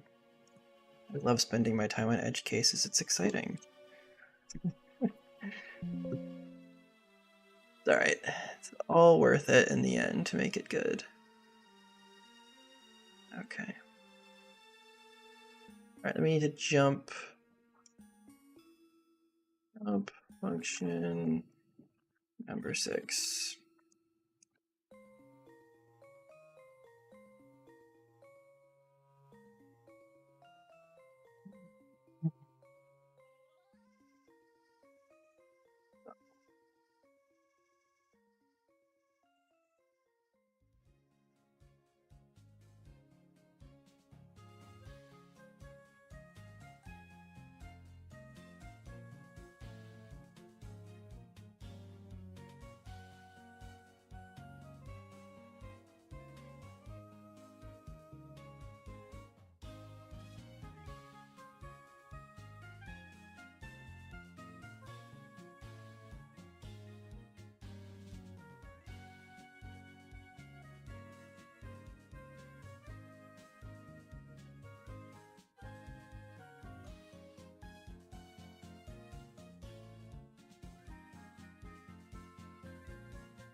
12.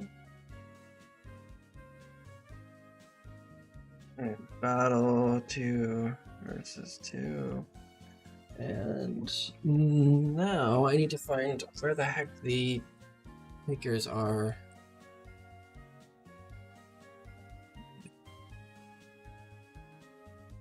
Trainers.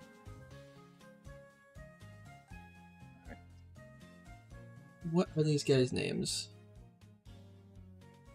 That is always the question.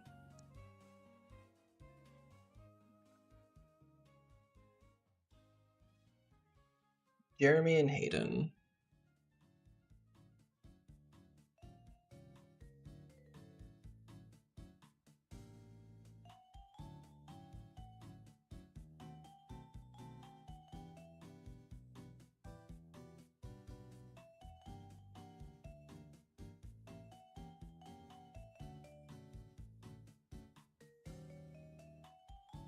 This is gonna be hiker 26 and 27. 27, and I need to check the script commands. 2 versus 2.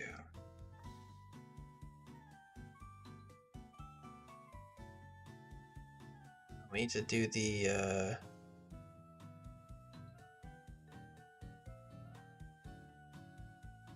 okay, so I need the partner first. Iris. Alright, so you have Baxu and Wooloo.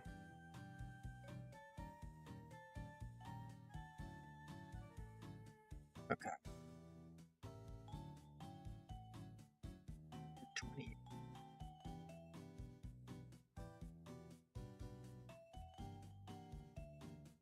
My check battle is lost. Command.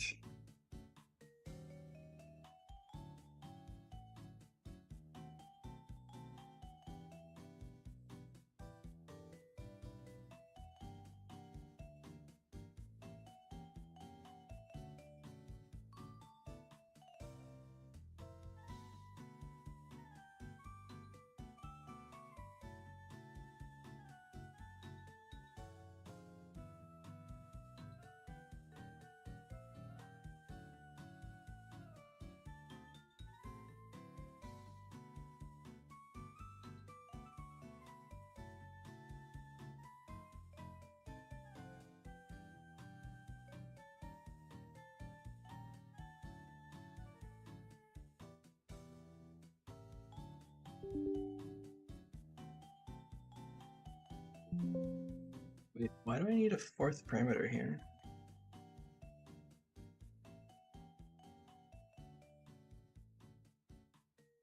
Wait, what? There's only 3. Oh, this is probably... Oh, wait, hold on. Oh yeah, for some reason Harkle just has an extra parameter here for no reason. Okay. That has absolutely no bearing on anything. Love that. Okay.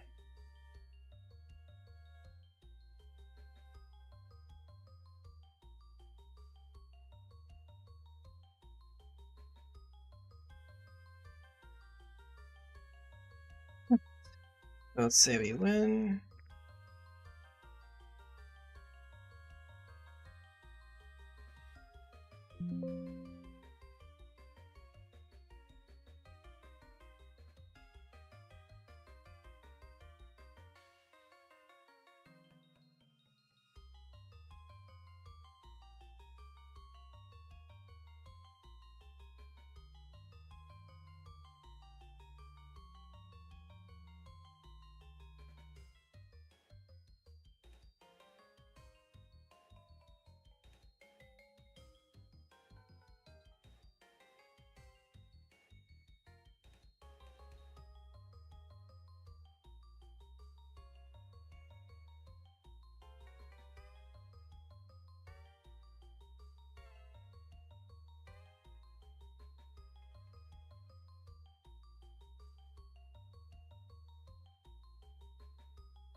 All right, that looks good.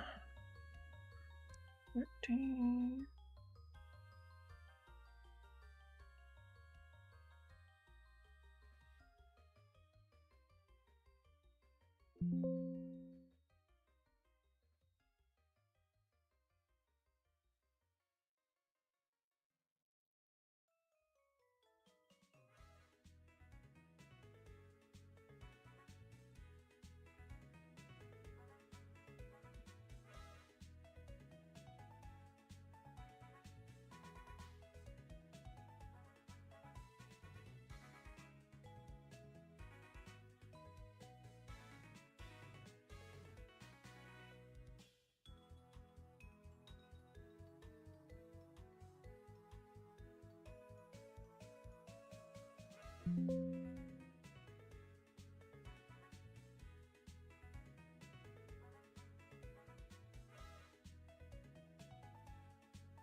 E9.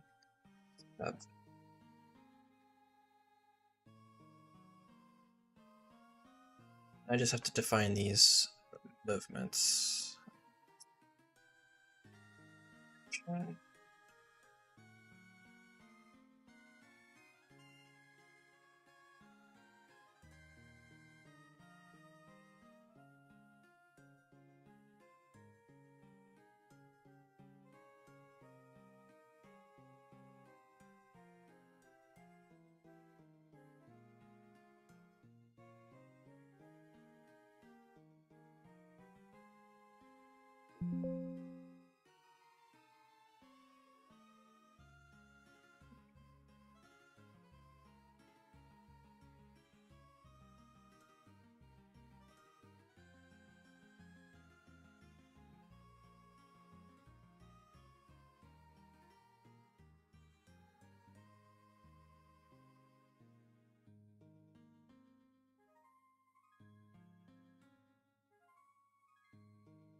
Hey, Uzi Gunner. Thanks for kind words. It really means a lot to me.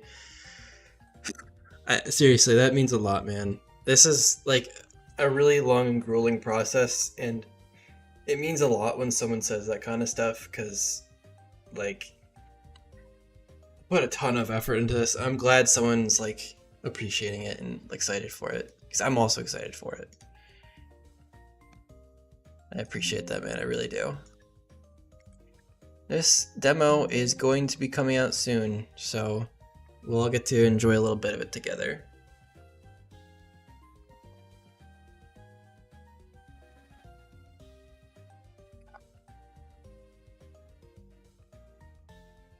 Now we need to do some more conditional stuff here.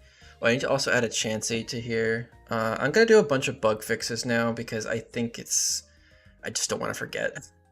Alright, script 6. Script 6.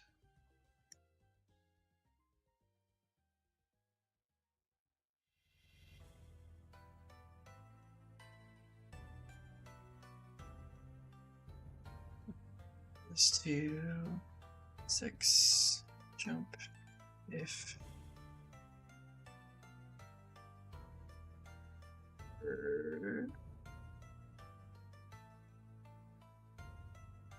I appreciate you, man. I really do. I really appreciate you.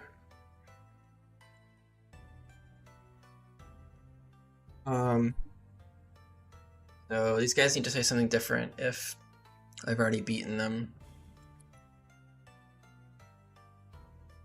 Let me save the text bank.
Message.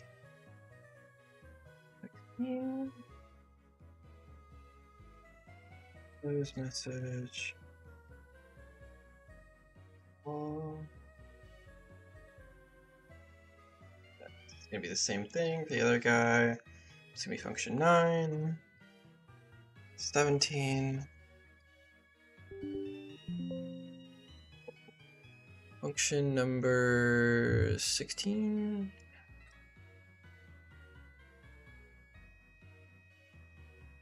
We're gonna do the same thing here. 17. Oh, wait, 8. What am I saying? 8 and 9. Perfect.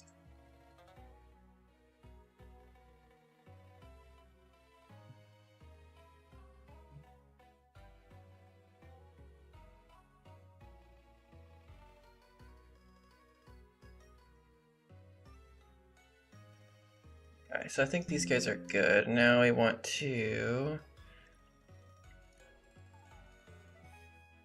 I want to put the Chansey here. I have no recollection as to which, I think it's like... I forget what sprite index it is. I think it's like... Yeah, it's 5. Yeah, okay, cool. Script... 10...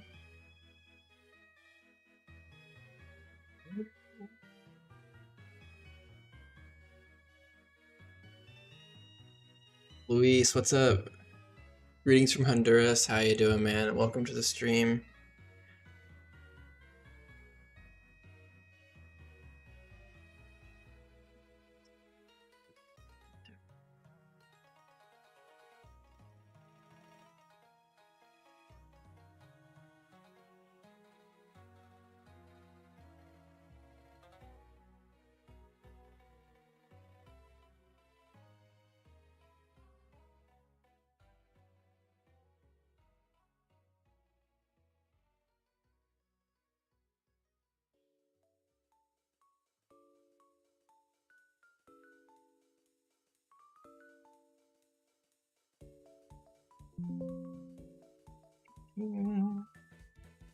Okay, easy heal on the team.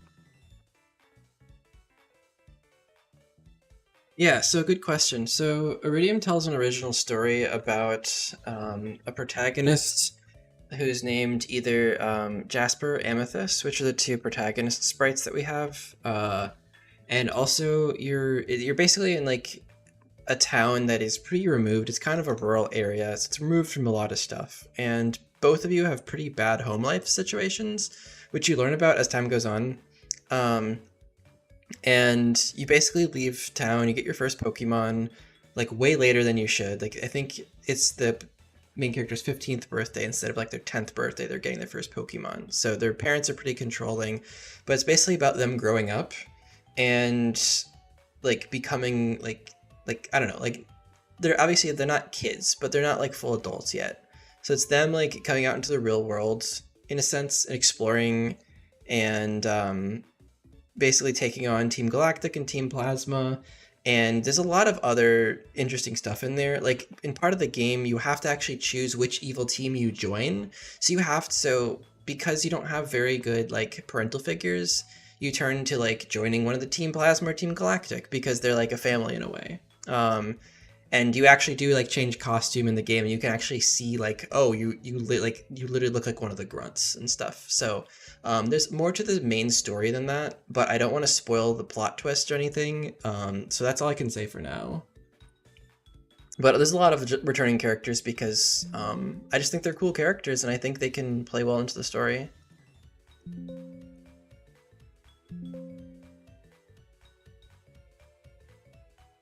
Okay.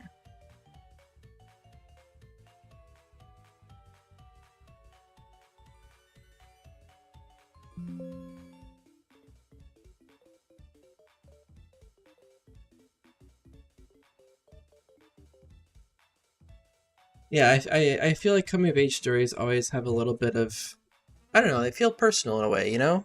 Like they always feel, I feel like you can get invested in that because it's not like you're trying to save the world. You're like, I don't know, it feels like relatable in a way. I mean, there's going to be more antagonists than just like growing up and stuff, but you get what I'm saying. The story is not going to be like super edgy or anything. It's going to be, there are some vibes from like mainline story games. Like there's a little bit of vibes of Scarlet and Violet in it. I'm not going to spoil what that is, but um that's all I'll say for now. That's all I'll say. Okay.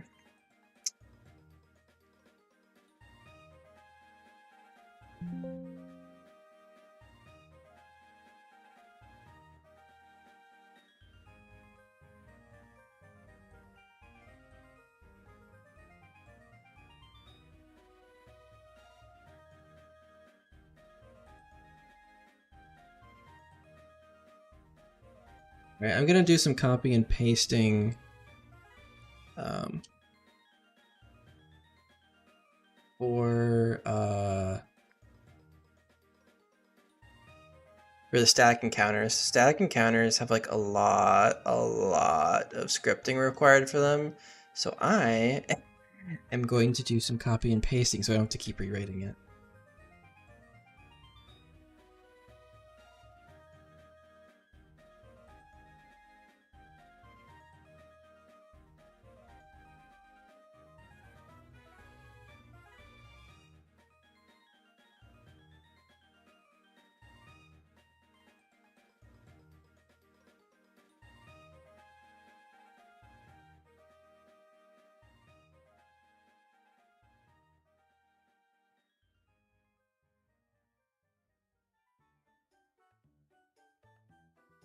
This is all. This.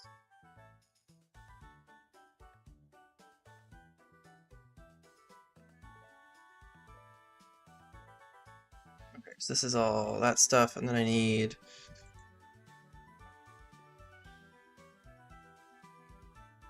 Yeah, I think it's. I think the point of the game is to be a little bit different. Like take it to have a different take on it. Like instead, like it's kind of weird to leave home at such a young age, right? Like 10 years old. Like what if you didn't have good parents? Like what then, you know? And also like in general, like we don't know much about these like evil teams. Like why do so many people join them? Like why are there so many grunts? That's never something that really like gets discussed. And I think writing more story about that would be really cool.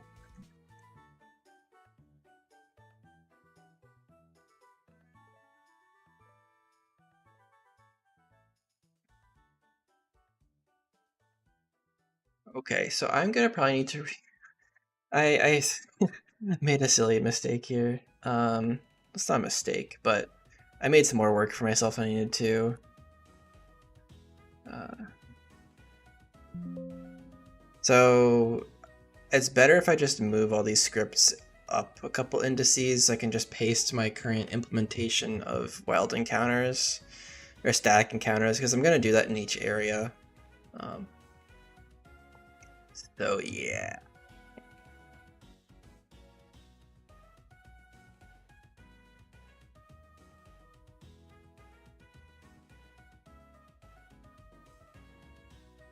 The script 1. Who has script 1? You do. So I'm starting my scripts at 11. So let's just put 1 in front of each of these.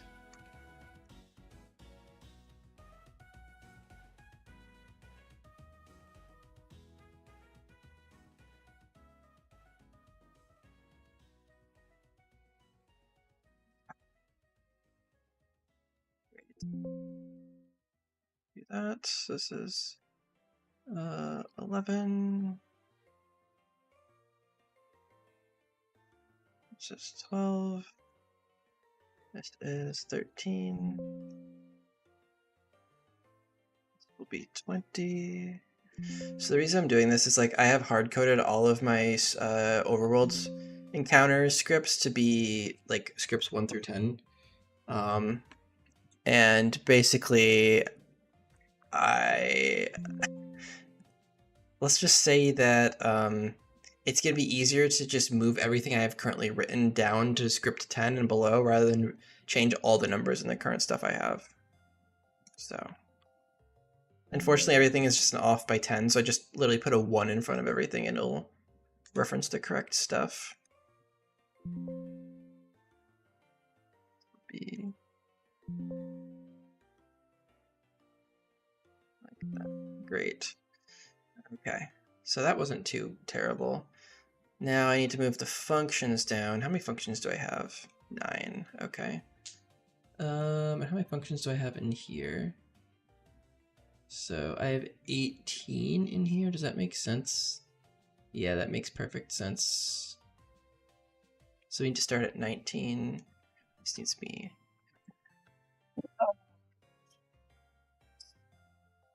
19,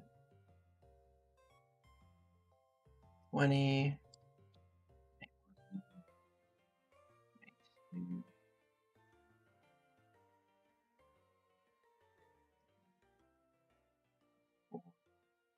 It's gonna be fun to debug. 26 and 27. Okay. Okay, so 1 is 19.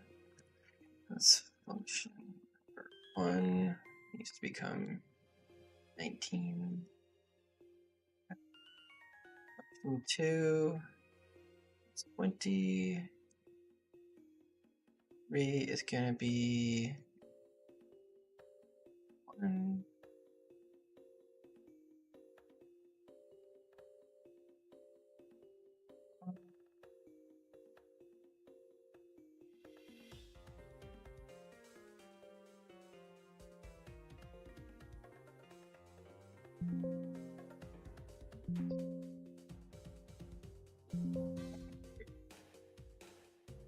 Go to the functions tab, do the same thing. So function 1, 19.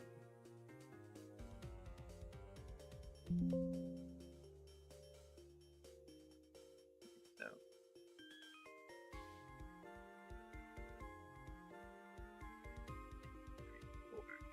the 5 is 23. Maybe 24. This is 25.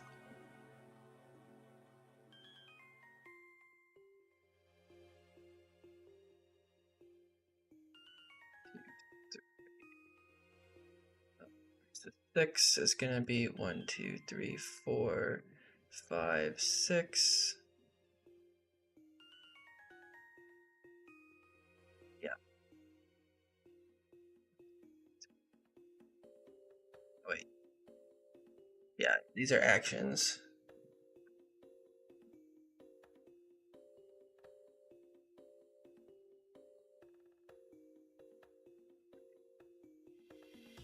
This goes, this should be 27. Okay. Function number 8.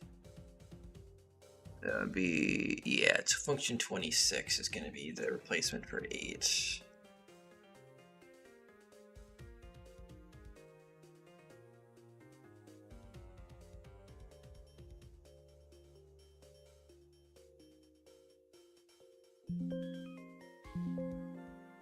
What?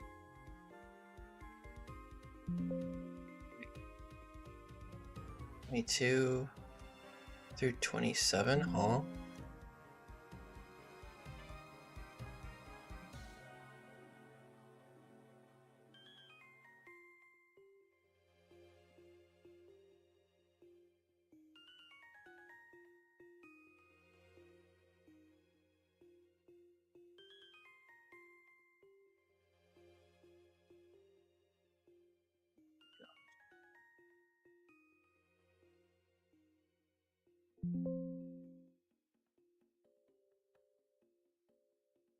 Oh, great. I have no idea what's going on here.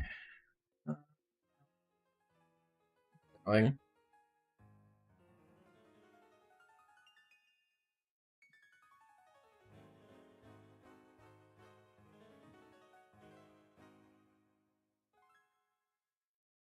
Yeah. Function 19, or function 22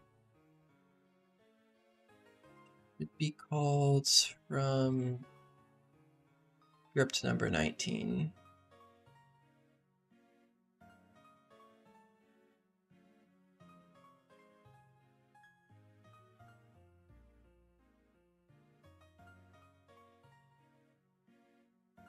Oh, wait a second.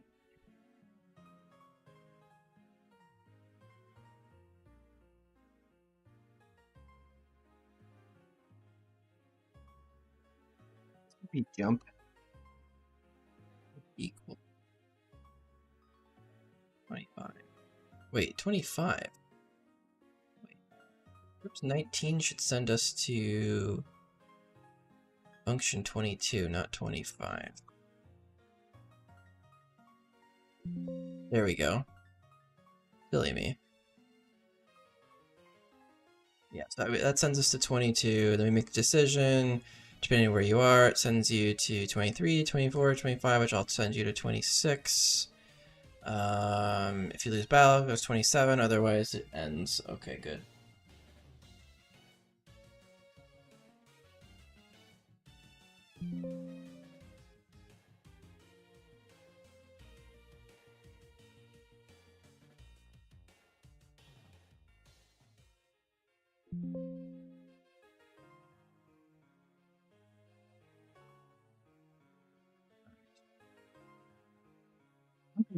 So now that that's done, we can add all of my script that I have on my other monitor for the static encounters. Yippee.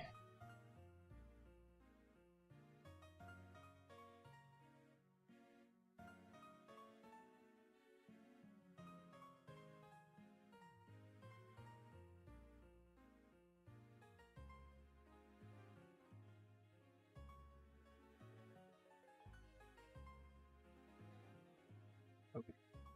Step 1 is to actually determine which of these Pokemon are going to get put on the field at any given point.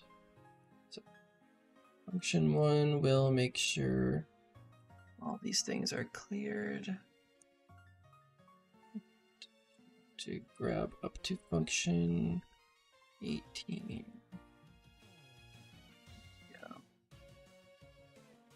So really what this means is I need to script the static encounters first.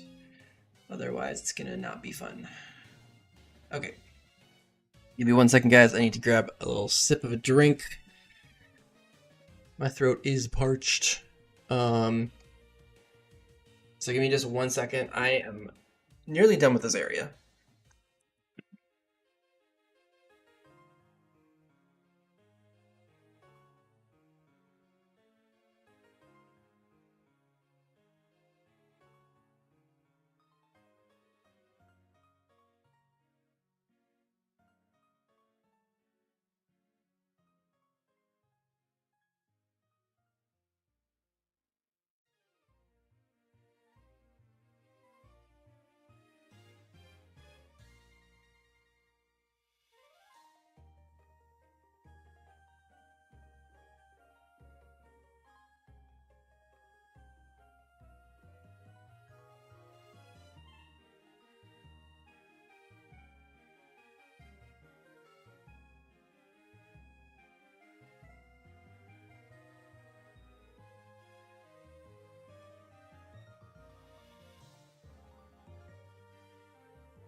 Okay, I'm back.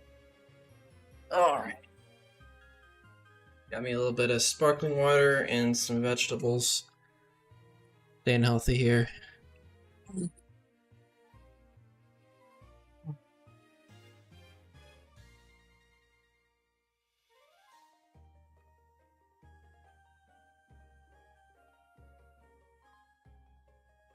Alright, I need to go look at what static encounters I want in this area. It's gonna matter.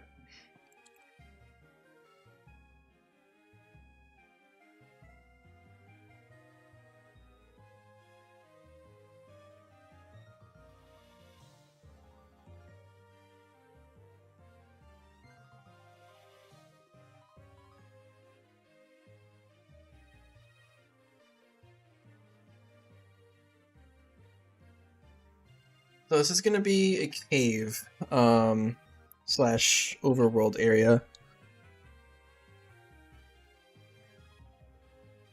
I think I want to like a poison type because that would really help with the gym. Okay. I'm definitely gonna have like Zubat in the cave, so I don't want to use that so early on.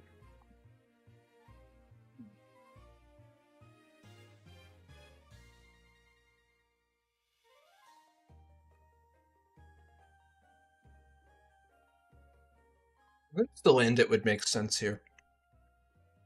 Ekans, yeah, I think Ekans would be good.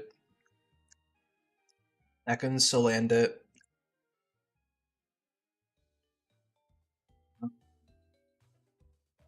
Here's my sheet here.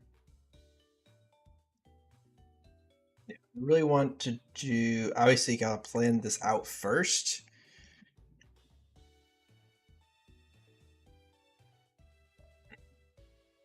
So East Iridium Mines. We do have Ekans planned as an encounter in the grass.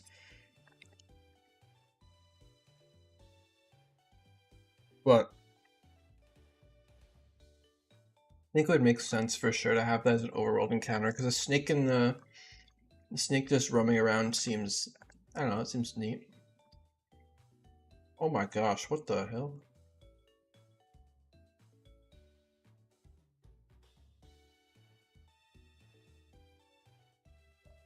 There we go.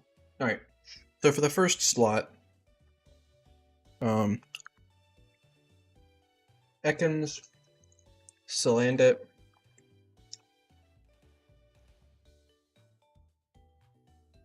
What else do we think? Nah, you're good, man. Don't worry about it.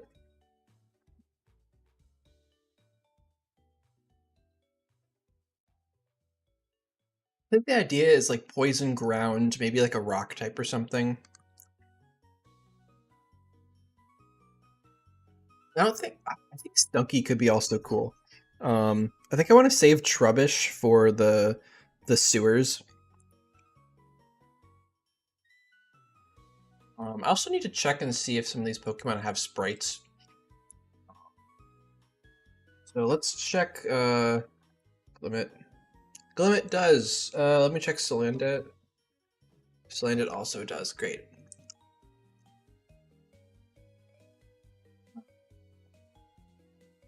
I think I do want to put Glimmet in here because it's a poison rock.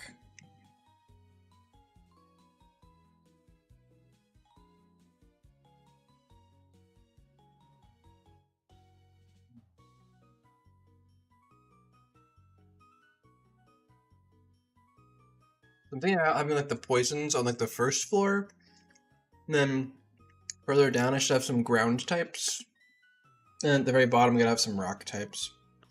Oh, you know, Paldean Wooper might be a good idea here, actually.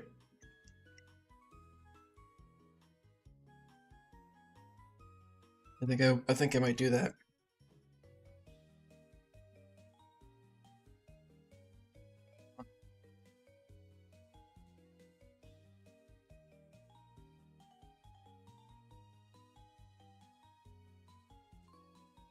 I think Trapinch might be a little too strong.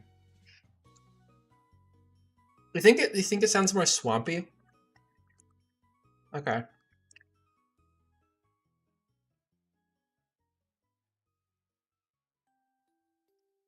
I think Baltoy would probably fit here.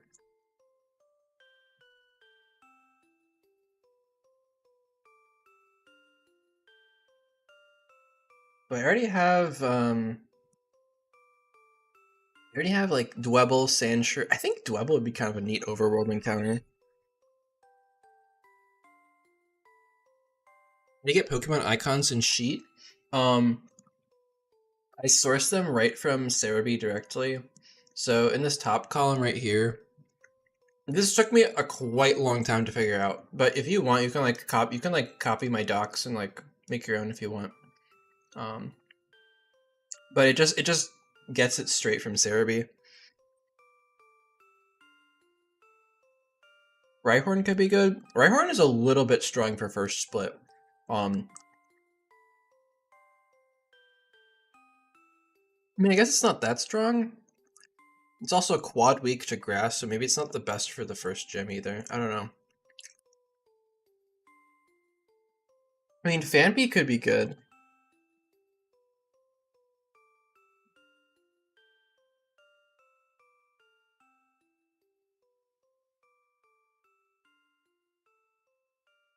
What? Anything of rough skin? That could be a nice thing to have. I don't know about Gibble that early.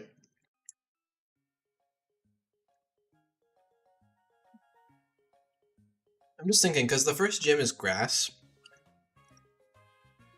So giving the player, like, a rock ground type is not going to be any use for it. I mean, it could be good for other places, but there's a ton of water types. I don't know. There's a lot of water and grass in the first couple routes. So, I don't know. I mean, I feel like Gibble could be kind of good, but maybe not as a static encounter. Maybe like inside the mine shaft.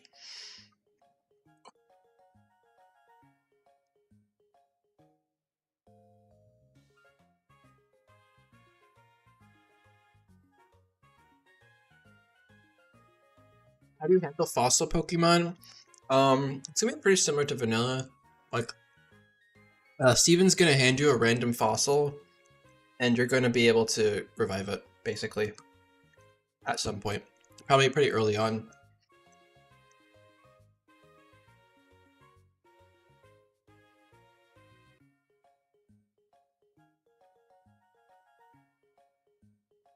So as far as encounters go, mm-hmm.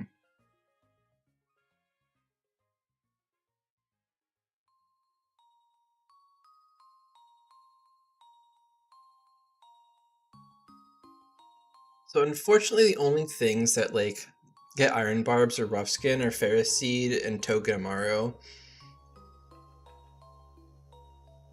mean, Ferroseed's pretty strong for as a steel type.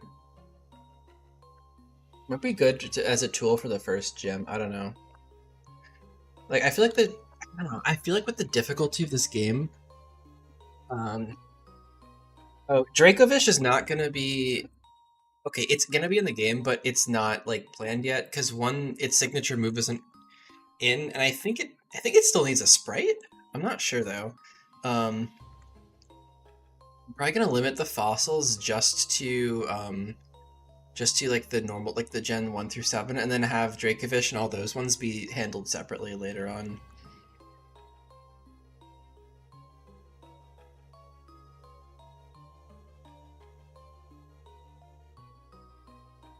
I think like a steel type might be good.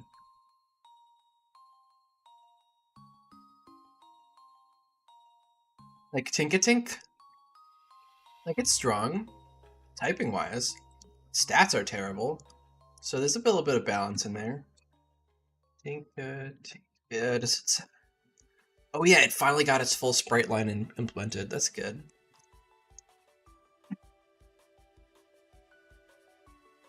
I think giving like a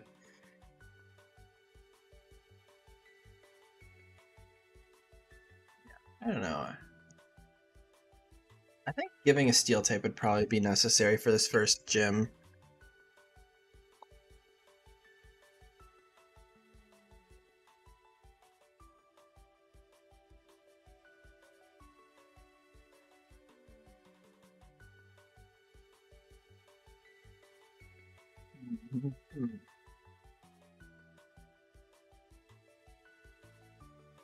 Let's do our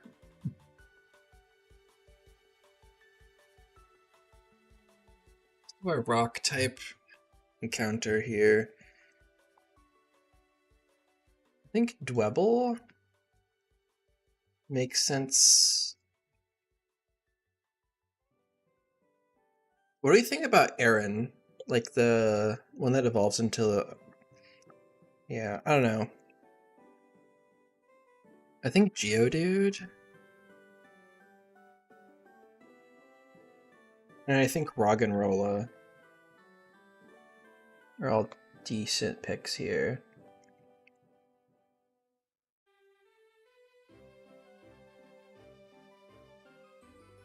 Okay. And then in the grass, let's look at, I want to give a couple poison types. I want the stuff in the grass to be a little better because it's going to be random. So I think Krogunk is a good call. That has some good use. It gets like fake out and stuff. Cufant and Meowth Galar are cool steel types. Yeah, I think those would be nice. I want to put the steel types inside the cave, so I'm gonna get to that in just a second. But getting a steel type guaranteed seems like pretty reasonable. The Nidorans could be in the grass. Yeah, they could. I have them in a different area already though, in the Celestia Springs.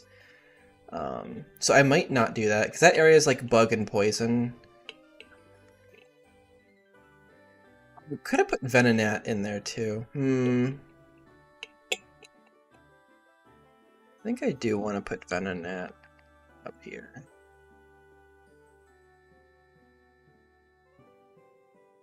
Okay. So, oh, do we want to replace Ekans with something? Maybe Skorupi. That seems like it'd be in this area. Oh, all I do is go up one area. No problem, man. No problem. I want to save Trubbish. I already said that. Coughing seems like a decent one to have here. But I do want to add some. I do want to add some ground types. So let's look at the ground types once again. I feel like Larvitar is like the thing is like having T-Tar is good, but also, it's gonna be a really bad early game. It's gonna be really bad. Giving a ghost type early on seems interesting. I don't know of how much that's a good idea. Oh, you know what's good? Silicobra. Um, because we were doing the snakes anyway, so. Yeah, encounters are fun to come up with. Having it be thematic and stuff. This is one of my favorite parts. Cubone. I have Drillbur in here already. I think I like having that as a rare encounter. Just so you know, the player does not get access to weather abilities. They're going to be replaced with other stuff. I think, actually, you know what? I think having Rhyhorn as like a rare one here, like a 5%, could be cool. Drillbur as a 5% makes sense. I like Sandshrew and I like Sandile. And a Lowland Geodude. I think I like these. I think they all make sense to have here. So you got Scorpy, Grogunk, Stunky, Silicurba, Geodude, Alola, Sandile, Sandshrew, Rhyhorn, Drillbur. And then we have some other guys that are kind of similar for the overworld encounters. Okay, the other thing that we need to look at for this area, because they're kind of together, are the cave encounters. So this is going to be a separate encounter because I think the player is really going to need more Pokemon and more options for this first split of the game. So the Mineshaft Tunnel is going to have... I wanted to originally have fighting types, but I feel like having a steel type is probably not a bad idea. Especially with the difficulty level of the first gym, like I feel like the player really needs something. There's not going to be static encounters in here, so it's just going to be randoms.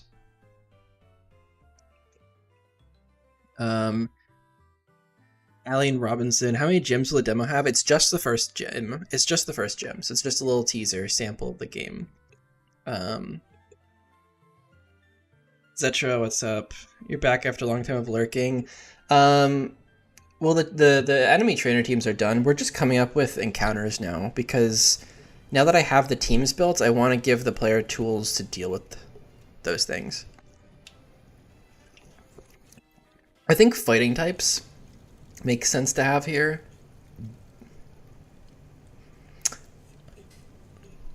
Cool, thanks. Can't wait to give it a try. Of course, man. Of course. I'm hoping to have it done by the end of May. That's the goal. I think having just like one guaranteed steel type encounter is good, because then it's like an equalizer in the balancing. Like, okay, I can balance these trainers knowing that the player will have one steel type. It might be the most annoying, but I personally like it like a lot.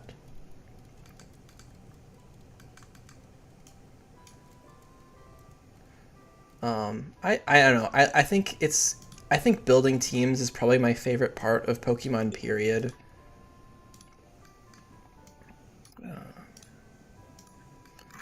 I gotta fix all of these real quick.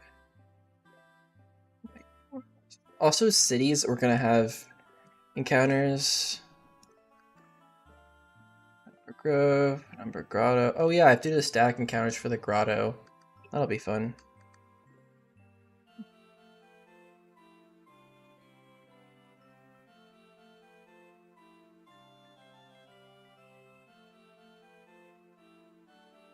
What's up, Hayden? Building teams is always fun. Yeah, I have some good cooks for early game. I at least I think so. I spent a lot of time the past like week coming up with trainer teams that the AI that I'm writing can also deal with, and that's the fun thing, because like I have the ability to like control what the AI is gonna do, so I can like make some fun teams now they know exactly what's gonna do. It's like I get to insert myself into the game in a way. I don't know. I think it's cool. Okay. So if anyone says like, "Oh, the steel type is gonna be like too good," all I have to say is that Run and Bun gave Togedemaru to the trainer in the first split of the game. That's all I'm gonna say. That's it. Okay, so mineshaft tunnel. I think uh I want to put basically a bunch of really weak steel types in here. So let's go Diglett, Alola. I'm gonna have to go add this to the picture list.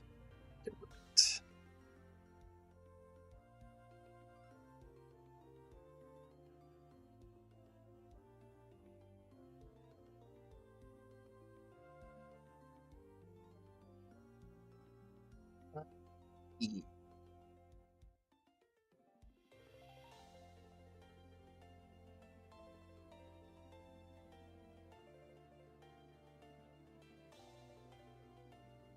Special.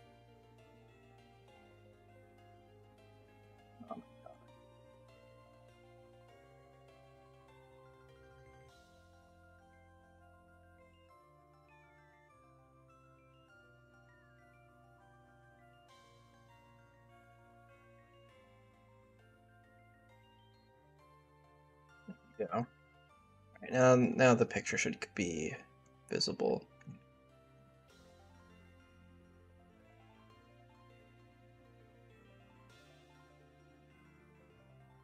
Oh. There we are. There's little Diglett. He's here. All right, Diglett. I think I want to have Tinkatink be the most common encounter here. Oh my gosh, its little sprite is so warped. It's so small. I think Meowth, Galar. Yeah, I'm gonna have to go back up and fix that.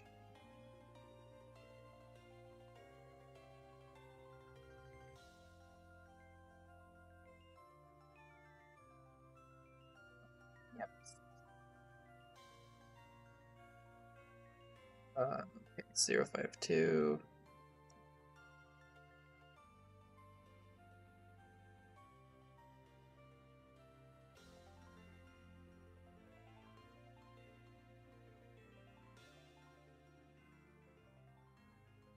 Okay, perfect.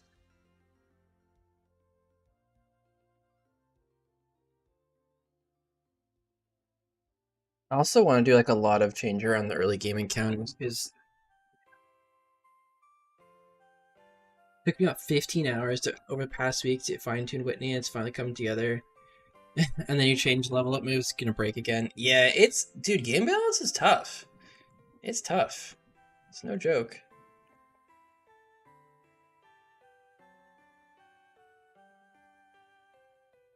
Okay, so we got Meowth. What else we got here?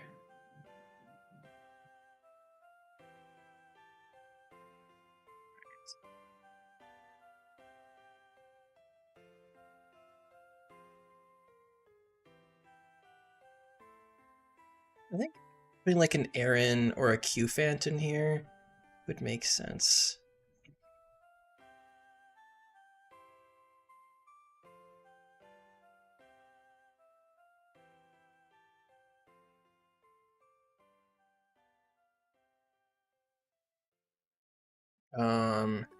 Thinking about like a Poniard or a Shieldon too.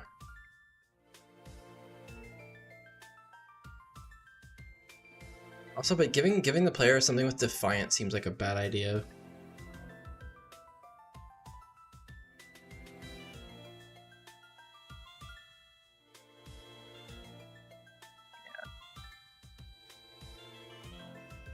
I think Shieldon is probably not a bad one.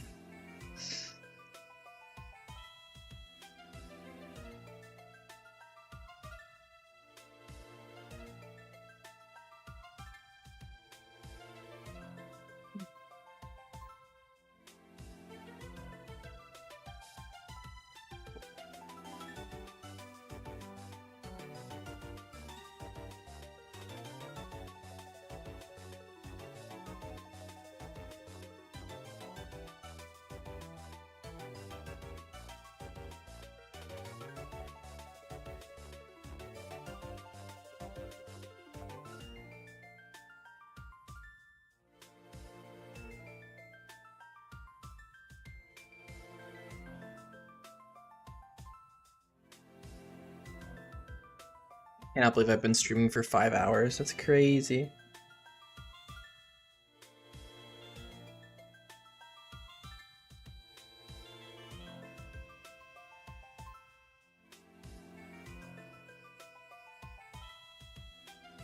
We have Boon Speed accessible early game. It'll probably be accessible on an early route.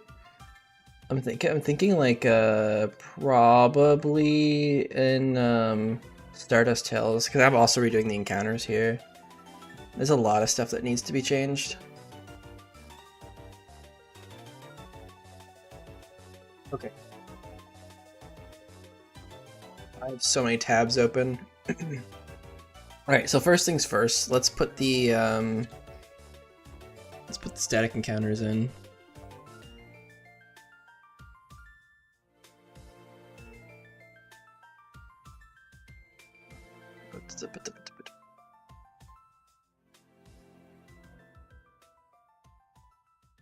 Means we're going to need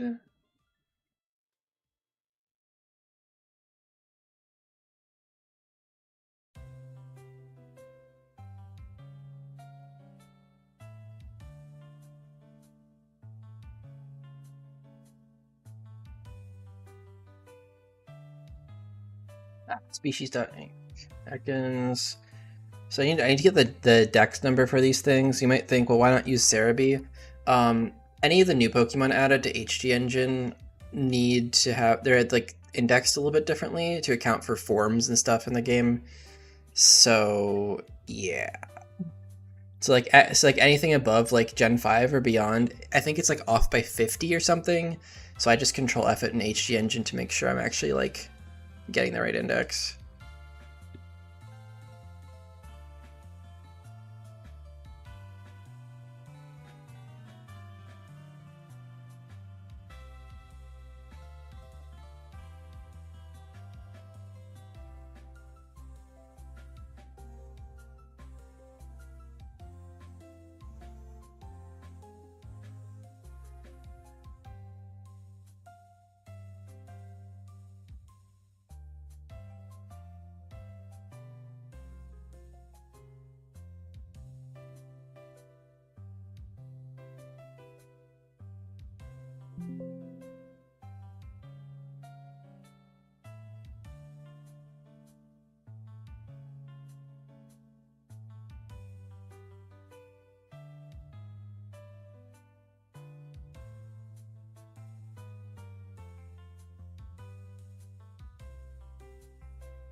Oh, you know what? I actually didn't need all those extra flags for this.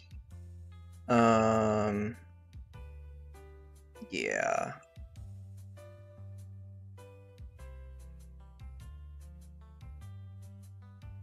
Wait, did I change how I did this? I think I did. Oh gosh. Hold on. Yeah, I think I did change the way I approached this. I didn't use flags. I did set vars, didn't I? Oh gosh. Yeah. That's right. That's right. I think it ended up being script 11 I was using.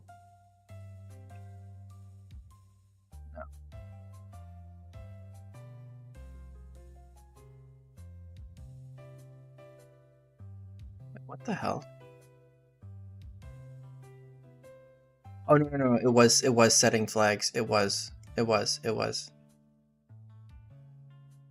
I'm so confused now.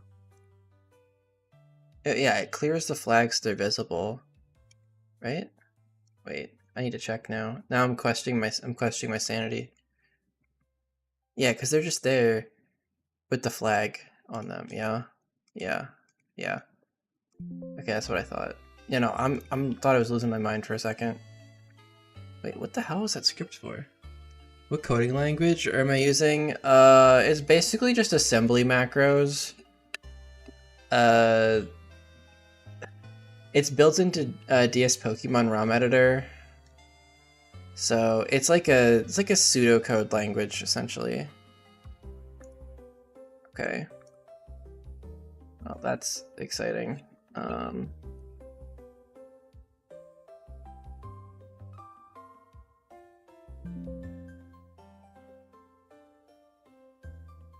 All right, neat.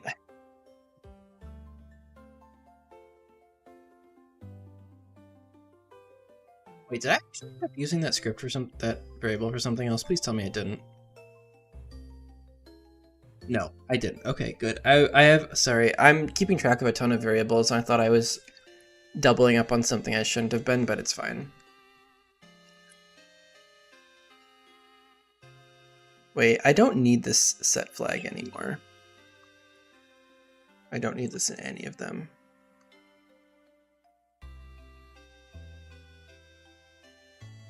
This is just purely not necessary.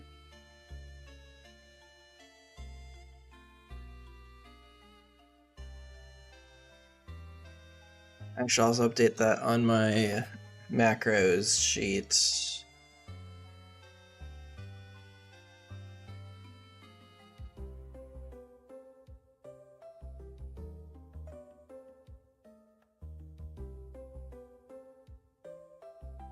Let me edit that real quick.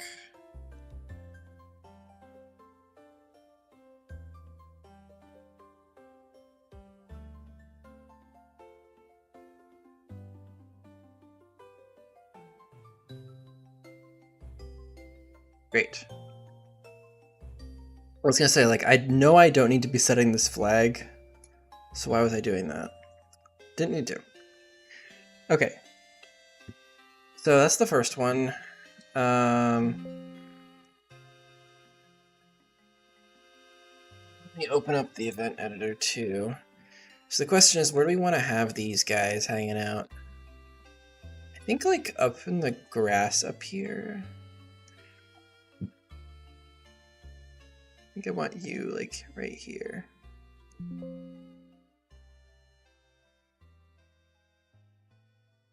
Yeah, I think have them in the grass. So let me add new overworlds. Right now you gotta find where this freaking Ekans is. The Schnick.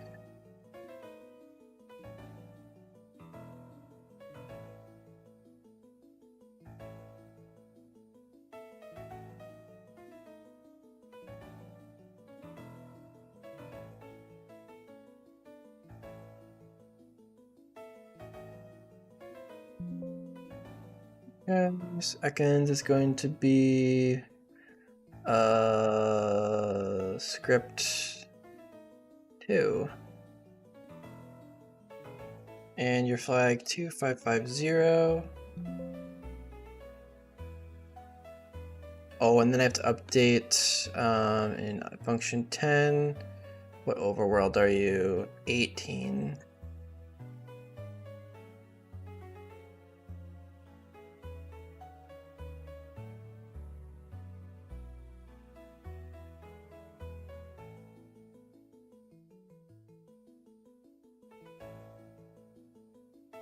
Oh my gosh, I have to update this too.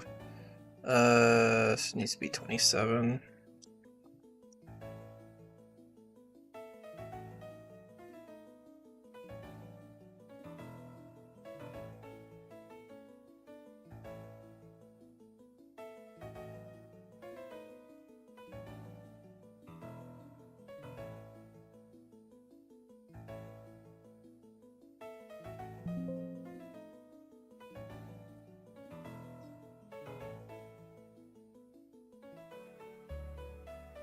All right.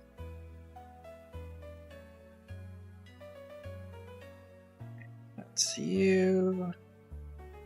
Let me function. This is going to be number 19. And let's add a new overworld. So land it. You're going to be probably very low down here, aren't you?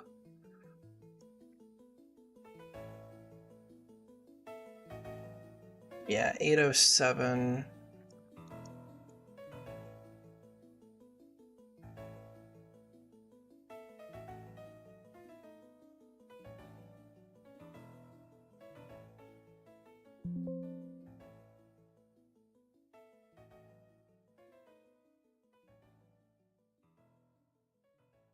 And then this is overworld 19. So we gotta find Mr. Salandit.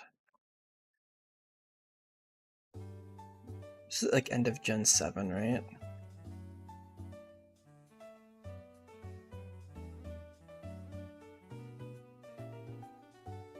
Oh wait, I missed it. Should be like right here. Yep, there it is. There's Salandit. And okay. I also need to check the related script for this. Okay, that's good. See how long this stuff takes? This is why this game is taking so long.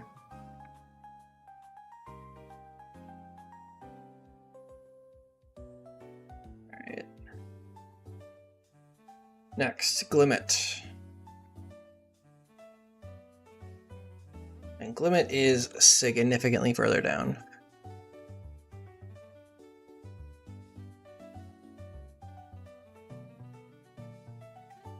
Well,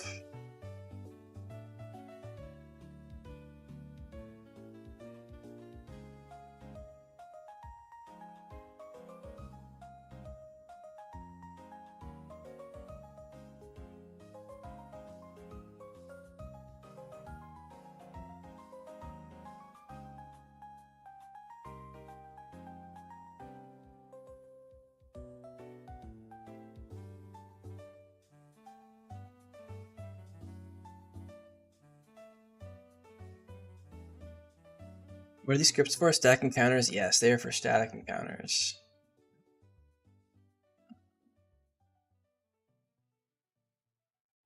So basically, on when the map loads, it's going to select one of these guys, and it's going to put them in a certain place on the map that you can interact with and start the battle. I spent like a whole day just getting all of this scripting set up, so all I have to do in each place is just copy and paste it, and then just change some numbers depending on like where things are. It's gonna be script 3 and 2. There's definitely like I honestly don't think there's a better way of doing this. It's very tedious. Alright. Limit is Gen 9, so we should be looking at it soon.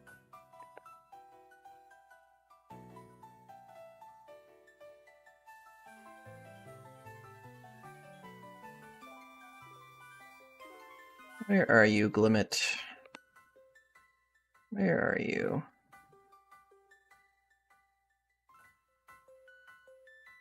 Alright, I must have passed it. What number are you? Oh, you're like right next to... Wait, does it not have an overworld? That would suck.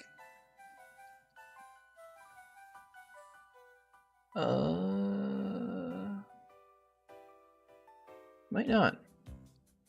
Or I missed it. Oh, no, it does. I just missed it. There it is.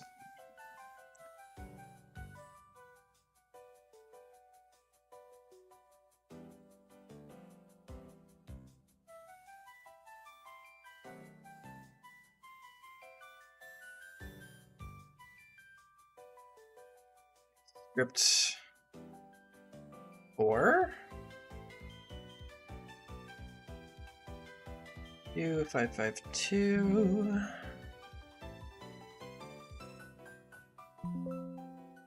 Okay, and this is 1019. Great.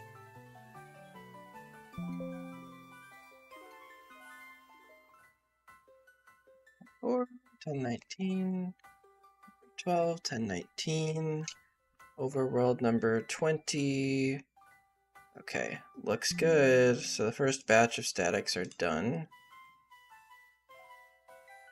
Okay. Save this, and save this. Oh, I'm gonna have to move all the texts over too. That's gross. Ugh. Totally forgot about that. I'll do that in a little bit.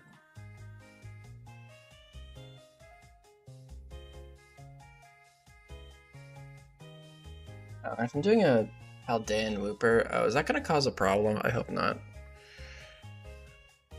Okay.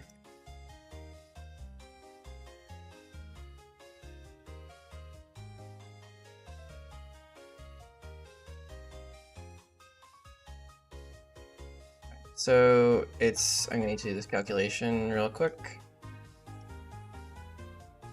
So this plus 2048. So this is Paldean Whooper's dex number technically, 2242.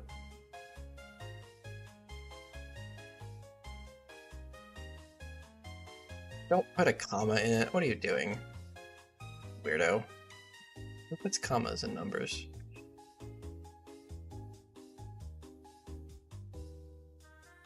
And this will be overworld 21.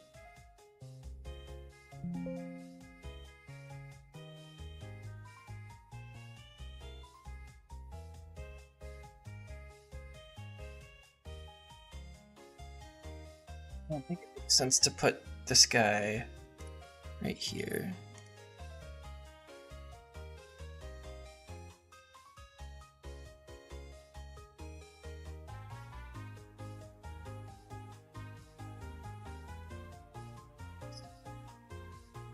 Two, 553, and you are script number 5.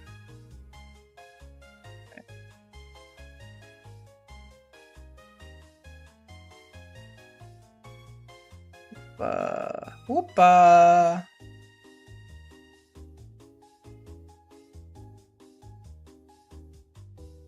Wait.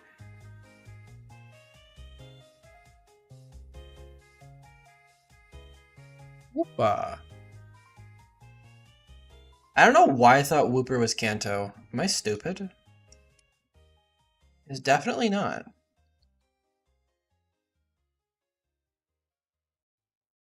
Whoopa!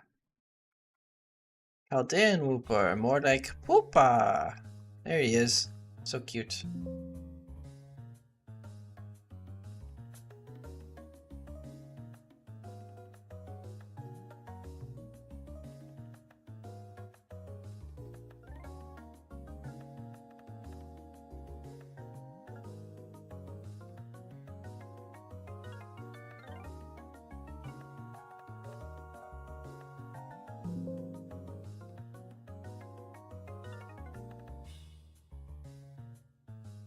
Alright, Baltoy, that is Hoenn. That much I know.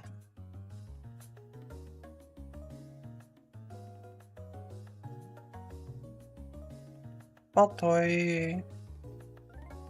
Baltoy. Where are you? There you are. Found you. Whoopa! I'm slowly losing my mind. I'm so sorry you guys have to watch this happen. Whoopa!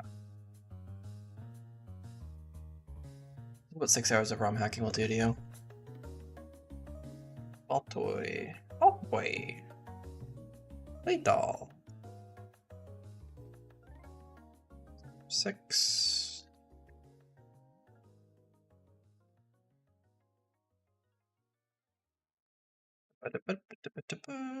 Okay.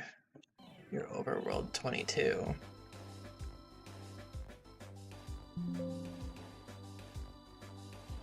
Ah. Alright. Now the Baltoy.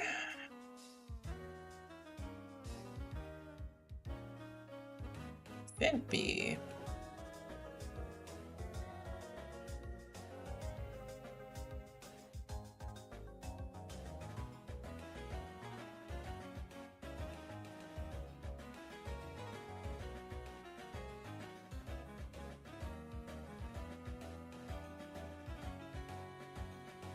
Fimpy is Johto. Right? Right.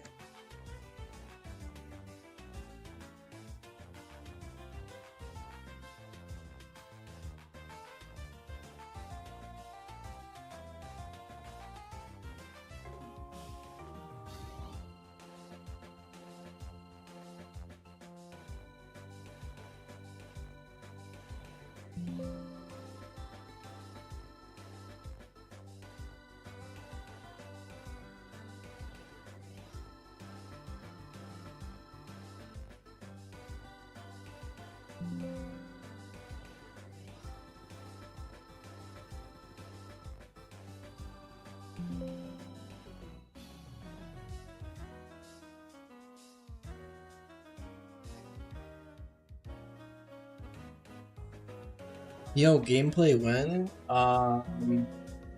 When this area is done. When this area is done. Probably won't be tonight. When's the gameplay? When your mom got him. Destroyed.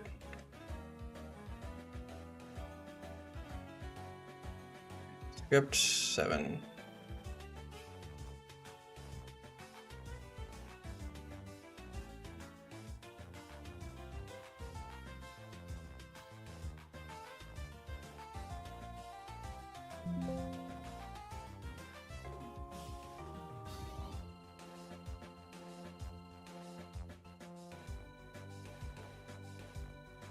Yeah, that's right.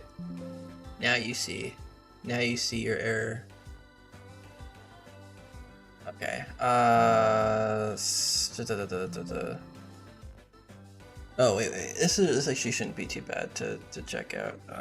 Let me save everything real quick because I need to get a text thing.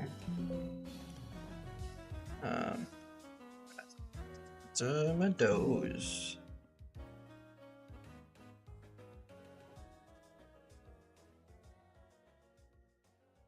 Yeah.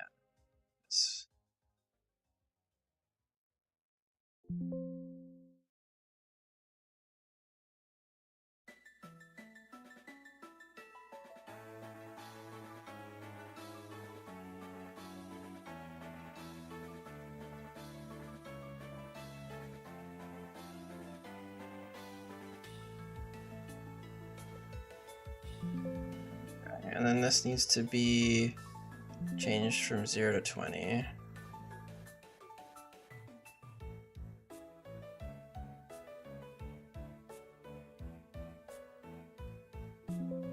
Yeah. What kind of quality of life features? Well, there's a portable PC, there's reusable repels, there's portable movie learner, there's sporadic healers all over the map, and there's also a level cap candy, which automatically sets your level to the level cap, so you don't have to mash for candies. So there's quite a few things. Also, there's like text speed up, 60 FPS battles. Yeah. And the documentation is pretty exhaustive, so yeah, there's a lot of good stuff.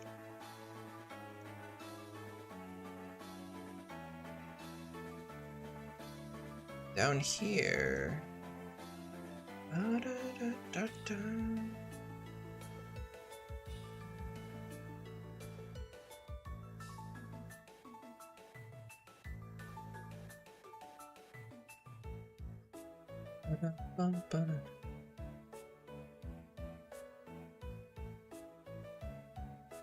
Yeah, I'm planning on having external HMs, definitely.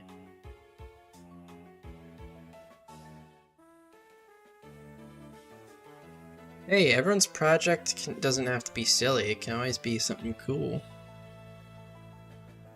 Yeah, there's a way to do external HMs for everything except for Fly.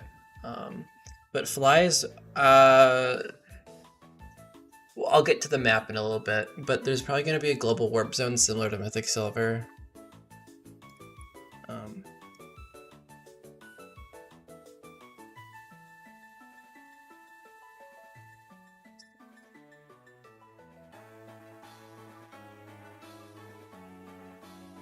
Script number 7. Wait, no, that should be script 8.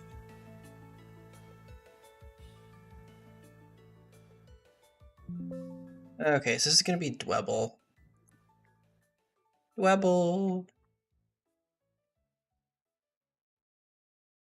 607.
Alright, Double.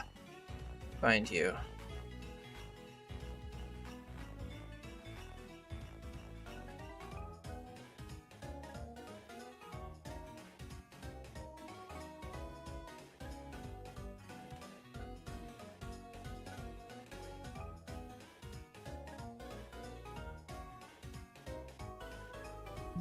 Okay, Dwebble is kind of cute in the overworld. Those little eyes are like a pixel big. It's actually very cute. You can barely see him. There he is. The little Dwebble.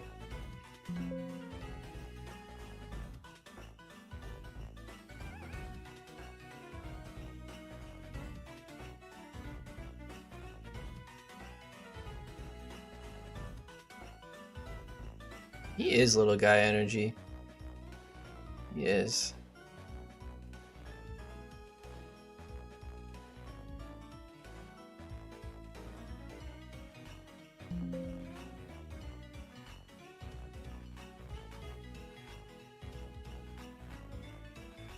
Also have Geodude. Should not be too hard to come by.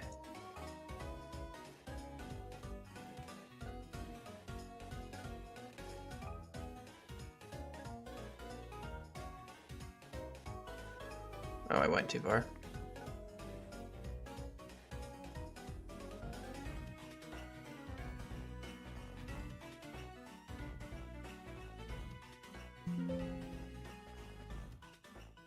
Wait, this is the wrong version. There we go. We also have Roggenrola.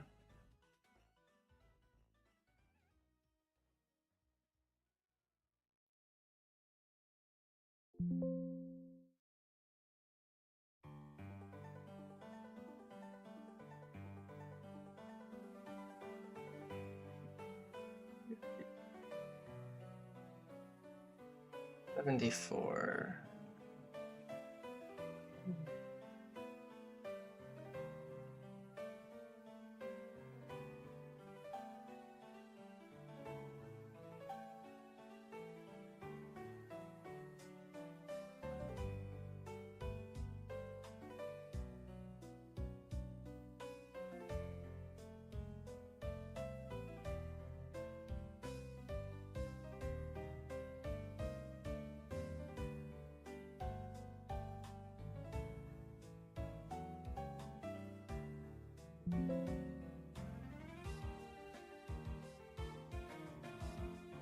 Last one is going to be Roggenrola.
Okay.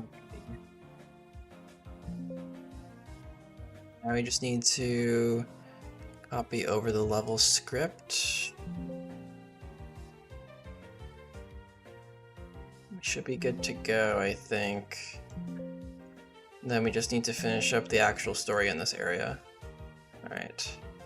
So, Meadow.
Does the ROM hacking come along?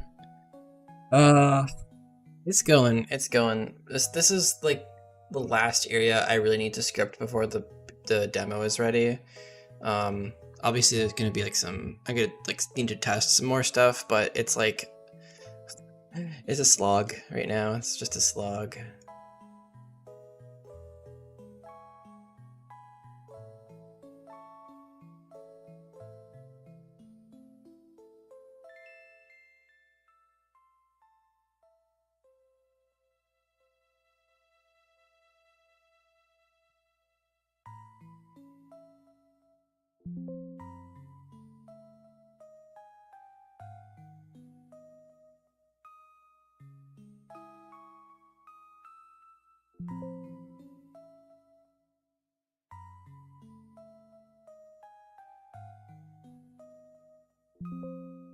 This should start script 1 as soon as this area loads, which is very good. Yeah, the demo, I'm really hoping to have it done by the end of May. That would be ideal.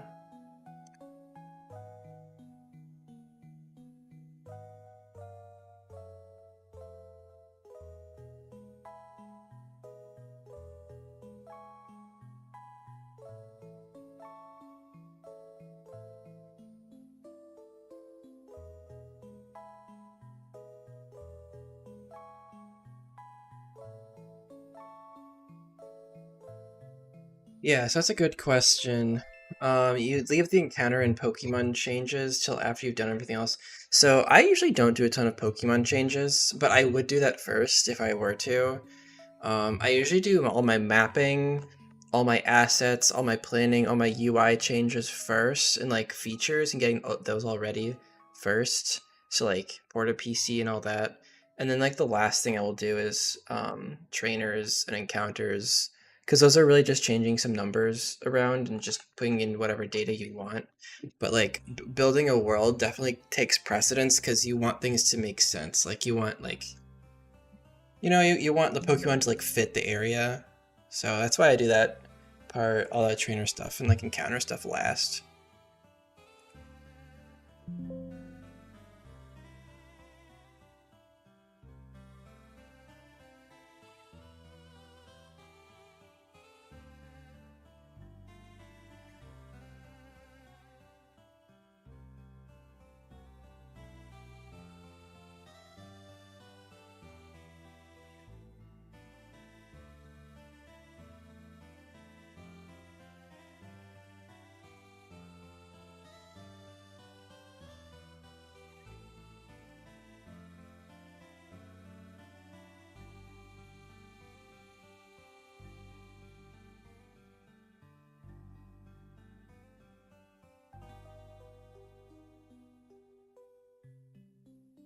Where the heck was it?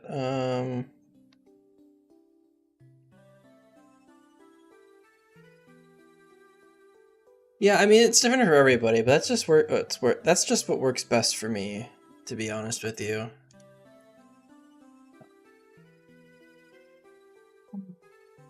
Trainers, so we have Birdkeeper, Josh.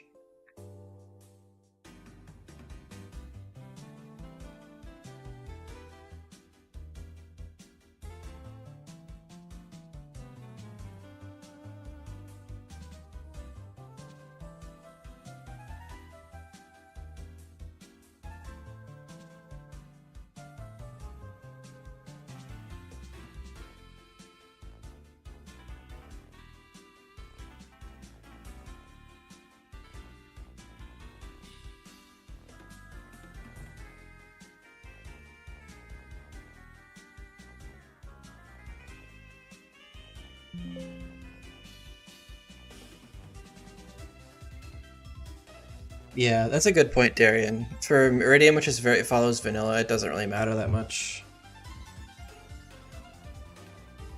Yeah, I mean, ZK, like what you've been saying seems totally fine. It's also an iterative process. So you work on it a little bit, realize you don't like it, fix something. It's definitely not a linear design in any way.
Alright, where is Josh? Mr. Josh, where are you?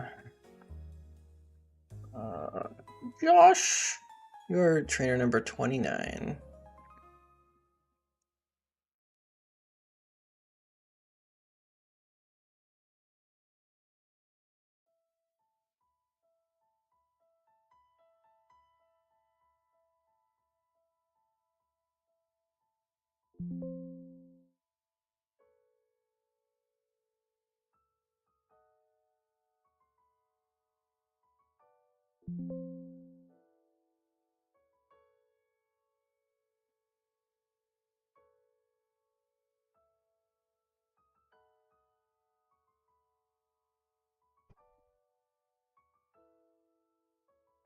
And we also need to put um, camper over here.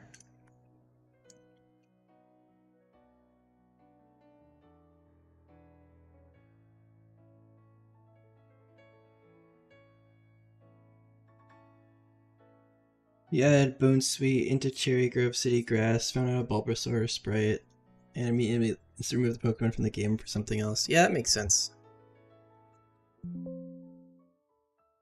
So weird seeing all the HG engine hacks. Like, it's crazy. Like this stuff just didn't exist when I started hacking, and it's really cool to see so many people using it.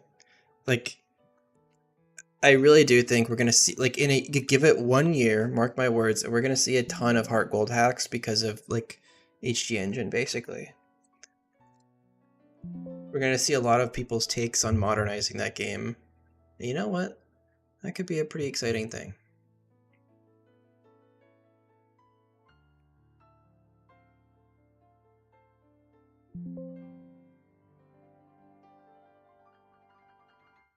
Yeah. You're overseeing all the Emerald hacks? Well, I think Heart Gold's gonna be the next Emerald in a way. Give it a little time, and I bet that's what will happen. Yeah, that's also the reason why, like, I don't know, it's the reason why I'm doing Iridium, because I just did Garbage Gold and Mythic Silver, and those games are like, they're both in Johto, and I don't want to do another Johto hack.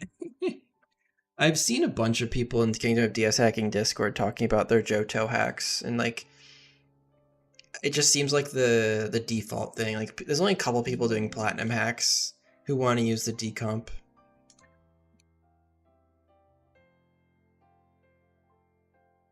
Yeah, like a lot of people.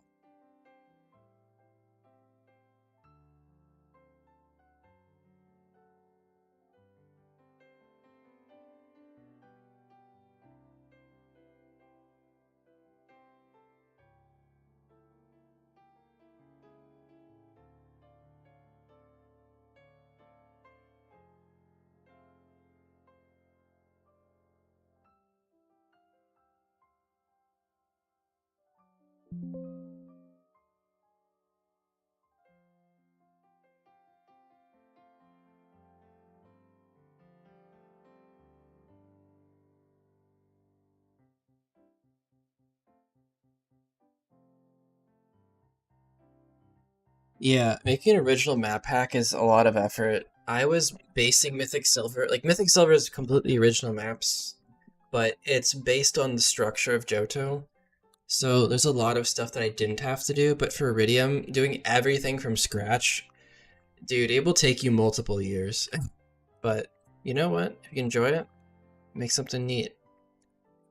Definitely not for everybody though. Like, if you don't have the time, it's just, I don't think it's worth it.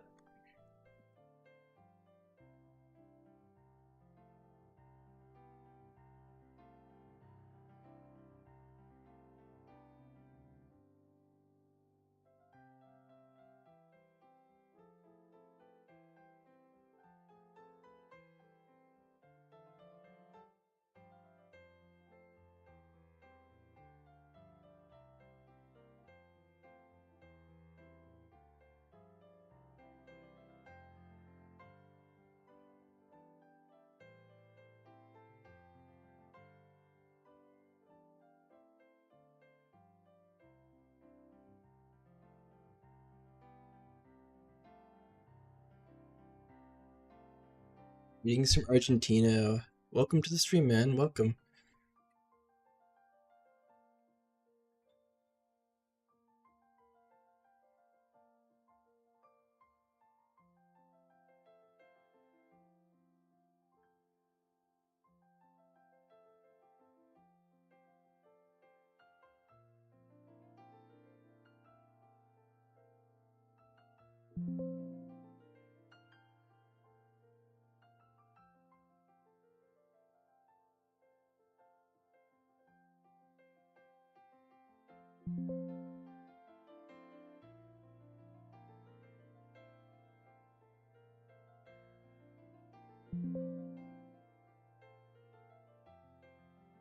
Thoughts on Gen 5 hacking? Wanted to dabble. Um,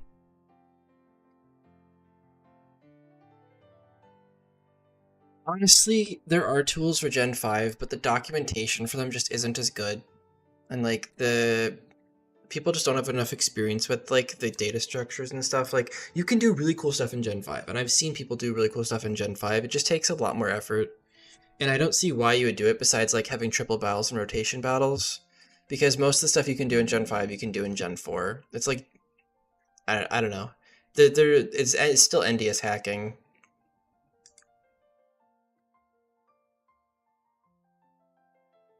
That's just my opinion. I think they're similar enough. It doesn't matter.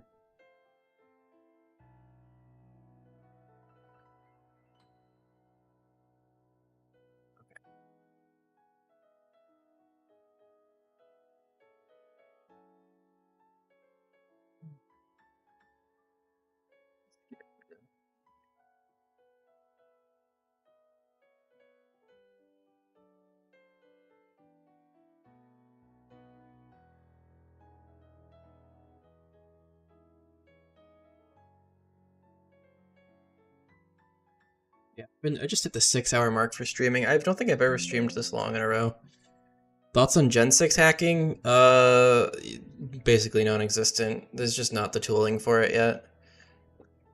Like you're very, very, very limited. There's no good UIs. There's no. I mean, like, do you really need a Dex expansion in Gen 6? You already have 6 gens of Pokemon, I guess. But you have to get like 3D models imported and stuff from like future gens, which probably isn't the hardest thing in the world. But I don't think anyone's done it.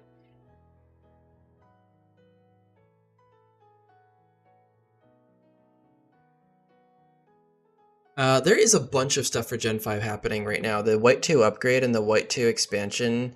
There's a bunch of sprites that were added, and there's a bunch of what do you call it? There's a bunch of like mechanic upgrades, very similar to HG Engine. I haven't looked at it though.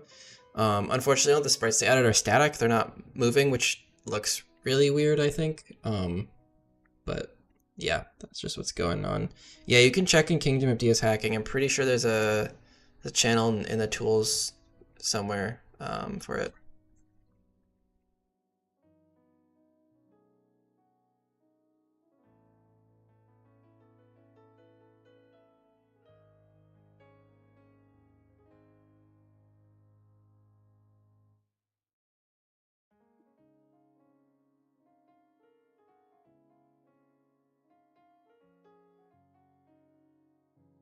Backporting Aura's Megas to X and Y, but yeah. Yeah, that's about right.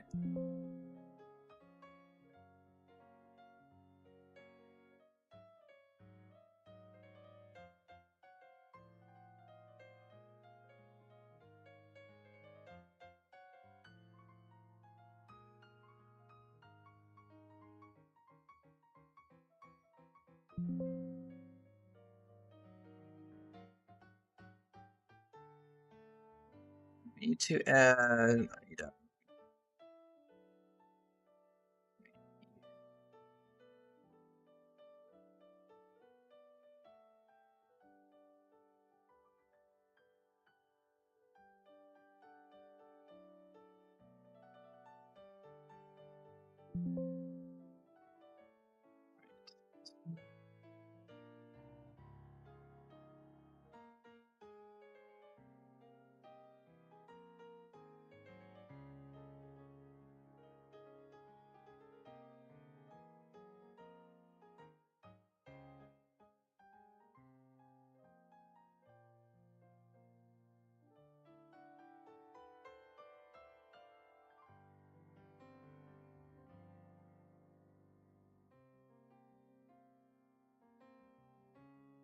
Mega Cast Form. Wait, what did that look like? What the heck? Never. I didn't know Ancestral X had new megas in it. I knew it was a cool Gen 6 hack, but I didn't know anything more than that.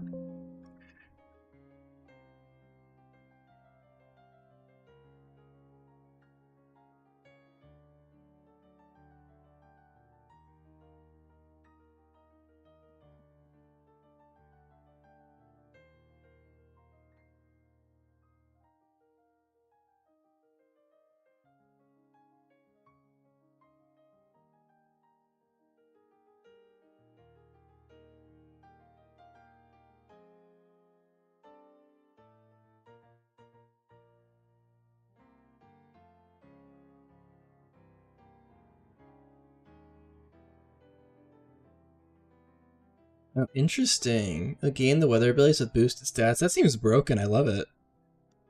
That's really cool, actually. I like that a lot.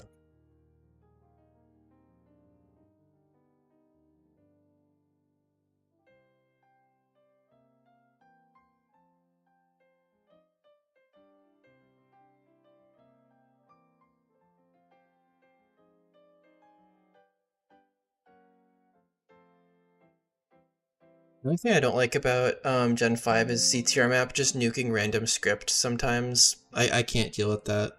Makes it that was the biggest turnoff for me. I just couldn't deal with that.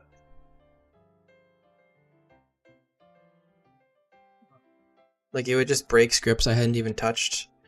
Maybe I was doing something wrong, but I don't know.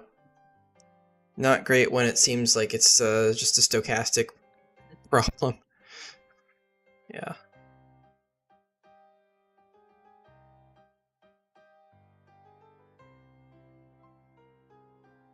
Okay, script number. Let's add this into the script file. Script 23. And I have this macro at the end of my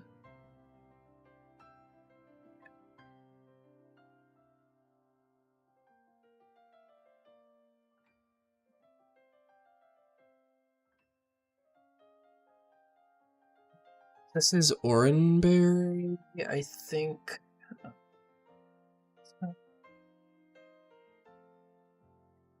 Yeah, Oranberry is 155. That's right. Yeah, the way 2 upgrades were really exciting. When I saw them, I was like, wait, how long have they been working on this? It's actually insane.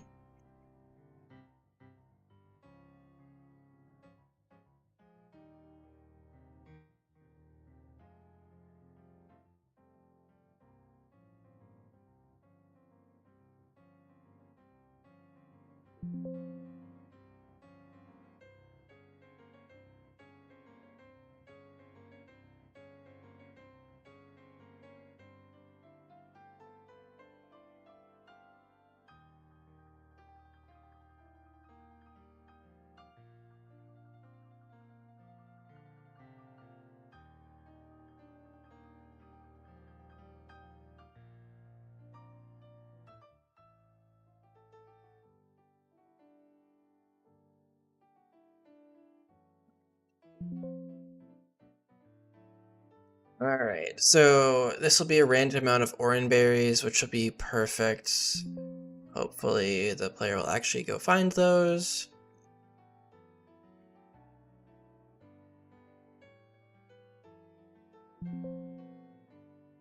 Looks good. This looks good. This hiker needs to give us something.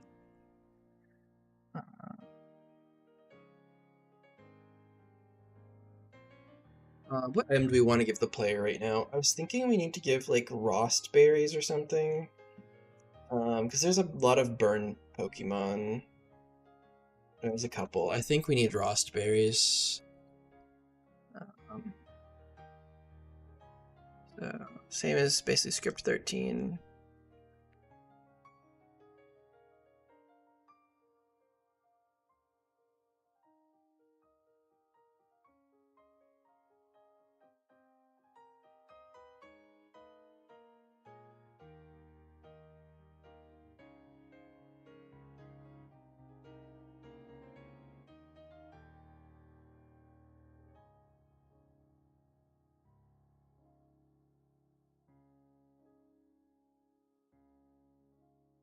What is this in?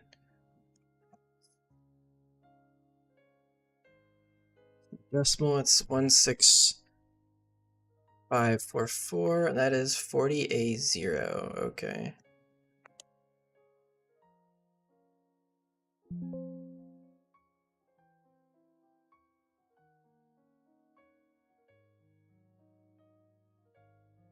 Okay.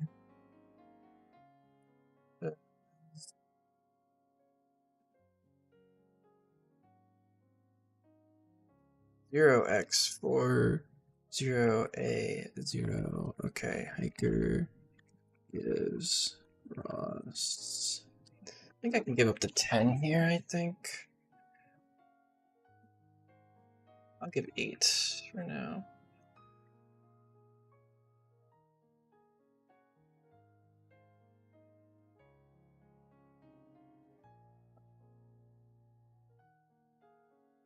$152.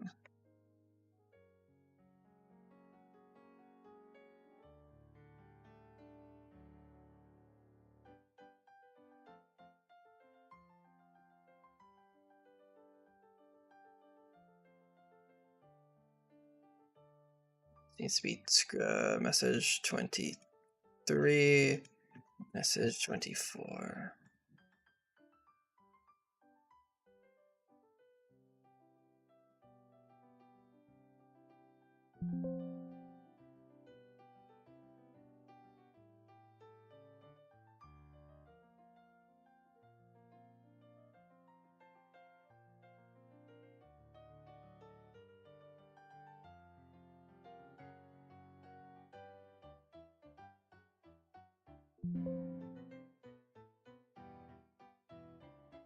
Yeah, the docs template.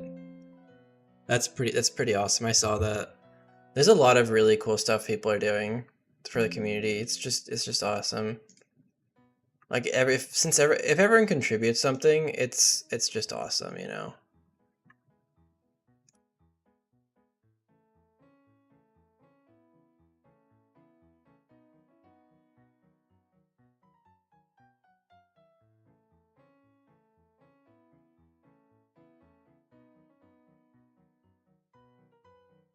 You just saw see it all play one place. Yeah, definitely, definitely.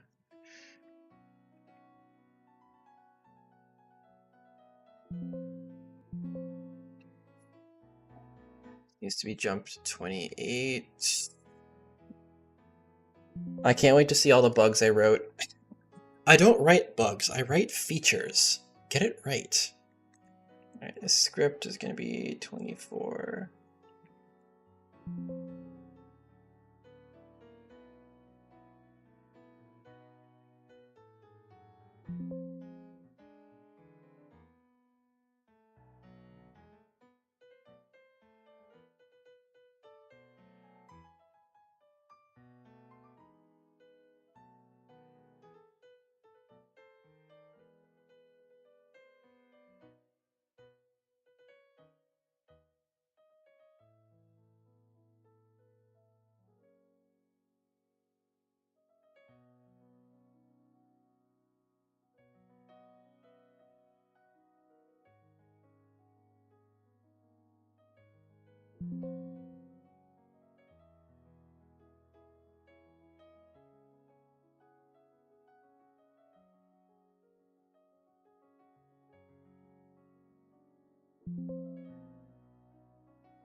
Has evolution moves been implemented yet? I actually have no idea because they usually just do level up for everything. Um, yeah, I frankly don't know the answer to that.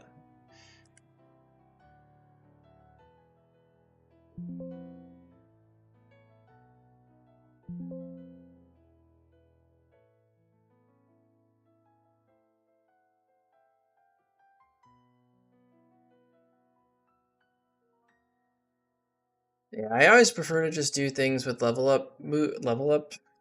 It's just easier to like. I think for me, it's just easier to balance and know exactly when people have access to stuff. Although I guess you could like say the same for like stone evolutions because you can just give them to the player at a certain time. So yeah, I don't know. I think it's just easier to give level ups. Okay. Uh,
so Magmortar's Dex Gnome.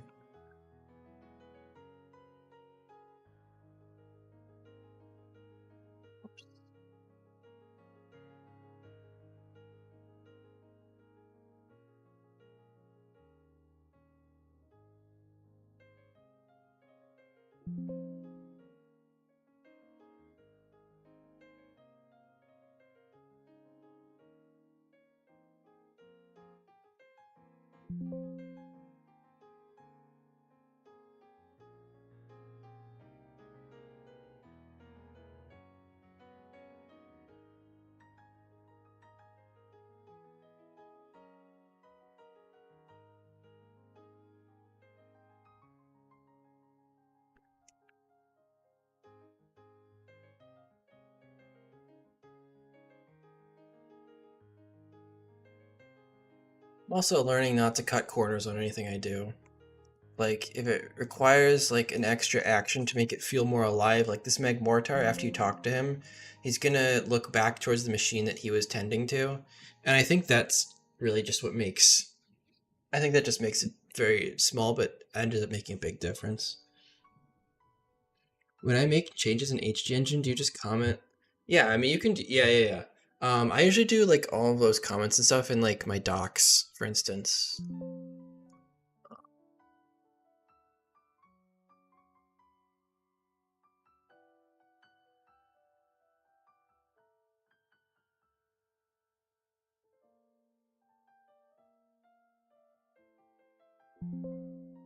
Save this, save this, and save this.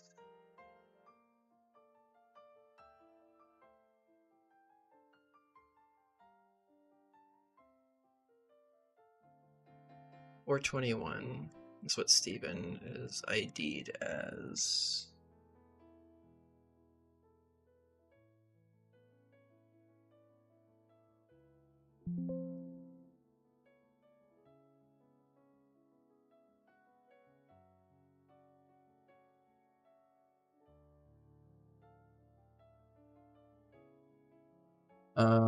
Hold on a second.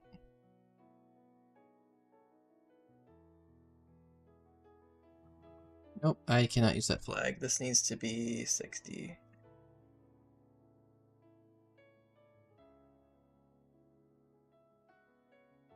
Yeah, the // comments are not touched by the compiler, so you don't have to worry about those. How does recompiling changes the AI work? Is it just completely decompile and recompile that part of the code and the AI? It's basically just code injection. It's not actually like quote unquote decomped. I just use that terminology because it's just commonplace.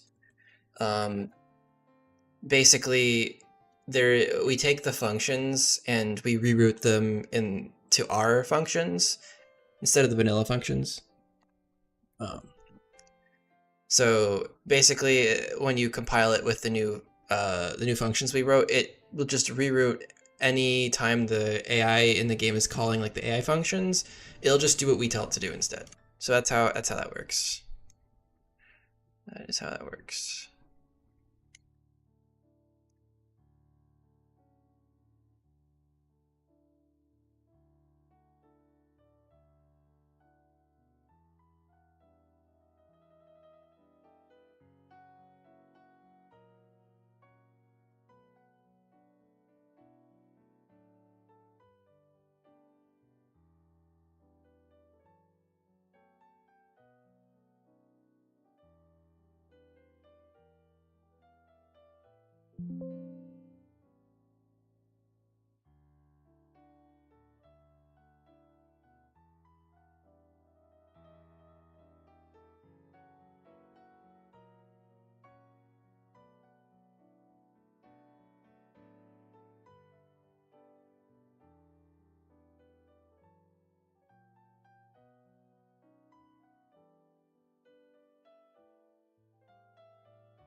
All right, this is the last script for this area. Very exciting stuff.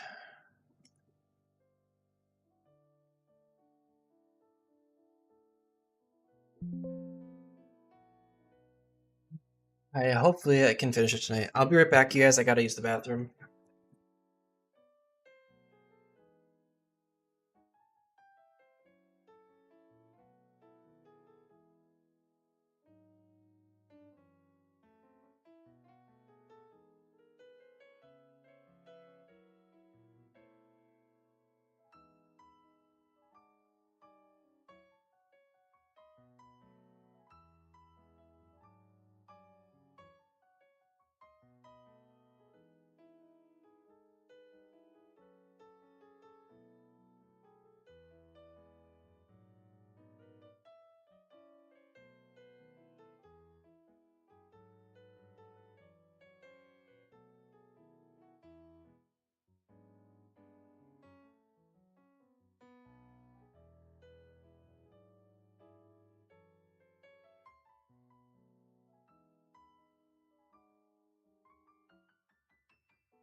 Okay, I'm back.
Guys, I'm getting a little bit tired. It is basically midnight where I am right now, so I am going to probably stop streaming for now.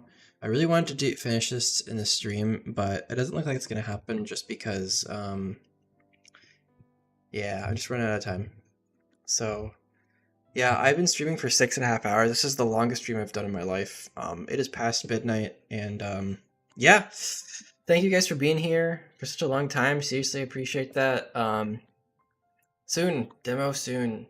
And then we'll be on to Garbage Golds, and that revamp. Then we'll be back on that Iridium grind. So yeah, thanks for coming, you guys. Have a great rest of your night or day wherever you're from.